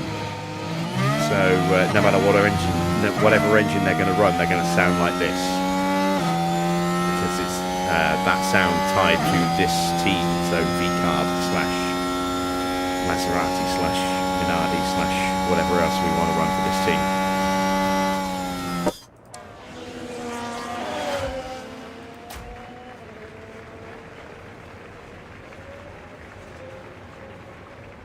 Nine laps to go. Max leads by 6 seconds. Track now up to 6.2 mil.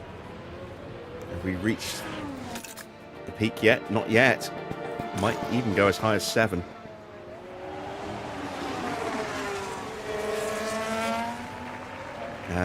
We took over 2 seconds out of Fornaroli on that last lap.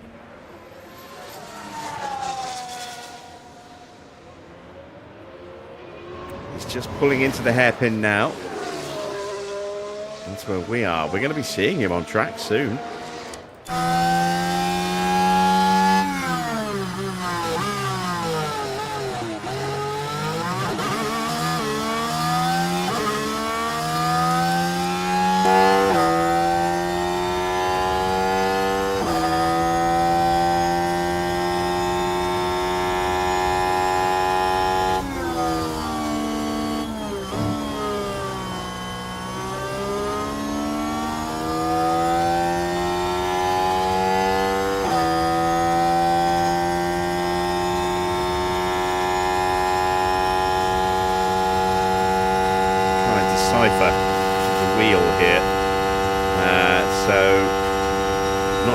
Sock is.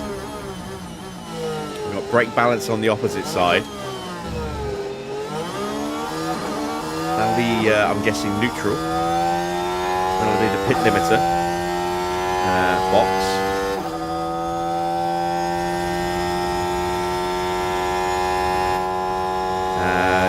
Differential changing as a secondary option, maybe. On the box there and on the R button.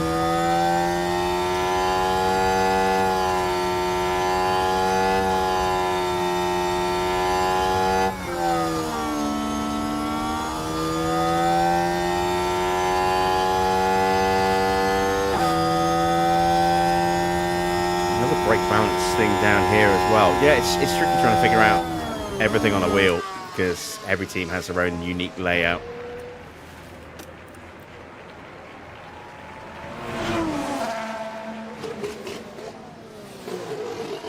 Does the Ferrari wheel have K1?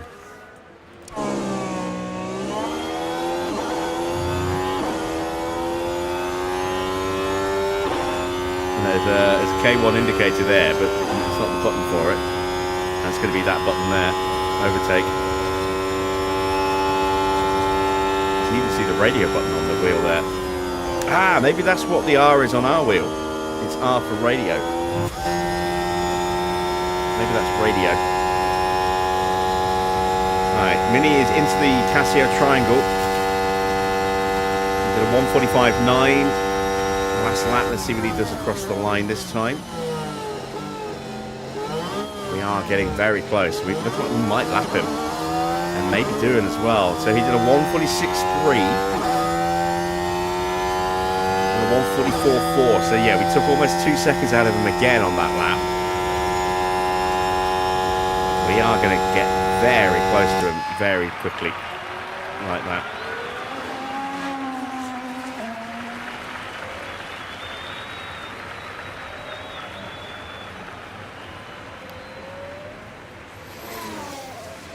No, I don't think it's keyed in like that. You don't really see the drivers press buttons. You see them change gears. That's about all you ever see them do. I mean, we can experiment. By all means, let's turn on the battery and see what happens. Let's wait till we can hit 220R first.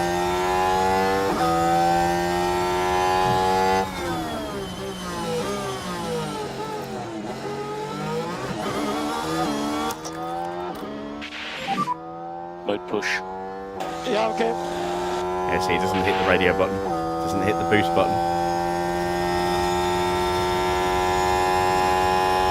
You can't see if he presses a button for DRS because we don't have DRS with 6.5 mil of water on the track.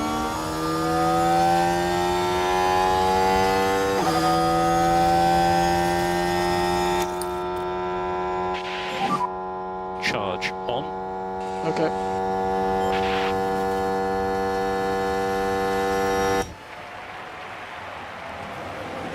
Yeah, I don't think they paid that much, put that much attention to detail in for the steering wheels in terms of driver, you know, using the wheel.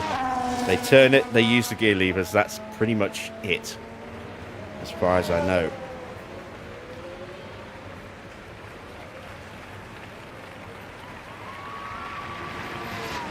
Another 1.3 seconds quicker than Fornaroli. He's in the S's. We're in the S's. Just a couple of corners behind him. 6 laps to go.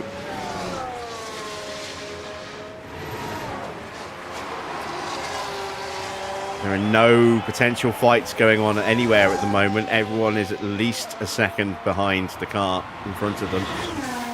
In some cases, much bigger gaps. Piastri 17.5 seconds behind Norris, who's now 7 seconds behind Max.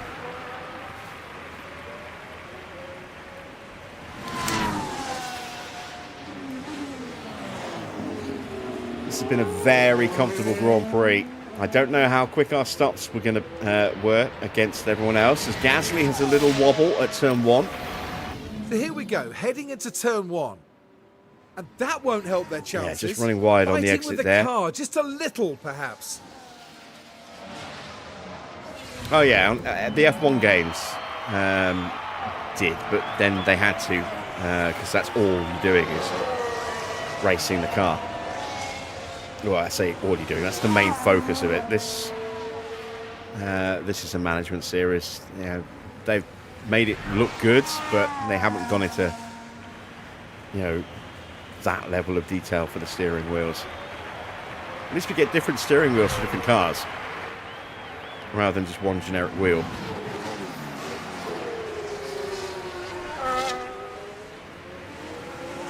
Right, we should see Fornaroli ahead of us. There he is. 5 laps to go at the end of this one. Yeah.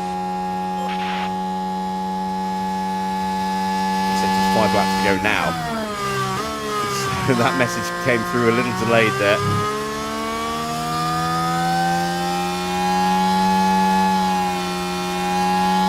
Took another 1.2 seconds out of him as well on that lap. He's still got battery to use as well.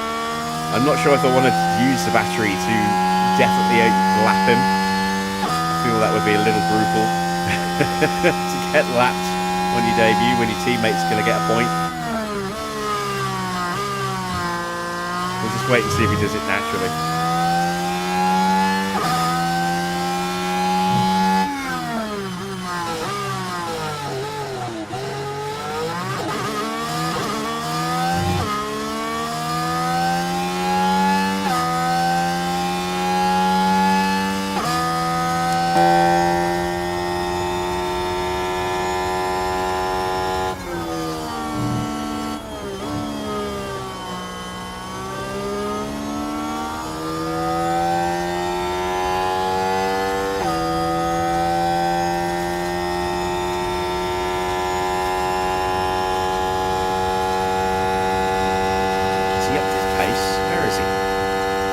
There he is.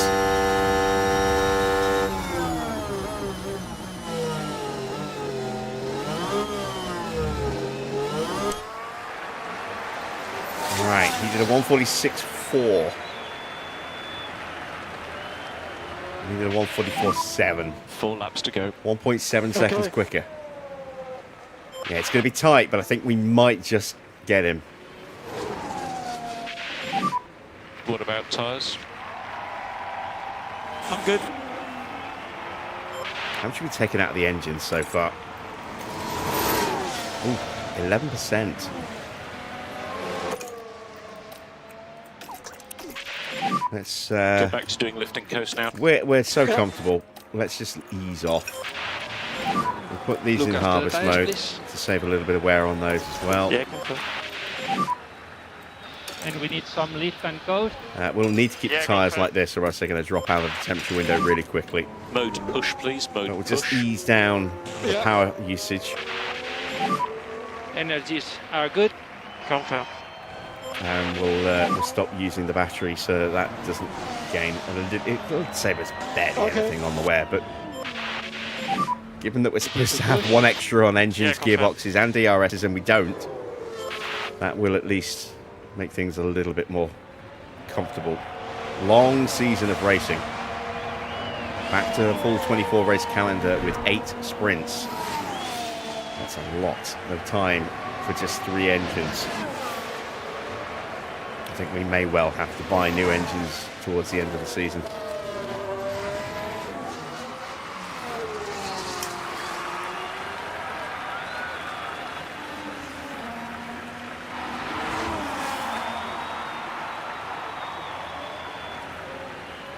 All right, into the final 3 laps, P1. and we are 19 Car seconds behind is clear Norris. of Piastri, who is 26 seconds behind Max. We can probably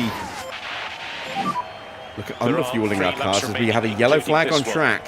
Okay. I think that might be... Is that Antonelli? No, it's Sainz.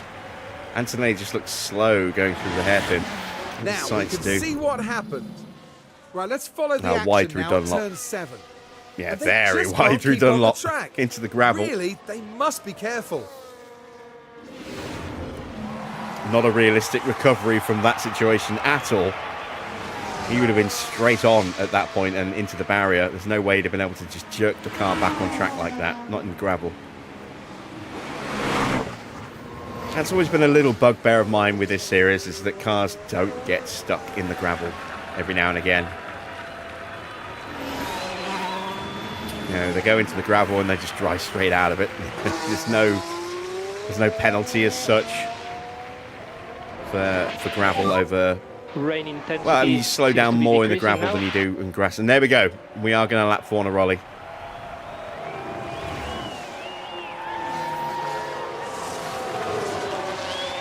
I don't think we're going to get doing though. Not with 2 laps left.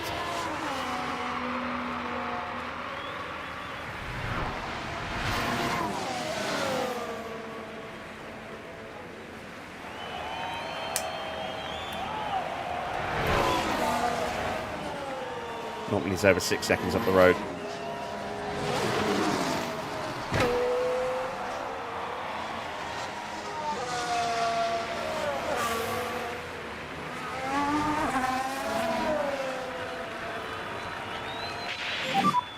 Two more time laps.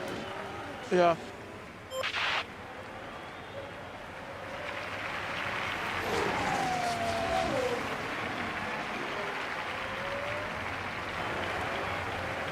Leave that up just in case we see someone lose a bunch of time.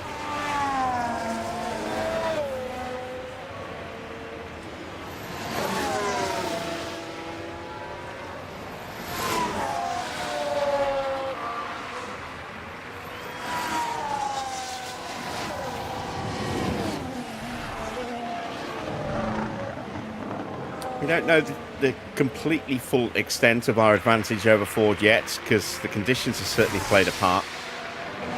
Piastri being stuck behind Bearman for a while has played a part as well, potentially. But I imagine that Piastri will be quicker. He's the #1 rated driver in the game, so you would expect him to be quicker than Bearman. I don't think there's much difference in performance between the Ford and the HiTech.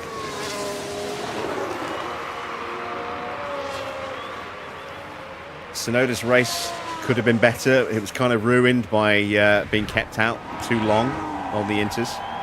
He could have been in 8th, maybe even 7th.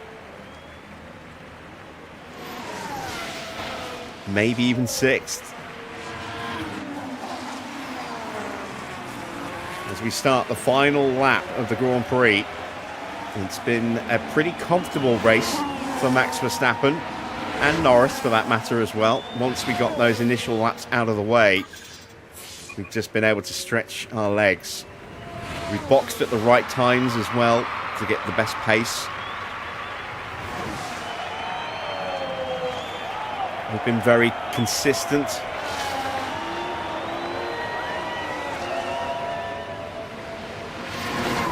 Yeah, Lindblad's not had the best run in the pits either. He could have been and should have been ahead of Gasly. I don't know if he would have got past Charles Leclerc though.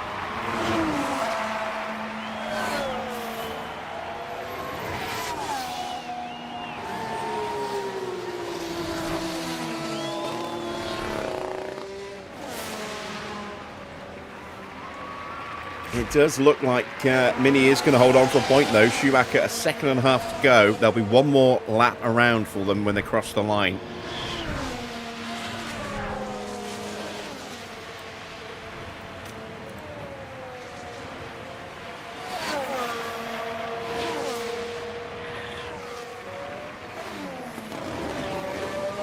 At 1.4 seconds.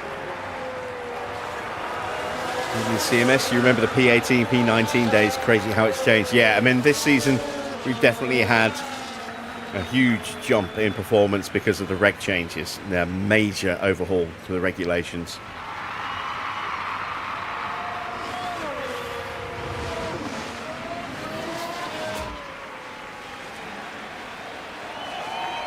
But we have gradually been gaining performance every year over the rest of the grid in terms of catching up to them. Last year we were still the worst car, but by a very, very small margin, and we ended up, winning the Drivers' Championship and pushing them close in the constructors. So much to the team. Thank you very much. Max wins. Really happy with Norris that. home in second. And there it is, the Dutchman, Max Verstappen, has taken first. There is Fornaroli in the background. Just the perfect end to what has been a thrilling race.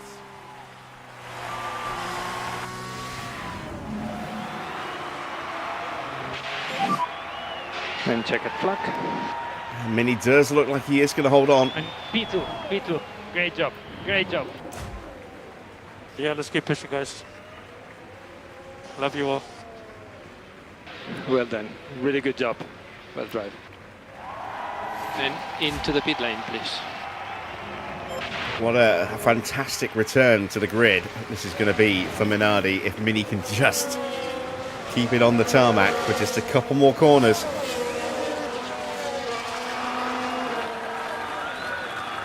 What a great debut race for Mini as well. A point on debut.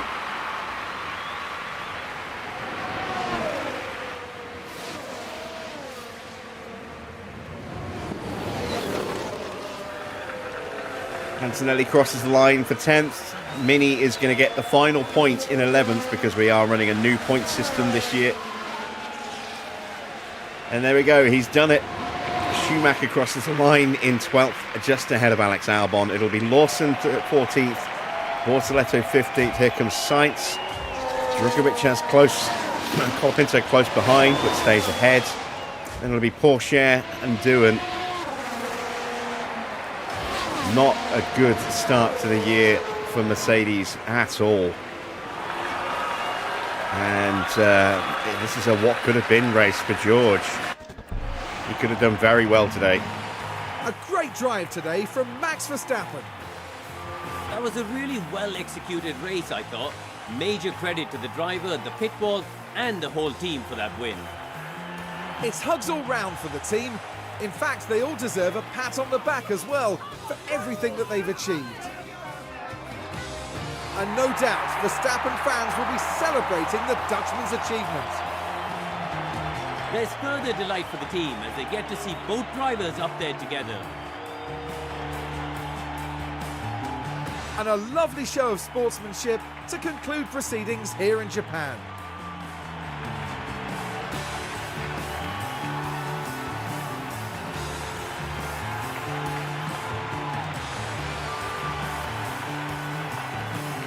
Well, Karun, how do you think they'll be feeling in the team garage at the end of that?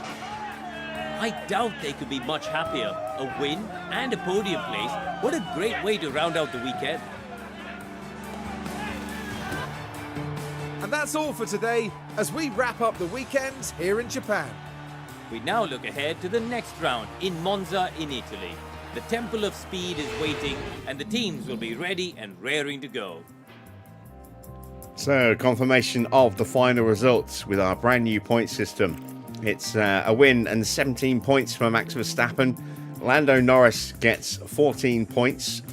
It's 13 for second, and that bonus point for the fastest lap as well. Max has 18 points total for the bonus point for qualifying. Then it's Oscar in third with 10 points, then 8 for Bearman, 7 for Charles Leclerc in fifth. 6th is Gasly with 6 points. 7th with 5 points is Lindblad. Then it's 4 points for Hadjar, 3 for Tsunoda, 2 for Antonelli, and Gabriele Mini getting a point on debut for him and Minardi, ahead of Mick Schumacher. Then Alex Albon, Liam Lawson, Gabriel Bortoletto, Carlos Sainz, Felipe Drugovich, Franco Colapinto, Porsche, Doohan, Fornaroli in 21st, a lap down, and George Russell retiring very early on with that spin at the second Degner, causing him to retire. So, in the Drivers' Championship, now you see confirmation of 18 points for Max with that pole position point as well.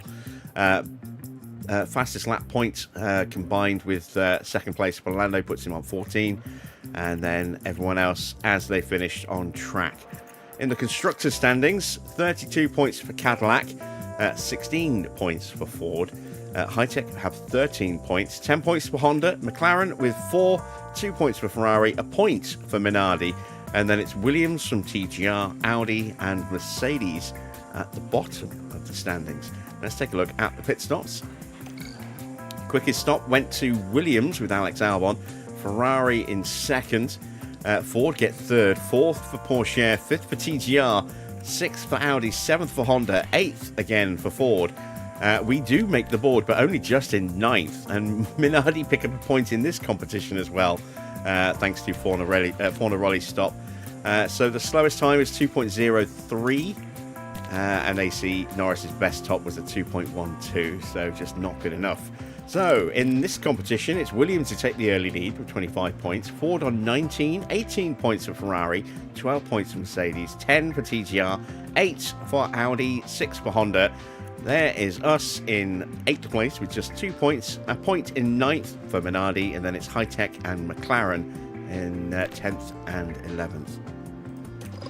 Both of our drivers hit their sponsor targets of 1st and 2nd, so they get another 2.787.5 mil added to our bank balance. Very, very nice.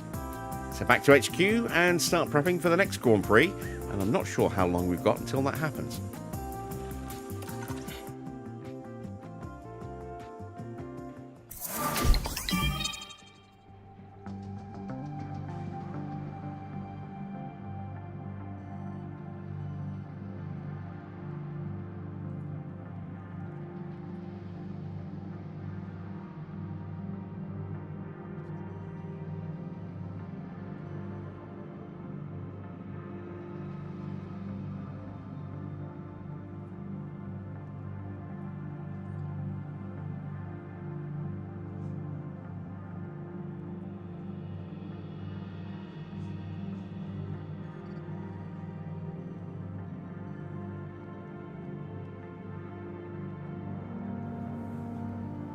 Okay, Javi goes up to a 97 overall. Very nice. When's the next race? We'll find out in a second, but in terms of stream, tomorrow.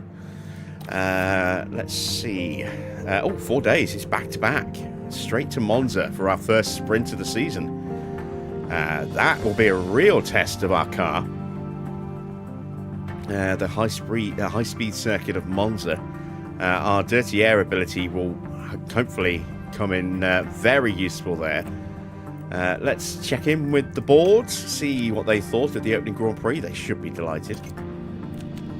They were, as you would expect with a 1-2. So that puts us firmly on target to finish second or above so far. And also, we are currently on target to be the Constructors' Champion. It's a long way to go. A very long way to go. So we're not going to get too ahead of ourselves just yet. Let's dive into the inbox. It's a new ATR period, so we can get another upgrade done. We're back up to 7.5 million. So let's see what we want to do there. I think we'll probably dump those onto the front wing, potentially. Let's take a look at the post-race data.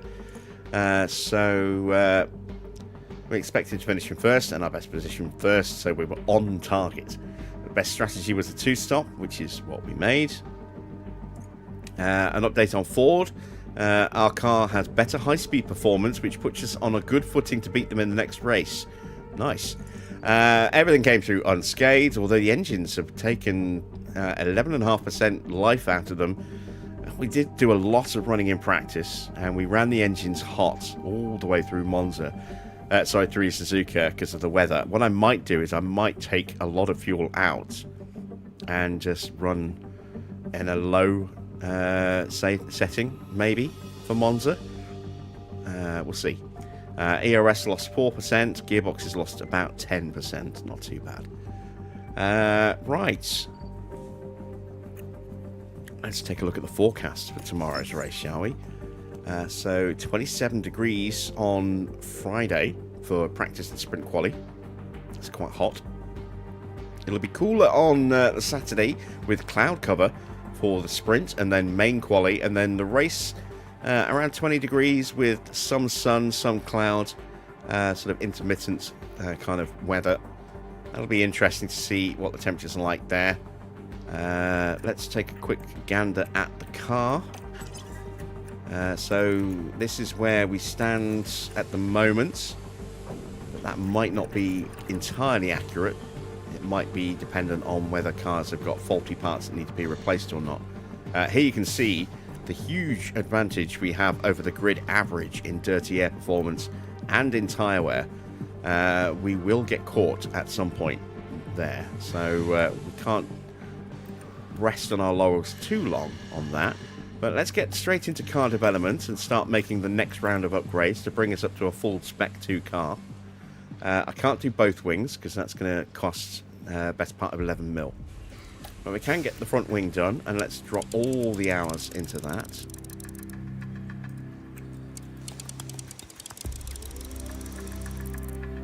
Don't get a lot of hours, as you can see.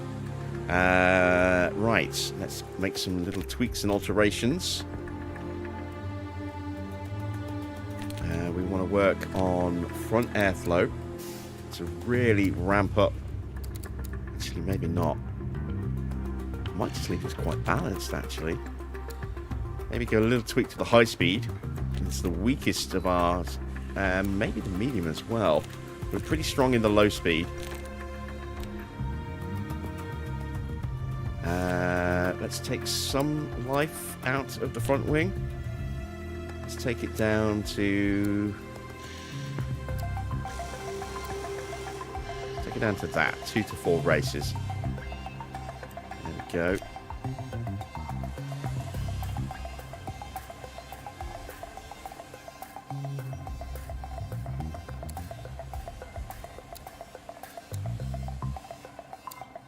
Yeah, we'll just go like that.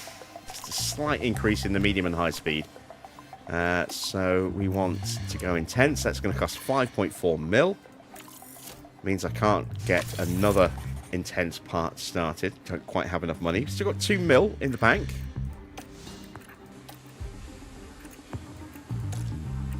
Could make an extra set of spares for the chassis.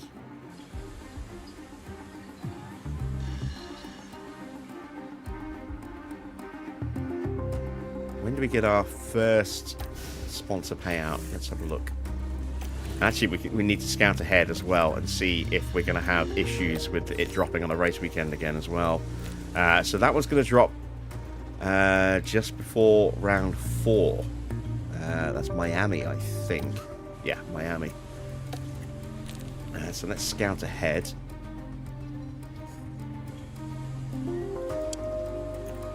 That's going to drop on a Monday. That's good. That's going to drop on a Monday. That's good. It'd be so nice if we can get through a season without having to fix that bug. That's going to drop on a Tuesday. That one's going to drop on a Saturday, but it's a non-race weekend. That's part of that 2-week gap before we go to Monaco. No, Singapore. Monaco's quite late in the year. Actually, that might... Yeah, that is Singapore. I thought so. And then after that, we get one there before we go to Canada. And then the last one of the season there. We look like we're actually going to get a season where we don't have to mod money in until we get to the final day of the season, and that's the end of it anyway. But I will mod that money in for anyone who wants to continue to save themselves on their own PC. As I said, I'll make that save available to anyone who wants it. So that's really nice that we're not going to have to worry about not being able to meet fulfillment requirements because they drop on a day while we're away at a Grand Prix weekend. Really pleased about that. Really pleased about that. Let's get the pit crew training schedule done. So let's clear that out. And then can we get any training in? Maybe a little bit. Let's try a morning of gym training. That gets me to 8%. That's fine. And then we go down to 0 for a sprint weekend. We've got a Thursday start here. Interesting. For Vegas. Okay. So let's start here.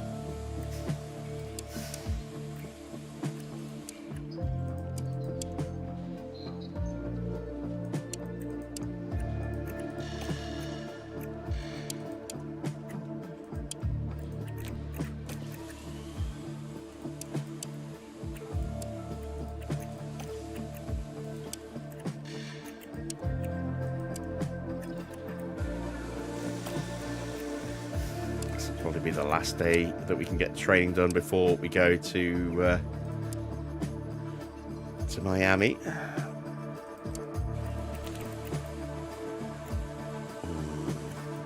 Maybe squeeze a morning of car building in.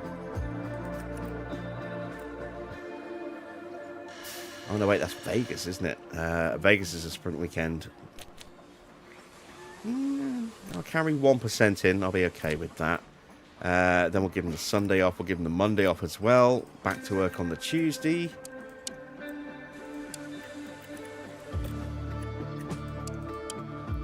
Really need that to go up to a 95 soon. We have got an upgrade in progress on our team hub, which will hopefully kick in an extra little boost of training for Will Courtney. Get that aptitude rating up a bit more, because otherwise our pit crew's going to hit its limit pretty soon, and we'll end up with the same issues that we had towards the end of last year, where we stopped getting good results, and then down to 18% on the final day of the month.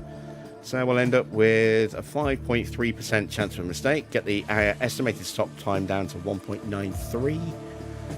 Just needs a touch of car building. That's definitely lagging behind a little bit, but we'll focus a bit more on that in the next month, I think.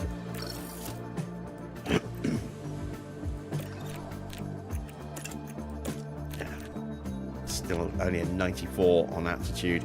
How long do we have to wait until our team hub upgrade is complete? Ooh, only 6 days. Nice. Very nice. So we'll get that for a really good chunk of this season. It's just dipped as well. Also, look, because of our sponsors, it's been increased in effectiveness. So I'm trying to work out where that's actually going to go. It's not like a huge increase, but that's unmodded.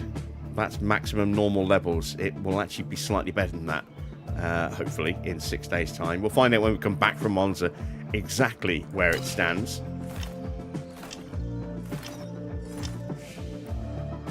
Just 2 days away, so that'll drop on the Sunday while we are in Italy. We've done the ATR strategy prep. It's going to be cold. Interesting. So we are going to one-stop it. That might be tricky. I don't know if we can make the tyres last long enough, because we'll have to probably push them to keep them keep them in the window, especially if we're going to be running fuel saving in the braking zones. That's going to take a little bit of heat out of the tyres as well. Yeah, I need to have a think about that. We'll see how we decide to approach that Grand Prix. So there we go. That is the end of our opening weekend of Season 6. We got off to a really, really good start. A 1-2 for our team. Gives us 32 points. Max leads Lando by 4 points. Lando is another 4 points ahead of Oscar. And a really good start to the season for Minardi. They picked up a point on their debut. Let's see if that will continue over the next few races. It would be great for Minardi to score a point at their home Grand Prix in Italy as well. Well, I say the home Grand Prix. One of their 2 home nation Grand Prix. Their actual home Grand Prix would be Imola. We shall see how they do there, but that's a little way off yet. So, if you have enjoyed tonight's race, then a thumbs up would be much appreciated as always. Make sure you hit that bell to subscribe if you're not yet subscribed, and hit the subscribe button to subscribe. Hit the bell to get notifications on the live time starts, and notifications of anything else that might go on the channel as well. I do drop posts on the community tab from time to time, and I do have more videos planned as well.